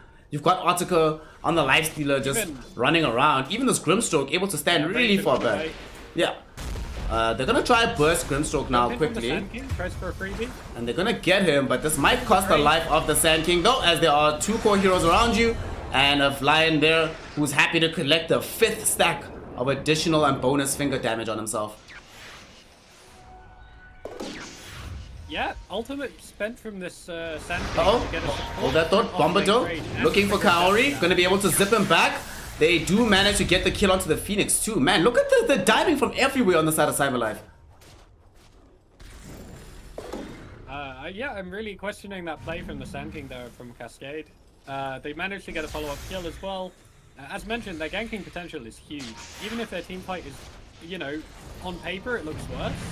But they're playing these fights so well, by Shisui? avoiding the big ultimates, it doesn't seem to matter. They're trying to take away the first life of Bombadil. Unfortunately, won't be able to do so. Ataka gives them some bonus HP with the Infest. There was a freezing field to deny them moving forward onto the other side. However, Aegis will still assist. And they got the tier 1 at long last. How long have they been trying to fight for this tower? And they finally managed to bring it down. Top 7 Jesu. No! No! Does he have BKB TP out? He's gonna try for it, but they've got the Basher. He can't escape. He can't leave. He is gone. He is dead. Oh my god. Ataka with the Basher SNY armlet.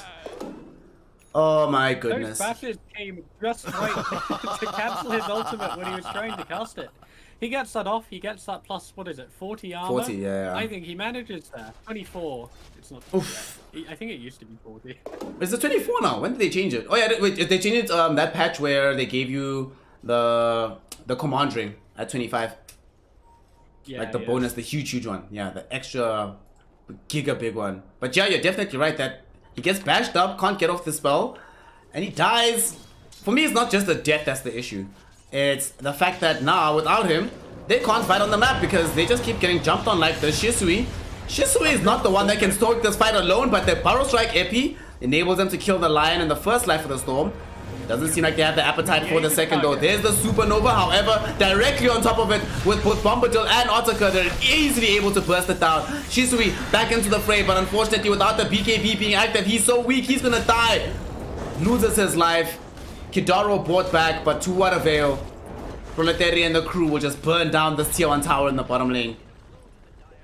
Yeah, really interesting. They commit so much to try and take out the Storm Spirit's first life. The Rupture goes down.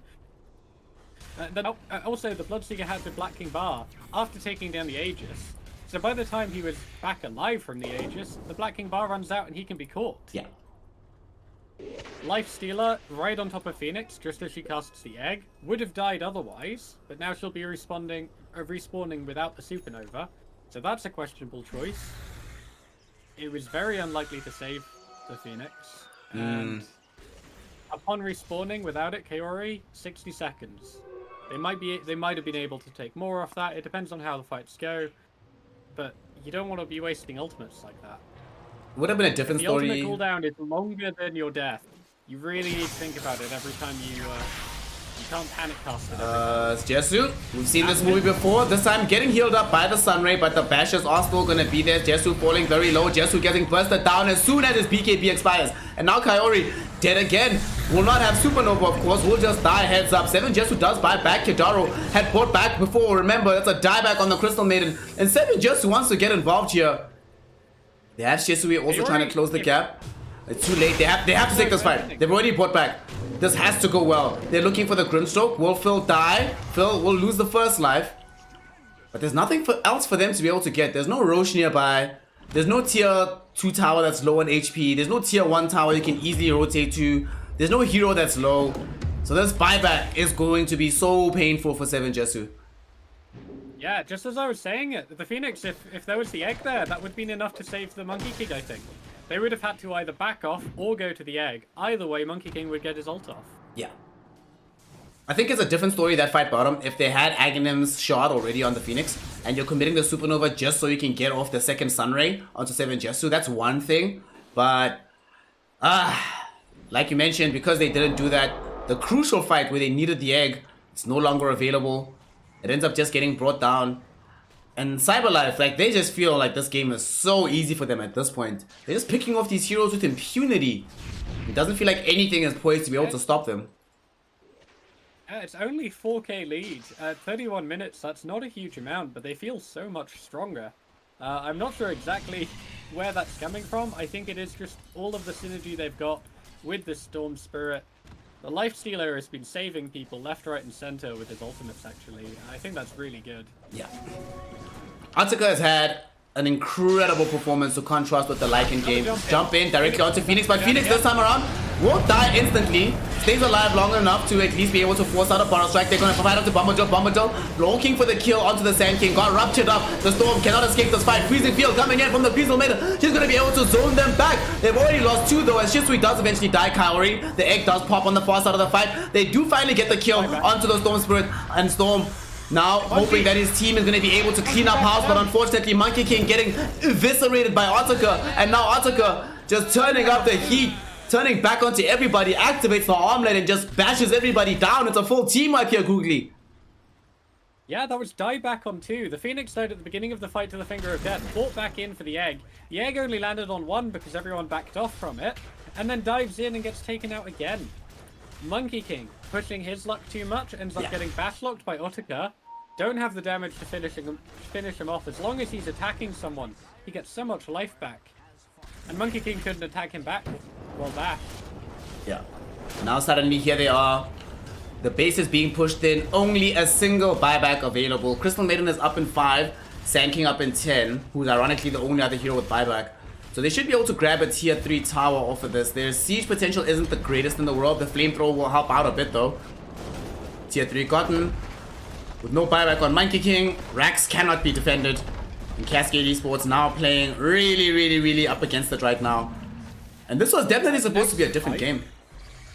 I feel like next fight, this Lifestealer is going to have an Abyssal Blade. And then, what does Monkey King do to respond to that?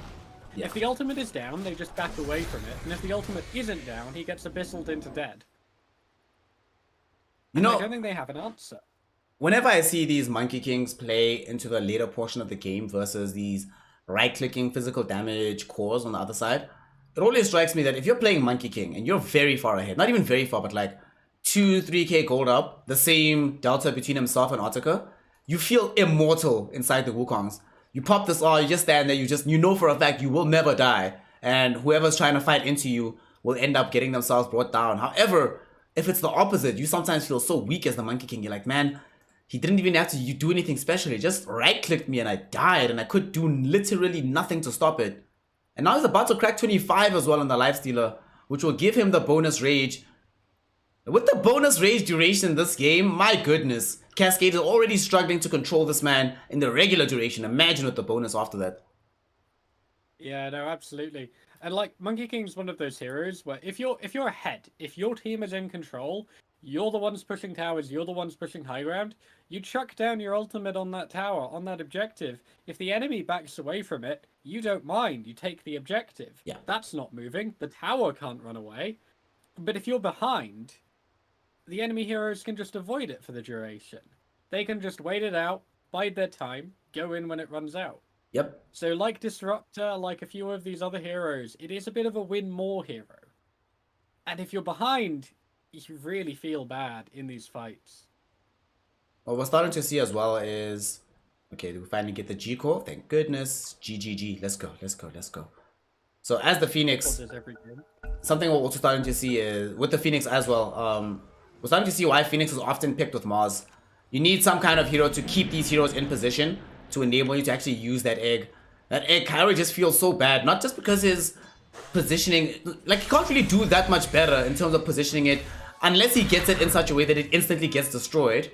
However, when he positions it in a place where it can potentially have an impact, as mentioned before, the mobility is too high. They need some kind of way to allow these spells to land, but unfortunately, because they need the Sand King so much as a source of initial initiation, he's not really available to sort of go in only when the supernova is about to pop. He has to be the first one in, otherwise they have no way to actually catch these heroes. Yeah, pretty much every time we've been seeing, the Sand King goes in with the Burrow Strike to set up the Wukong's command initially. Yeah. So like as Monkey King is casting it, the stun from the Sand King is there. And so all of the monkeys get like a hit or two off, and then everyone's avoided it already. Yep. Then you're waiting on the Sand King stun timer. The other support, Crystal Maiden, this hero isn't as strong as some of the other supports we've been seeing. Lion with those Earth Spike and multi-hero stuns, Crystal Maiden can root one hero. and then they can BKB to get out of it. The slow and the damage from the ultimate is really, really big if the enemies stay in it. Yeah. Which falls into the same problems you have with Monkey King ultimate, Phoenix ultimate. All of this relies on the enemy team being in one place and obediently standing there for the entire time. If they had something like a kinetic field, a Warlock with his slow might have been worth it. I just feel like the synergy between these picks, they need someone to keep it there, and then all of the other picks manage. Absolutely. So we want to talk about synergy. We've seen that in spades from the side of CyberLife. Storm Lifestealer playing as if they are sharing the same brain. This Lion. See this Lion's health pool. Yes, I was about to mention Lion, that not only is Lion have all the items on Earth, but Lion is now crazy tanky, so he doesn't die easily anymore. He also, he's 21, so bonus damage on the finger stacks as well. And oh my goodness, Googly, do you want to know what desperation looks like, fam? Let me show you an illustration of desperation. And they get Bombadil, the Aghanim shot as well. So yeah, now you get the AoE overload charges for your squad, good times. But desperation, my friend, looks like Sand King buying Basher because they have so little lockdown in this game. I think it's eventually going to be towards a Abyssal Blade. I mean, of course, but it feels like... Have you ever played Sand King in your entire life and thought to yourself, man, I'll be very happy to buy Basher, man. Abyssal Blade, we're going to win the game and I'm going to feel good about it. I mean, if you have to buy a super expensive lockdown item, if you feel like you have to buy Sheepstick, it is what it is, I get it. But the way this game is going, he definitely does need Abyssal Blade. Cannot feel good about this particular item pickup here. Yeah, if he went for the Hex, it wouldn't work against the Lifestealer in Rage. Yep. So the Abyssal Blade is the better choice in that way. Not really much else they could have gone for. Silences do work quite nicely into the Lifestealer, but I think they have ways to purge it or to survive through it. So the other option for this Sand King could have been the Bloodthorn even. Like Orchid into Bloodthorn. No, those physical... They're gonna Like, go in, Epi, they wanna look for the Grimstroke at the back of the fight. They're not gonna be able to find him. They do lose Kidaro though. Grimstroke is still alive, and now they've also lost the Phoenix. Bombadil with Artica. They're jumping back in onto Shisui. Wukong's command finally does get triggered out. Bolleteri is gonna die. Can they man up against this? Bombadil is out of mana. Bombadil's inside the Wukong. Bombadil is gonna die. That's the first life, however. 7 Jesu running out of allies for the time being. Crystal Maiden will buy back. They did lose the Sand King. Somehow, Phil is still alive on the backside of the fight. They haven't managed to kill the Grimstroke. Buybacks are not available for anybody else on the side of Cascade. They can't afford to lose any more lives. They jump directly onto 7 Jesu. Otaka trying to chase him down right now. They find the Abyssal Blade stun. 7 Jesu, Boundless Strike won't save you. You're gonna go down. And the Mischief was the last thing he does before he dies. Kidaro at the very least throws it a Fizzing Field. However, not going to be able to save the life of the MK. No buyback available. Well, at least for another 20-something gold. Maybe catches Bombad? Yeah, he doesn't want to commit to that. No. Heroes. Even with Bombad only on 600 HP. Nope, not worth it. Let him go. If you had buyback, maybe... Like, if you had buyback on the Monkey King, maybe you try to go for that play. But with Shisui being the only one who got buyback there... Okay, at least they got buyback on the Monkey King. But it's too late. Everyone's already left. So you're now 2 lanes of Raxus down. And it does not seem like these fights are getting any easier for you, does it? Like, if you can't get a kill onto a Grimstroke after the full combo from the Sand King with some Sunray damage, I mean, then yeah, things are definitely not looking good. In fact, the only reason Timbersaw and Storm Spirit died is that I feel like anybody will die if they spend the full duration inside of a level 25 Wukongs. So that's acceptable, but... The fact that they can't even get full. The extra kill and died in return, but Storm Spirit doesn't mind because he had the Aegis anyway. Yep. So he's happy to lose that. Get his mana pool back, potentially go for more. And with that, they end up getting the kill onto the Monkey King. And if he doesn't have the Wukong's command available, what is there he can do? I don't really see the serious impact without the Wukong's right now. Yeah. On the bright side though, Googly, we did not have Supernova committed, so it is still available. So Kaori died very early on in the last engagement as well, but still will have a spell to cast out. And they are aware of this on the side of CyberLife. They also know they do not have the Aegis. So the wise maneuver at this point in time would rather be to let this bottom lane go, wait for the next Aegis. You know that it's not like in the next 3 minutes. What? Grim, look at Grim. Grim, oh my god. Oh, Grim has the hex. Side of Yeah? No, I saw that earlier, On yeah. the 4th of Grim. He's chilling, man. Having a good time. He is enjoying life. He is enjoying life. He's having a great time. Smoke up. Cyber Life. This is it. I feel like they are on the cusp. If they get this next fight, I really don't see a way for Cascade to come back into this one. I'm already at that point where I feel like a GG is okay to call. And now 7 Jesu. No! No! That's gotta be Gets caught outside the base. At the very least does have buyback. Will he decide to use so it? Got one more shot. Yeah, he has one They more. lose the like double Monkey King life. Sand King. Sand King cannot afford to be at the There was forefront. that Telltale Tail Wag. He decides not to go with the FD. Okay, they Burrow Strike in, Rupture out, onto Proletariat, buyback in from the Monkey King. 7 Jesu, can he get back in time to help? They bash up and get the kill onto Proletariat. Perhaps he's still alive, he Bloodstones up. How is this Timber Source still living? He Timber Chains out right now. Sand King in the meantime, caught on the low ground. Shisui is instead going to get brought down by Otaka and Bombadil. Wukong's command triggered out by 7 Jesu with the Supernova burst out onto Proletariat. Zoning back Bombadil as well as he tries to run himself away. Will he be able to escape? Yes, he can. TP's out to safety. He's all good. The rest of the fight though, BKB was popped by Death. What? BKB was popped by Death? What? Okay. We do at the very least just so we see him chasing and catching out full. The thirst will allow him to see that Grimstroke, but at the same time, bottom was being pushed in. They got the 4 megas. Lion will take that. Possibly. Lion, nah, let this one go. Let this one go. So 2-2 engagement there. With a buyback from the Bloodseeker, and it required a buyback from 7 Jesu's Monkey King. And they still end up giving up the lane of Rax regardless. So getting megaed and having to buy back to do it. Whew.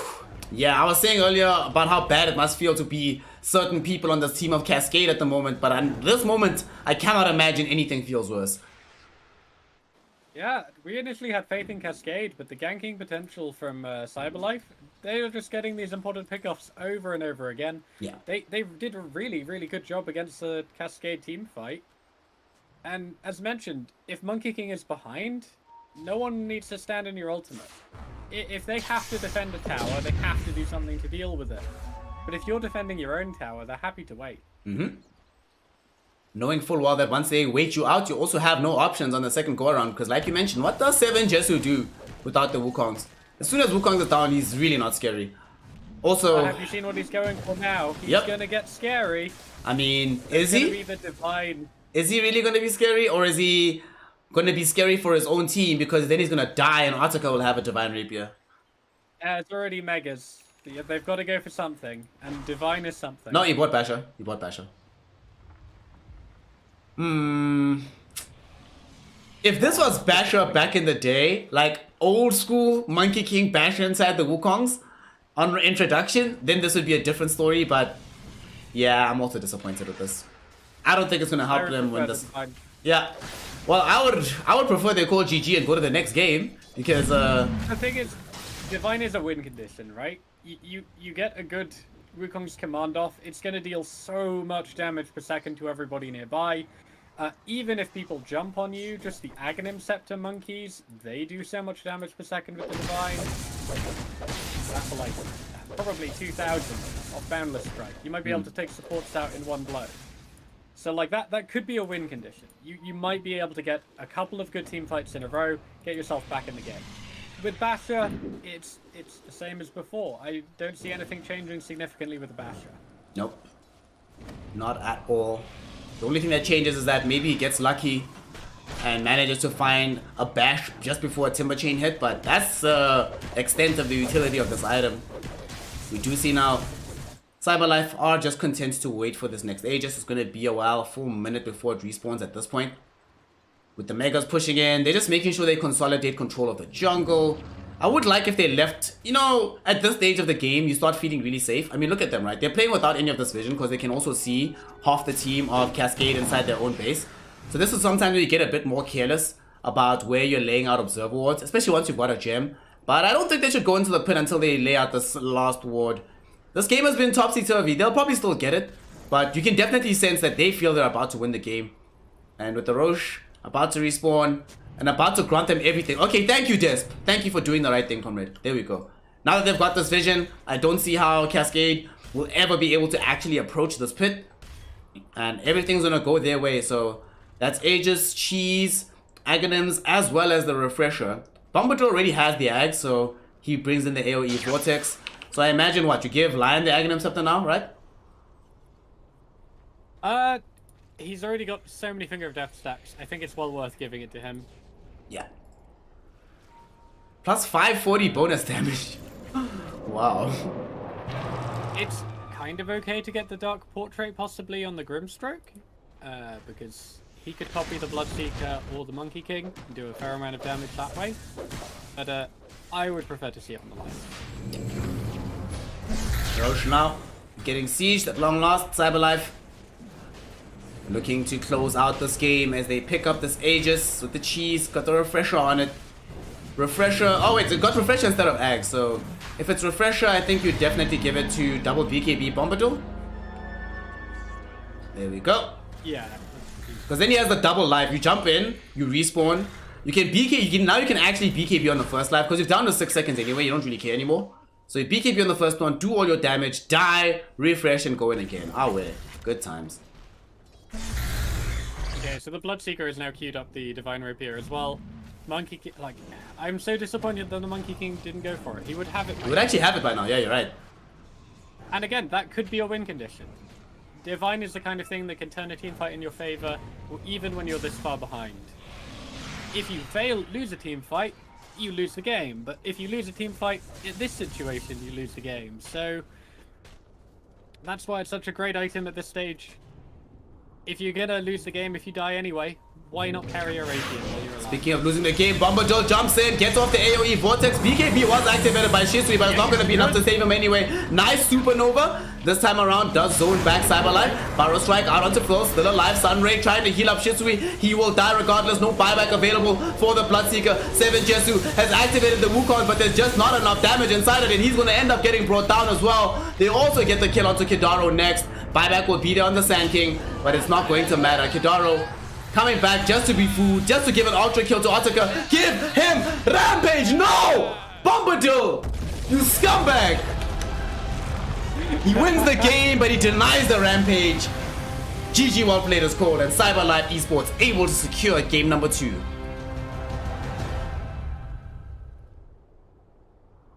Whew, what a game, Googly. What a game.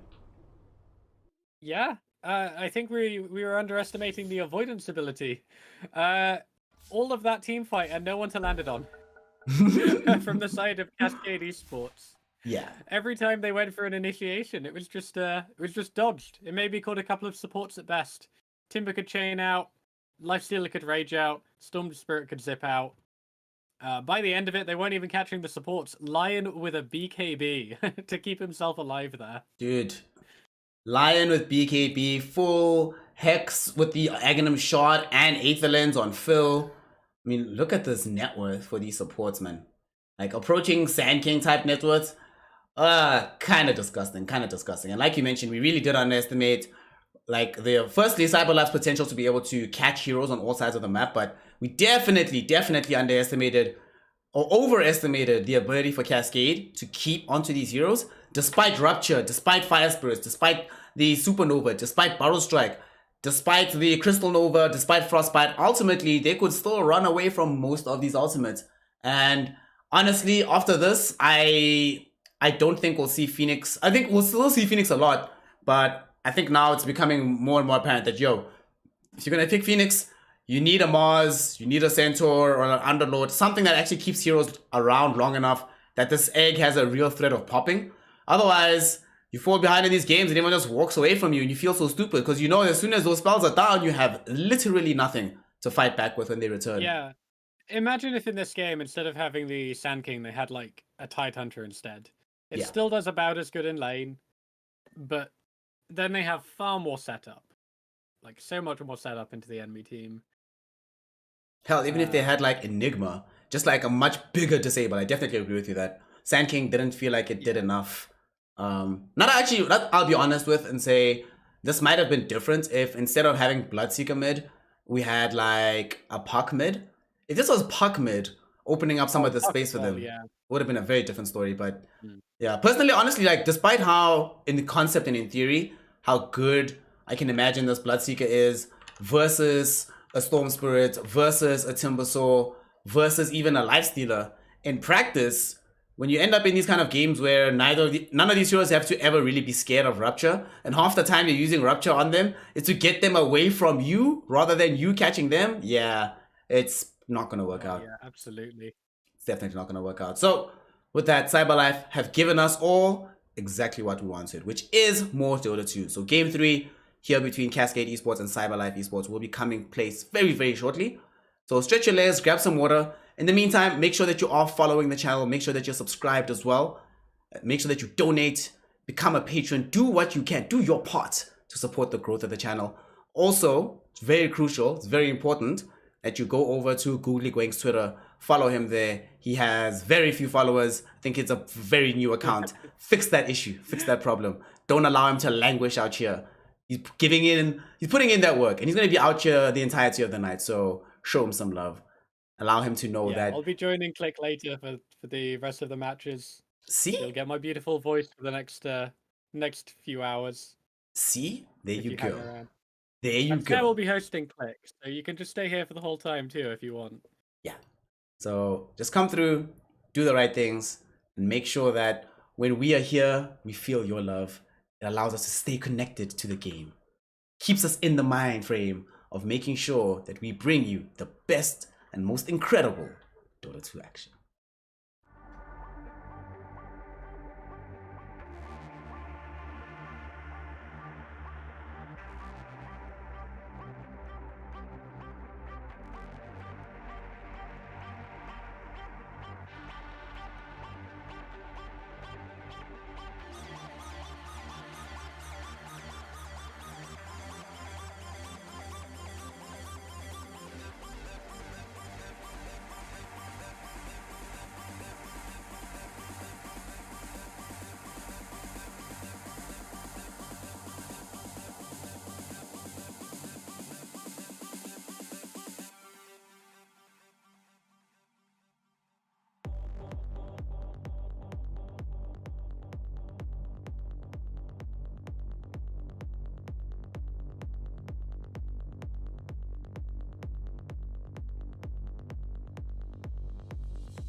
Ladies, gentlemen, and my NB comrades, welcome back.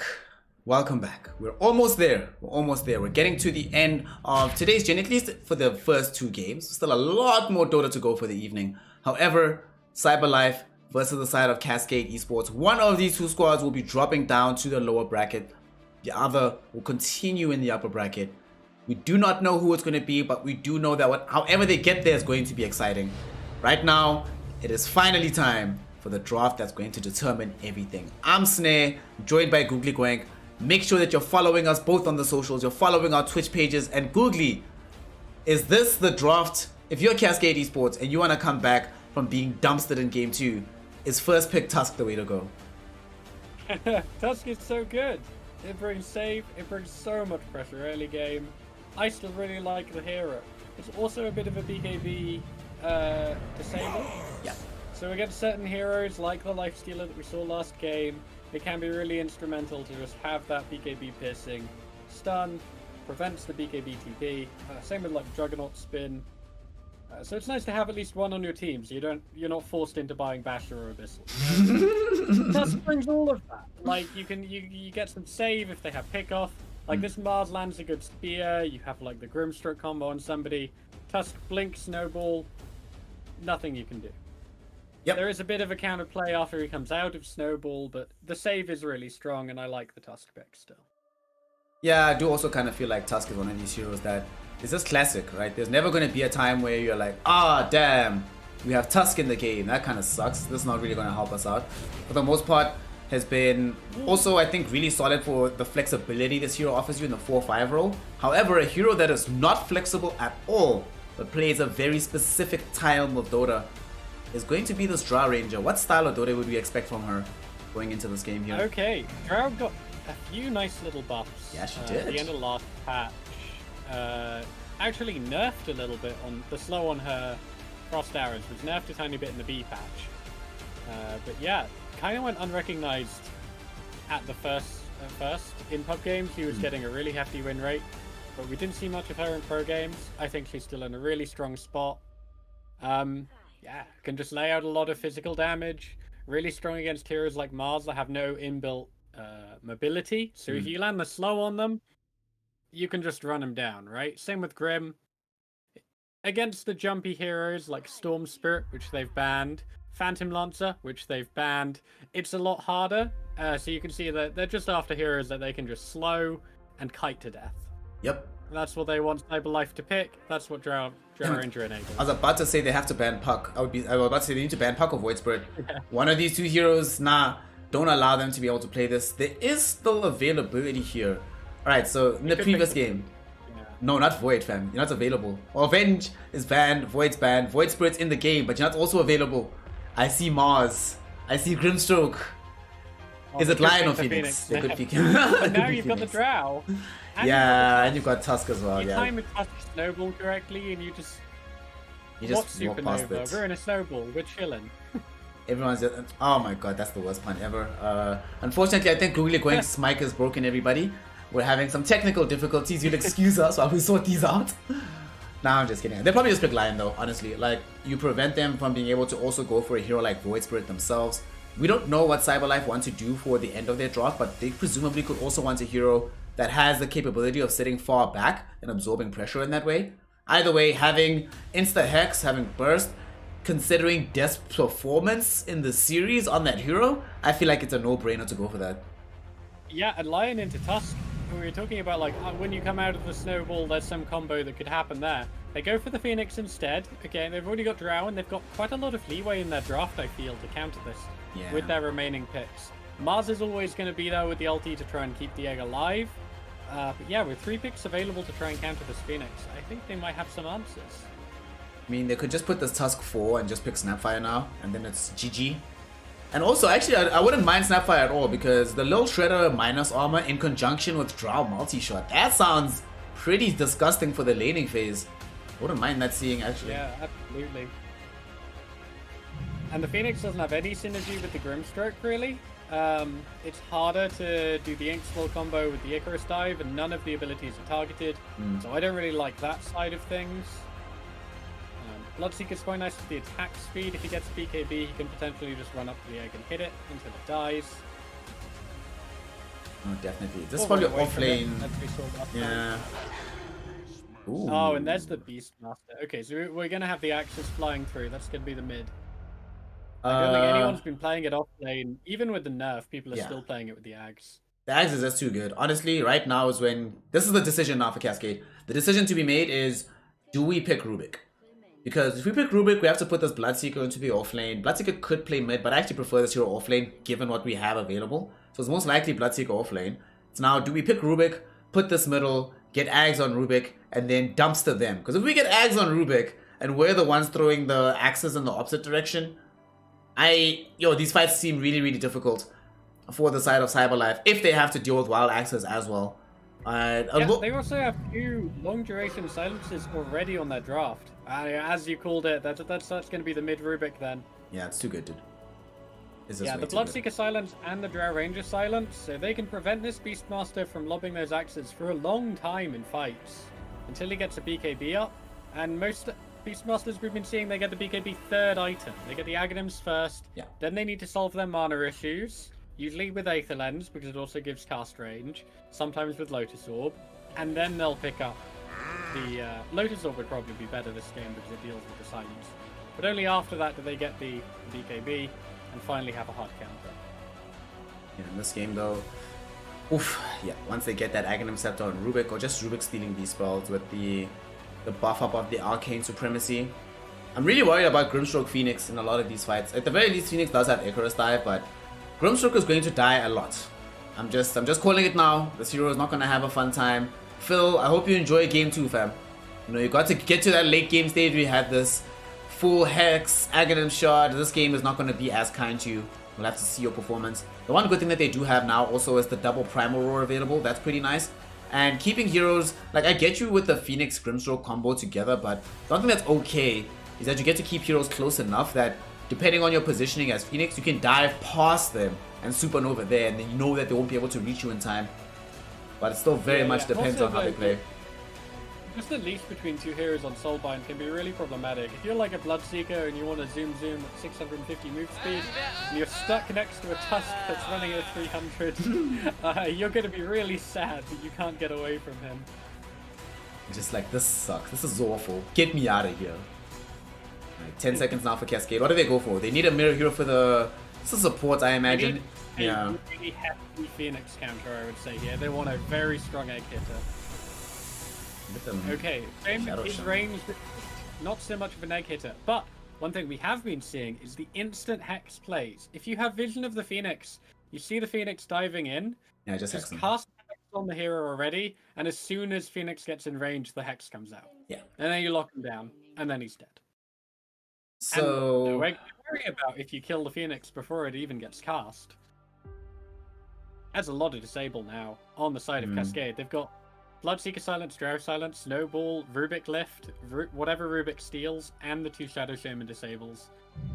I'm not really counting any Rubik steals from on the disable column. He's just gonna steal axes, yeah, nothing else. Ataka goes for last pick Spectre here for Cyberlife. Okay, so this is actually a good Spectre game, dude. Yo, really strong into Drow Ranger. Yeah, really strong. GG, Cyberlife wins. Cyberlife wins. Honestly, like if I'm back in the day, hold on, let's quickly put the predictions out. So if anyone that can naturally go break, arguably Bloodseeker with like Silver Edge potentially, but I don't really see anyone else kind of being able to pursue any break mechanics. No one can they really have buy. Disable for Spectre. I do still think it's going to be Cyberlife's win. I would predict for them. The counter into Drow Ranger is really good. You do well against the Bloodseeker as well. But there is potential, you know, if the Rubik really starts popping off with the Stolen Axes, I think there's potential to turn it. Check this out, that's gonna happen, bro. So Ataka's gonna obviously buy Blade Mail, right? I want to see how much damage goes back to Rubik with level 4 Axes, level 4 Arcane Supremacy. If he throws like 2 or 3 of them and Spectre Blade Mails through it, we're gonna see. I wanna see what happens to Shisui at that point. That's not gonna be fun for him. But I have a question though, right? So they actually can... I've seen Bloodseekers and Drows on either of these heroes build breaks before to try to deal with the Spectre. absence doing that, how do they actually win this game? Like, a lot of these engagements are gonna be very difficult for them because now it's not just the Phoenix egg to worry about. Now actually the egg drops in priority for me because it feels like Cyberlife can just keep running at you and sort of use Phoenix as a healer in the background, just sitting there with Sunray, keeping the Spectre and the Beastmaster topped up. If they fight like that, rather than having the Mars Phoenix, the usual combination of this large area where you can't go into, if they do that and then just reserve those 2 spells as backup, what do they do? How do they stop them? Yeah, no, absolutely. They pretty much just have to run at the Phoenix at the back of the fight at the beginning, I feel. Just try and take out these utility heroes to Grim and the Phoenix as early as possible. They've got a few heroes that can jump the back, especially with, you know, Bloodseeker, Tusk. So I think there's some potential there. This game will either snowball to Cascade, they'll either turn an early lead into a win, or Cyberlife, if it's even by mid-game, will come back into it easily. I'm terrified about games that break even whilst you still have a Spectre available in them. Those are the ones that really end up looking very difficult. But I do definitely agree with you that before they came out with the Spectre bit, which gave me the confidence that they'll be able to win the game, the rest of their draft can definitely get ran over by the side of Cascade. So Cascade is definitely going to be on them to push the tempo, to push that aggression. They have tower taking, not that much, but they at least do have Kaori here to be able to help out with that. The hexes are very strong. Man, their pick-off potential versus how they had it in the previous games. This team is almost like they gave up all their team fight just in favor of pick-off. Because what team fight do they have outside of the stolen wild access from Shisui? Honestly, it's still not bad. With the amount of silences that they can throw out, they've got a couple of huge area silences. The AoE silences are pretty big, yeah.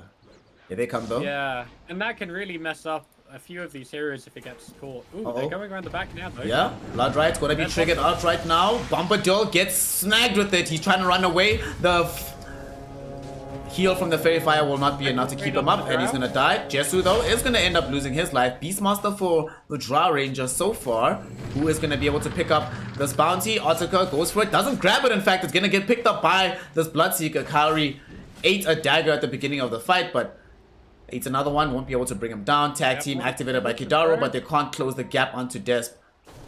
So they will get back. First blood does go the way of Cascade Esports though.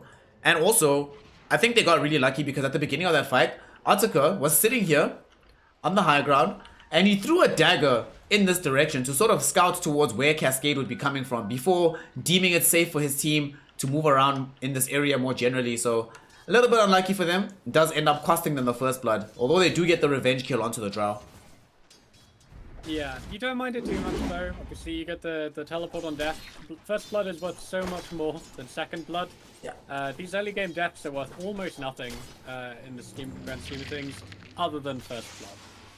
Ooh. So that's still a really nice trade for Cascade. And it was Shisui who was the one that picked up that first blood, so he's going to be feeling very good about himself here in the mid lane.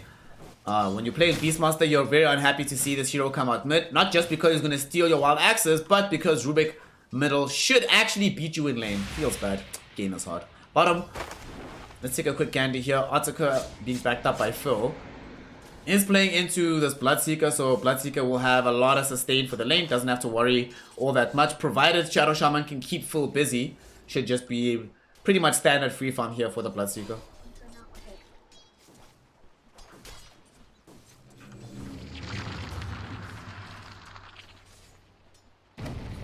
Top lane. Looks like there's potentially a lot of kill potential onto this Phoenix. If Desp is pushing too far up, with the tag team into all of the Drow's attacks in the slow, that's going to be really problematic if there's no Icarus Dive available to jump away. Definitely. Icarus Dive right now not really making that much of an impact. Of course not available, so Fire Spirits need to land flush. Kidaru though will find himself the Ice Shot directly onto Des, but the Fire Spirits land onto Jesu, so they prevent the additional damage coming out. 7 Jesu only get towards the very end there, decide to cast multi-shot, but by that point it's already too late, and Despero, or Desp, sorry, able to escape away from the Ice Shot, and he stays alive. Yeah, wanting to make use of that tag team, it does not apply on the multi-shot, so just kind of holding that off, but yeah, I think with the attack slowed down on him, it would have been better for Jesse to go straight into the multi-shot as soon as that hit. It's a bit unfortunate, right, because in that situation you're like, You have to sort of make a decision that takes a few seconds to make, and you don't really have that much time. But such is the nature of Dota 2. Split-second decisions can break the game one way or the other. But now though, Cascade, obviously we'll just be happy to get a good start to this game, as good as humanly possible. Make sure that... Yeah, PS is looking really in favor of the Dire side right now. Yeah. It's 18 to 11 on this like bottom lane. Yeah, you can't farm this lane as spec. Daro might die. Yeah, you will. Nice. Nice God rebuke there from Proletari. Phoenix maybe overstaying a I'm welcome, seeing though. red. Nice Some one. creep aggro And it's there. amazing. Although here comes There's a lot of Shisui. movement speed to the Bloodseeker though. Oof. They were sort of chasing each other, Shisui as well as the Beastmaster. Shisui just went to steal a bounty rune, succeeded at doing so. That denies Bombadil a bottle refill. So that means that Shisui gets to sort of press the advantage here because he knows that Bombadil will probably have to buy some degree of regen soon. He's also going to make sure he doesn't get this water rune because you can't secure this versus Rubik. Let's see. A few more seconds. Although Shisui is taking quite a lot of damage here. Lift back. And with Fade Bolt, couple of more right clicks. Bombadil is going to die. And Shisui He'll get the other one too. then picks up the water rune. He's trying to escape right now from the burn of Desp. Yeah, he's going to get the other one. Get the other one. Oh, Desperat's gonna grab it. No, okay. But it does also deny it from Beast, so he won't have that available. I'll come back with the full bottle from the death, but very well played from Shisui. Really locking down these rune timings. Yeah, pretty nice movement and maneuvers from him. This also opens up more of this early game here, Googly, because we do know that Beastmaster, not necessarily the hero you think of just dominating the lane naturally before he gets some of these bigger items. Now he has to walk back to mid. He's already been losing this matchup. He's a level behind Shisui. He's going to get here. Shisui is almost level 6, just as Bombadil cracks 5. He's not even going to crack 5 before Shisui has 6. Scary times happening here from the mid lane. Disastrous as well, for like a snowball hero, like the Axe Beastmaster build. Every single thing that sets back that Aghanim Scepter feels so bad. Yeah. We saw it with the Vent game 1, delayed and delayed and delayed. They finally got it up and managed to turn the game, but that same thing looks like it's going to happen with this beast. Bombadil definitely, he'll need help. He'll need help from the rest of his team. Proletari is going to have to have a great game on the Mars. And speaking of him, they're trying to bring down 7 Jesu with Fire Spirits out onto the Drow. Is there enough damage? Spear in 2 seconds. They're not gonna... Oh, they actually get the spear, but it's not enough to get the kill because the Fairy Fire does keep 7 Jesu alive. A couple of more right clicks. Desp is going to die. Does take Daro down with him though, but now without Desp being around, maybe 7 Jesu is looking for Proletari, but he knows that the spear is cooling down, and if he gets speared again after a soul ring, he probably dies. So you got to be very careful here. Multi-shot flying forward. Do they have enough damage? 2 more shots from 7 Jesu would do it. Can he make it happen? Doesn't have vision though. So because he doesn't have vision, we'll lose out. Oh no, he gets Bloodseeker. Bloodseeker gives him vision. He does die for it though, but look at him. Big plays. He queued up the power trades and instantly bought them before going down. So he actually ends up losing no money. Hashtag worth. Gaining money. He got the teleport. Exactly. His net worth went up on that Hashtag profit, boys. on the net worth chart. Oh, Lamau. That's hilarious. He'll spend it immediately to get back to lane, so, you know, overall it doesn't add anything. But getting the kill first means that Jesu gets all of that EXP. The actual money earned, there's like a kill gold and an area bounty. So, as he died to the tower, only the kill gold is given to Beastmaster. Yeah. That's to the Mars, yeah. Yeah, only the kill gold goes to the Mars and not the area gold. Which is why that kill bounty is so much lower. It's like 250 versus 160. Yeah. When Drow is ahead in net worth. And to make matters better, actually, because Kidaro died first, overall, of all the 3 heroes that died at top, and 7 Jesu got to be the one that then killed Desp and then killed Proletari, that's even more bonus experience that he doesn't have to share with the Tusk in the same way that Mars had to share a little bit. Bottom.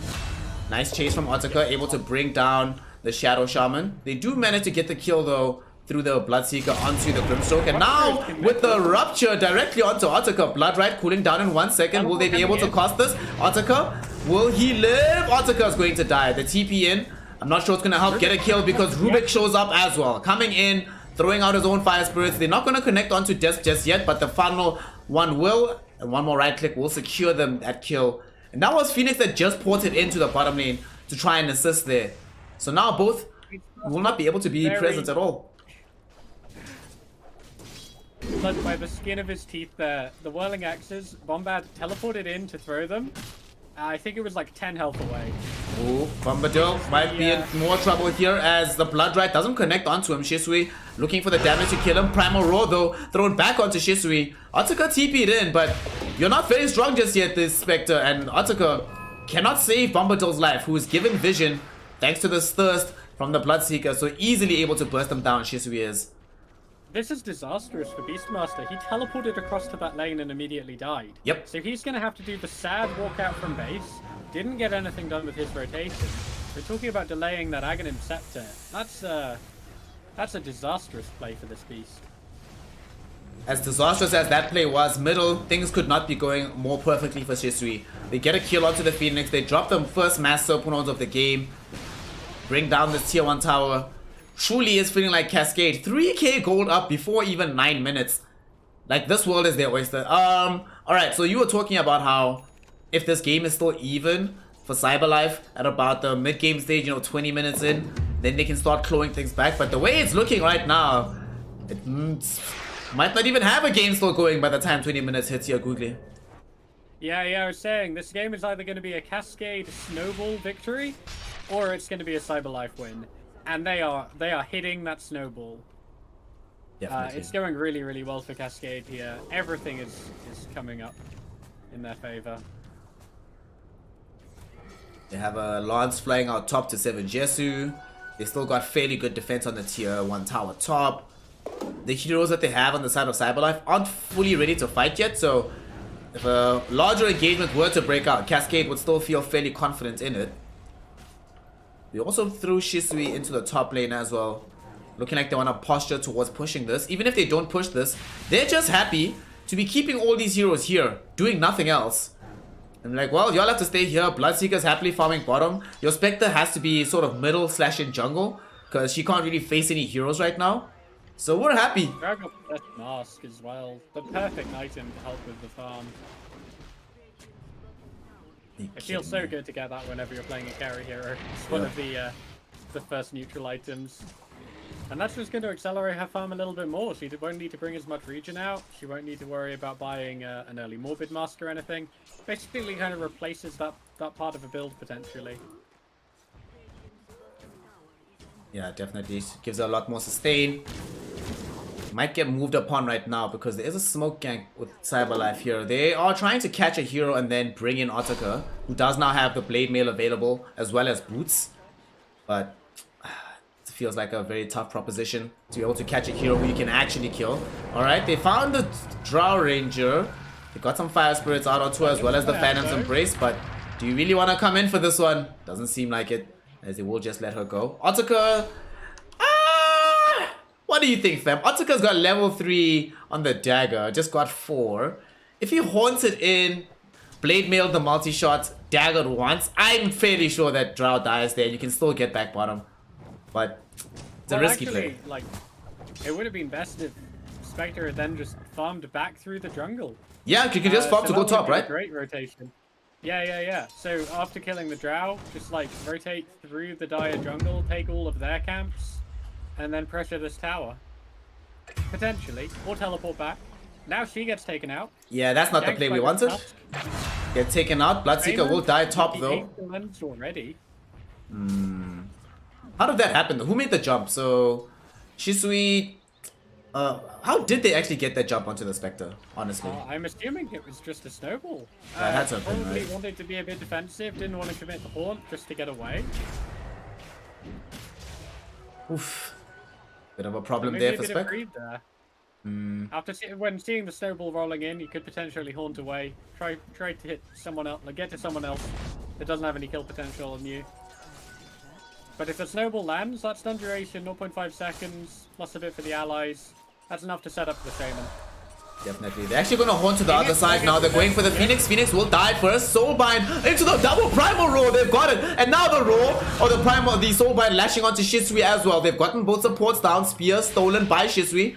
That was the one spell he could have stolen to save his life. And he keeps himself alive because of it. And now because these HP pools are tingling down, Bloodseeker feeling very strong. Shows up, Proletary.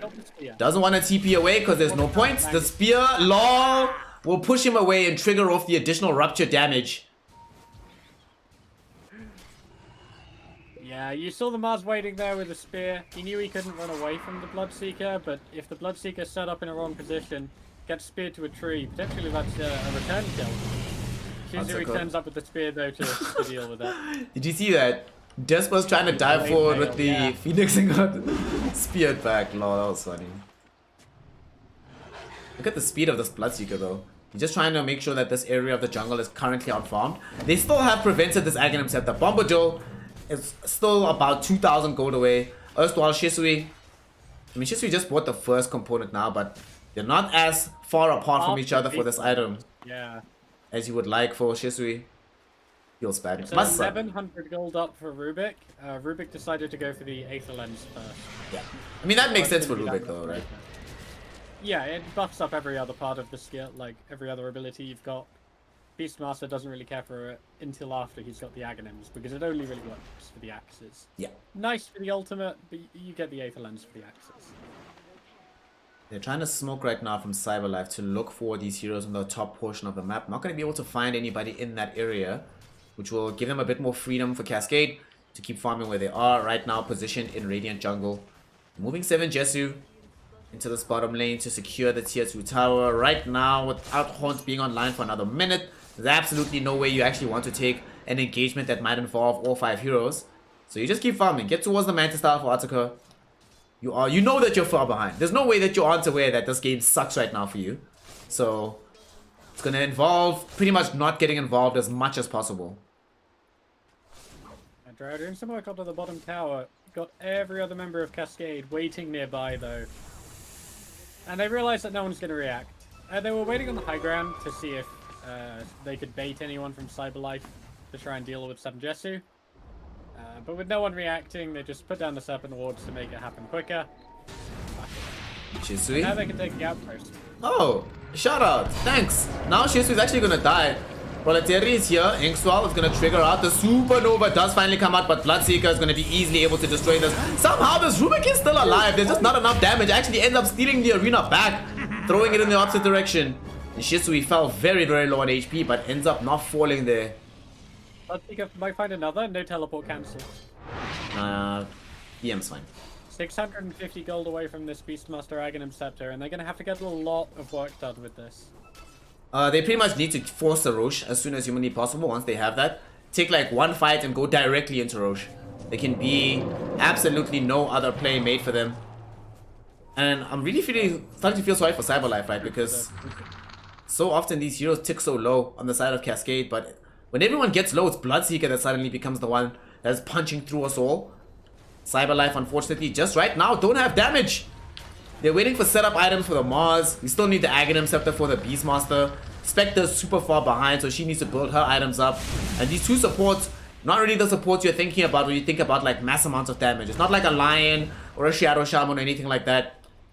Just Grimstroke Phoenix. So when the game is going as slowly for you as this, what else can you do? Bloodseeker has come for a really utility-focused build, and I really appreciate that. Taking the Bloodseeker off lane, I think they were initially not expecting the Beastmaster pickup. So with the Rubik, they had to shuffle around where they're putting this Bloodseeker. And now they've ended up just building hype on him. He's got the End of Shadows, he's going for Solar Crest. Gonna have like all of the usual off-lane items covered. He's gonna get roared in the middle though, as now a fight is coming into him. Proletary, do they have this damage? Ataka is here with the Blade Mail, so once Blood Right tickers, it's actually gonna get the Bloodseeker killed. However, now the rest of Cascade is showing up, so Cyberlife need to start retreating. Woo! Look at the Axis damage from Shisui. Okay, 7 Jesu. I was without the Aghanim Scepter. This Yeah, is that's just Axis. Arcane supremacy. Jesus. Just Arcane supremacy showing its might. So you lose that fight 2 for 1, but I feel like if you're Cyberlife, given how this game is going, you've gotten them to commit massive nodes. You were going to lose the tier 2 tower anyway. Like, there's nothing you could have done to save this. I feel like you finally got a fight where you got gold onto Otaka without anything else happening that's bad. Which, yo, how things are going, that is definitely invaluable for this portion of the game. We're having a little bit of lag spikes. They can deny this if they want. Can They they? decide to? They're leaving it up now. Oh yeah, they can, yeah. 10% health or less. Just deny it, Yeah, guys. yeah. Just They've deny decided it. not to. Just deny it. Okay. Bombadil, mate. Like, I it's mean- such a free kill for the dire side. I'm surprised they're not. It is a TP location until it goes down, though. Yeah. And you're gonna have Glyph back online in about a minute or so, so you know they're not gonna be back to push this before then. So by the time they come in for the next push, you at least, like you said, you have a place to TP onto, and you know where they have to come in order to advance their game. Sort of creates this, sort of like a advanced ward. It'll really depend on how they play What I this really out. want to see from Dire right now is getting plenty of vision around this roast pit. Yep. They don't want any shenanigans happening with this, with roast being taken early. We've all seen how easy it is for Beastmaster. Yep. He also has a fairy trinket, so that means that it's going to be even more fun. They don't have any vision around the roast right now. Fortunately for them, Bombadil is not at max like mana. But I think they could actually still make this happen, honestly. Do they have Ags yet from Shisui? He is about to finish it. 350 gold away. 400. No. Then you feel And that's good. gotta feel bad when you're playing this Beastmaster. You like complete your Aghanim Scepter and like it's gonna be 3 or 4 minutes later. It's completed up on a Rubik after full 8 minutes. Yeah. Yeah. Not very happy about that if you're Bombadil, about the sequence of events.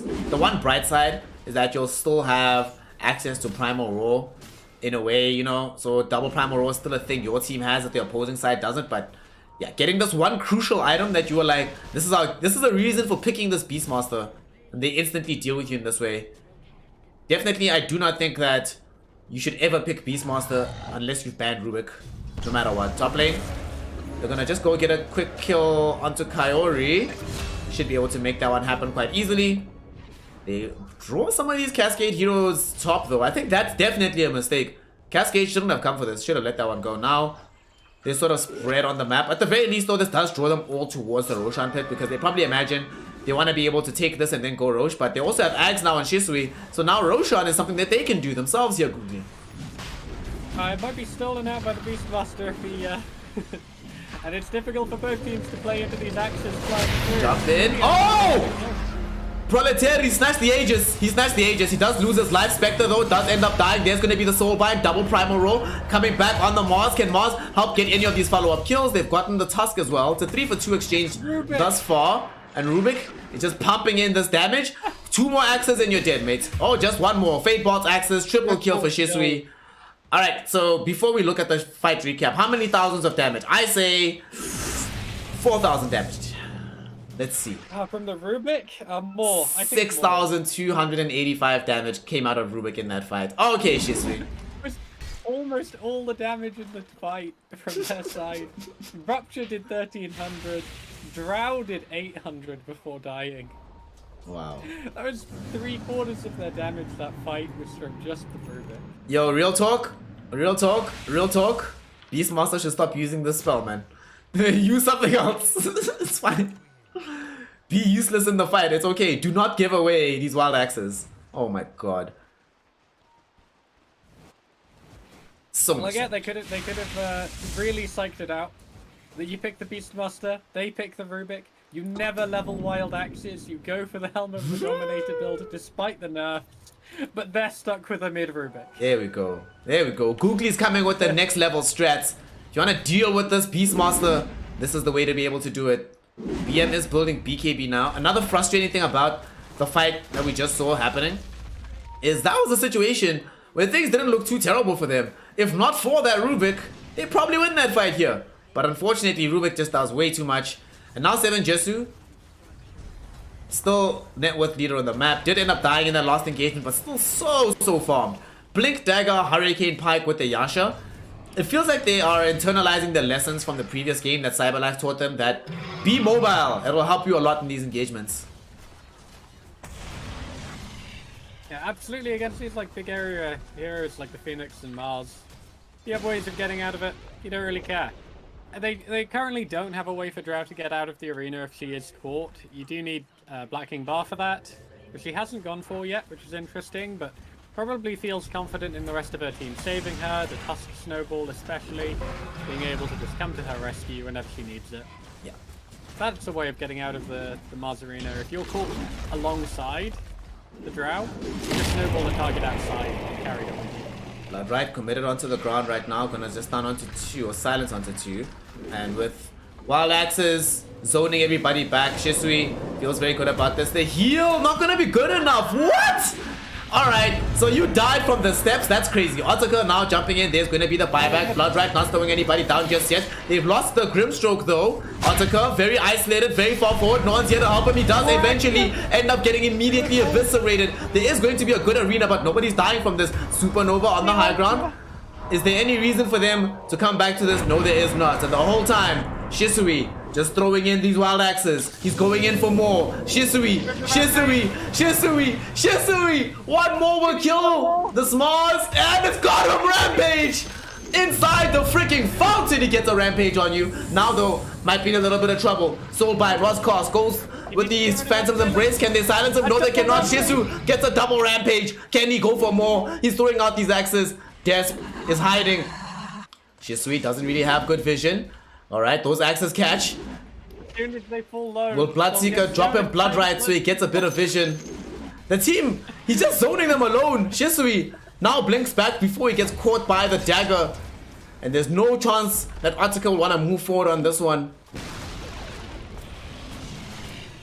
You didn't have faith last time I said it. Last time I was casting with you and there was the Rubik into the Beastmaster. This time, he sits on the Wild Axes. He doesn't try and be clever. He doesn't try and steal anything else. You sit Axes, you win the game. He understands what the power is of these Wild Axes with Arcane Supremacy Ags. 15-0-8 on Shisui. And that fight went on for so long that we got a different recap than what we started with. But my god, at the end of the game, It's amazing.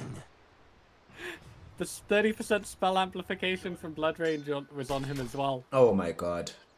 Oh my god, are you kidding me? Alright, so 30% spell amp from Blood Rage. We get the Arcane Supremacy spell amp of 26. I'm not sure they're gonna stack additively to one another, so let's say they stack multiplicatively, right? So that's still overall like what? It's additive. Is it an additive buff? Okay, good times. 56% bonus, good. Multiple the spell amp are additive, yeah.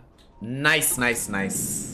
Nice, nice, nice. And he's nearly level 25. I Yes. wonder which one he's gonna take. So you see, this telekinesis I think, spell, he's level man. 21. You know, this telekinesis spell is quite nice, but I don't know, man. That spell amp, it seems decent. It seems decent, you know? Because then you get Stolen Sunray, fam. That's the OP spell. Here's a smoke from Cyberlife. They do not have access to the haunt, so they do have it now, so they can leave Article farming top. The rest of the team needs to be able to defend this. They know that this is the final frontier. If this goes south, the game could well end. They need to be very careful as well about Shisui. Just diving in. Already running out of... Is he going to be able to find us? Good Sunray. There's a horns coming in. Primal Roar onto Shisui. He gets saved right now inside the snowball. He's still staying alive. Snowball will bring him right out into a soul bind on the 2. They lose the Phoenix on the other side of the fight. There's no Supernova. Next to fall is going to be the Spectre. And Beastmaster doing what he can. But there's way too much damage coming in from 7 Jesus, coming in from Shisui. And they will just call it GG. Well played. God damn. Cyberlife. Woo. Get eviscerated, Yakuza. They can't even jump the Rubik at this point. They just did try and jump the Rubik, but they have the snowball save. And even if they jump the Rubik, they're taking so much damage that the Bloodseeker is enabled. I feel like it just got to an impossible situation by the end there. Yep. 16-0-11 on this Rubik. How much damage dealt? 35,000. Next highest in the game was 15,000 from the Beastmaster and his axes. Okay, so what you're telling me here, right, is that Rubik dealt almost as much damage by himself as the Drow, plus the Bloodseeker, plus Shadow Shaman, and a little, like almost as much as those three, and actually did more by himself than every single hero on CyberLife Esports combined. Is that what you're telling me here? Is that it's not quite. not more quite? than Just everyone almost. Wait, hold combined. on. Let's see. So Yeah. It's like 2/3 of their entire team's damage. I want to put up these numbers because I actually need to see this. I want to see how close it was. 7569. Rubik did 35,000. Oh my god, that's so much damage. It's insane, fam. Yeah, so about 2/3 of their total amount of damage, all by his lonesome. Rubik, man, the Grand Magus. If you have an idea in your mind to pick Beastmaster, ban Rubik. It's honestly that simple. It really feels like... Can you think of any other analysis for this? For what we saw happening here, Googly? Except for make sure you do not let Rubik in the game when you pick Beastmaster? Like again, as I said, you can swap the Beastmaster over to a 3 Forward on position. It won't be optimal, but they'll be stuck with the Rubik. And then potentially you just go for a build without the Whirling Axes. You can kind of safely use them until the Rubik picks up Aghanim Scepter. And after he picks up Aghanim Scepter, just make sure you're only casting axes if the Rubik is dead or right about to die. Because he does lose them on death. And you'll just have to play the game without them. Which, you know, it doesn't feel great, but they also have the Rubik that they're stuck with. And we've seen how lackluster Rubik is as well. Yeah.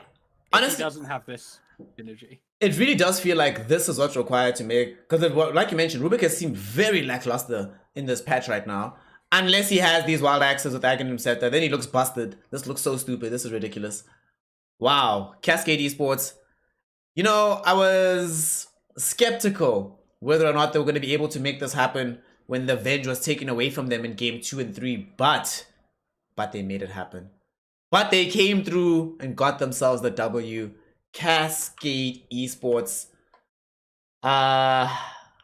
What could they have done differently on the side of CyberLife, actually? Outside of... I mean, I know obviously talking about Beastmaster Rubik, but what do you think they could have done differently? Because they're not out of this tournament just yet. They are in the lower bracket now. And they need to start thinking through what happens in the event that we find ourselves in a rematch. Okay. They didn't really have many disables available on their team other than like the Mars combo or the Beastmaster ulti. You had a bit of a setup with the Grimstroke. So like, assuming they have the drafts that they're stuck with as is, I feel like they should have tried to prioritize like more disables, stuff like that. I'm not entirely sure who could really fit it in because everyone was so poor. Spectre couldn't really change her item build.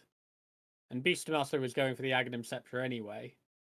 The only other one that had any farm was the Mars, and he's not going to skip Blink Dagger, so I really do feel like they've kind of drafted themselves into an impossible situation, unless they did well early game.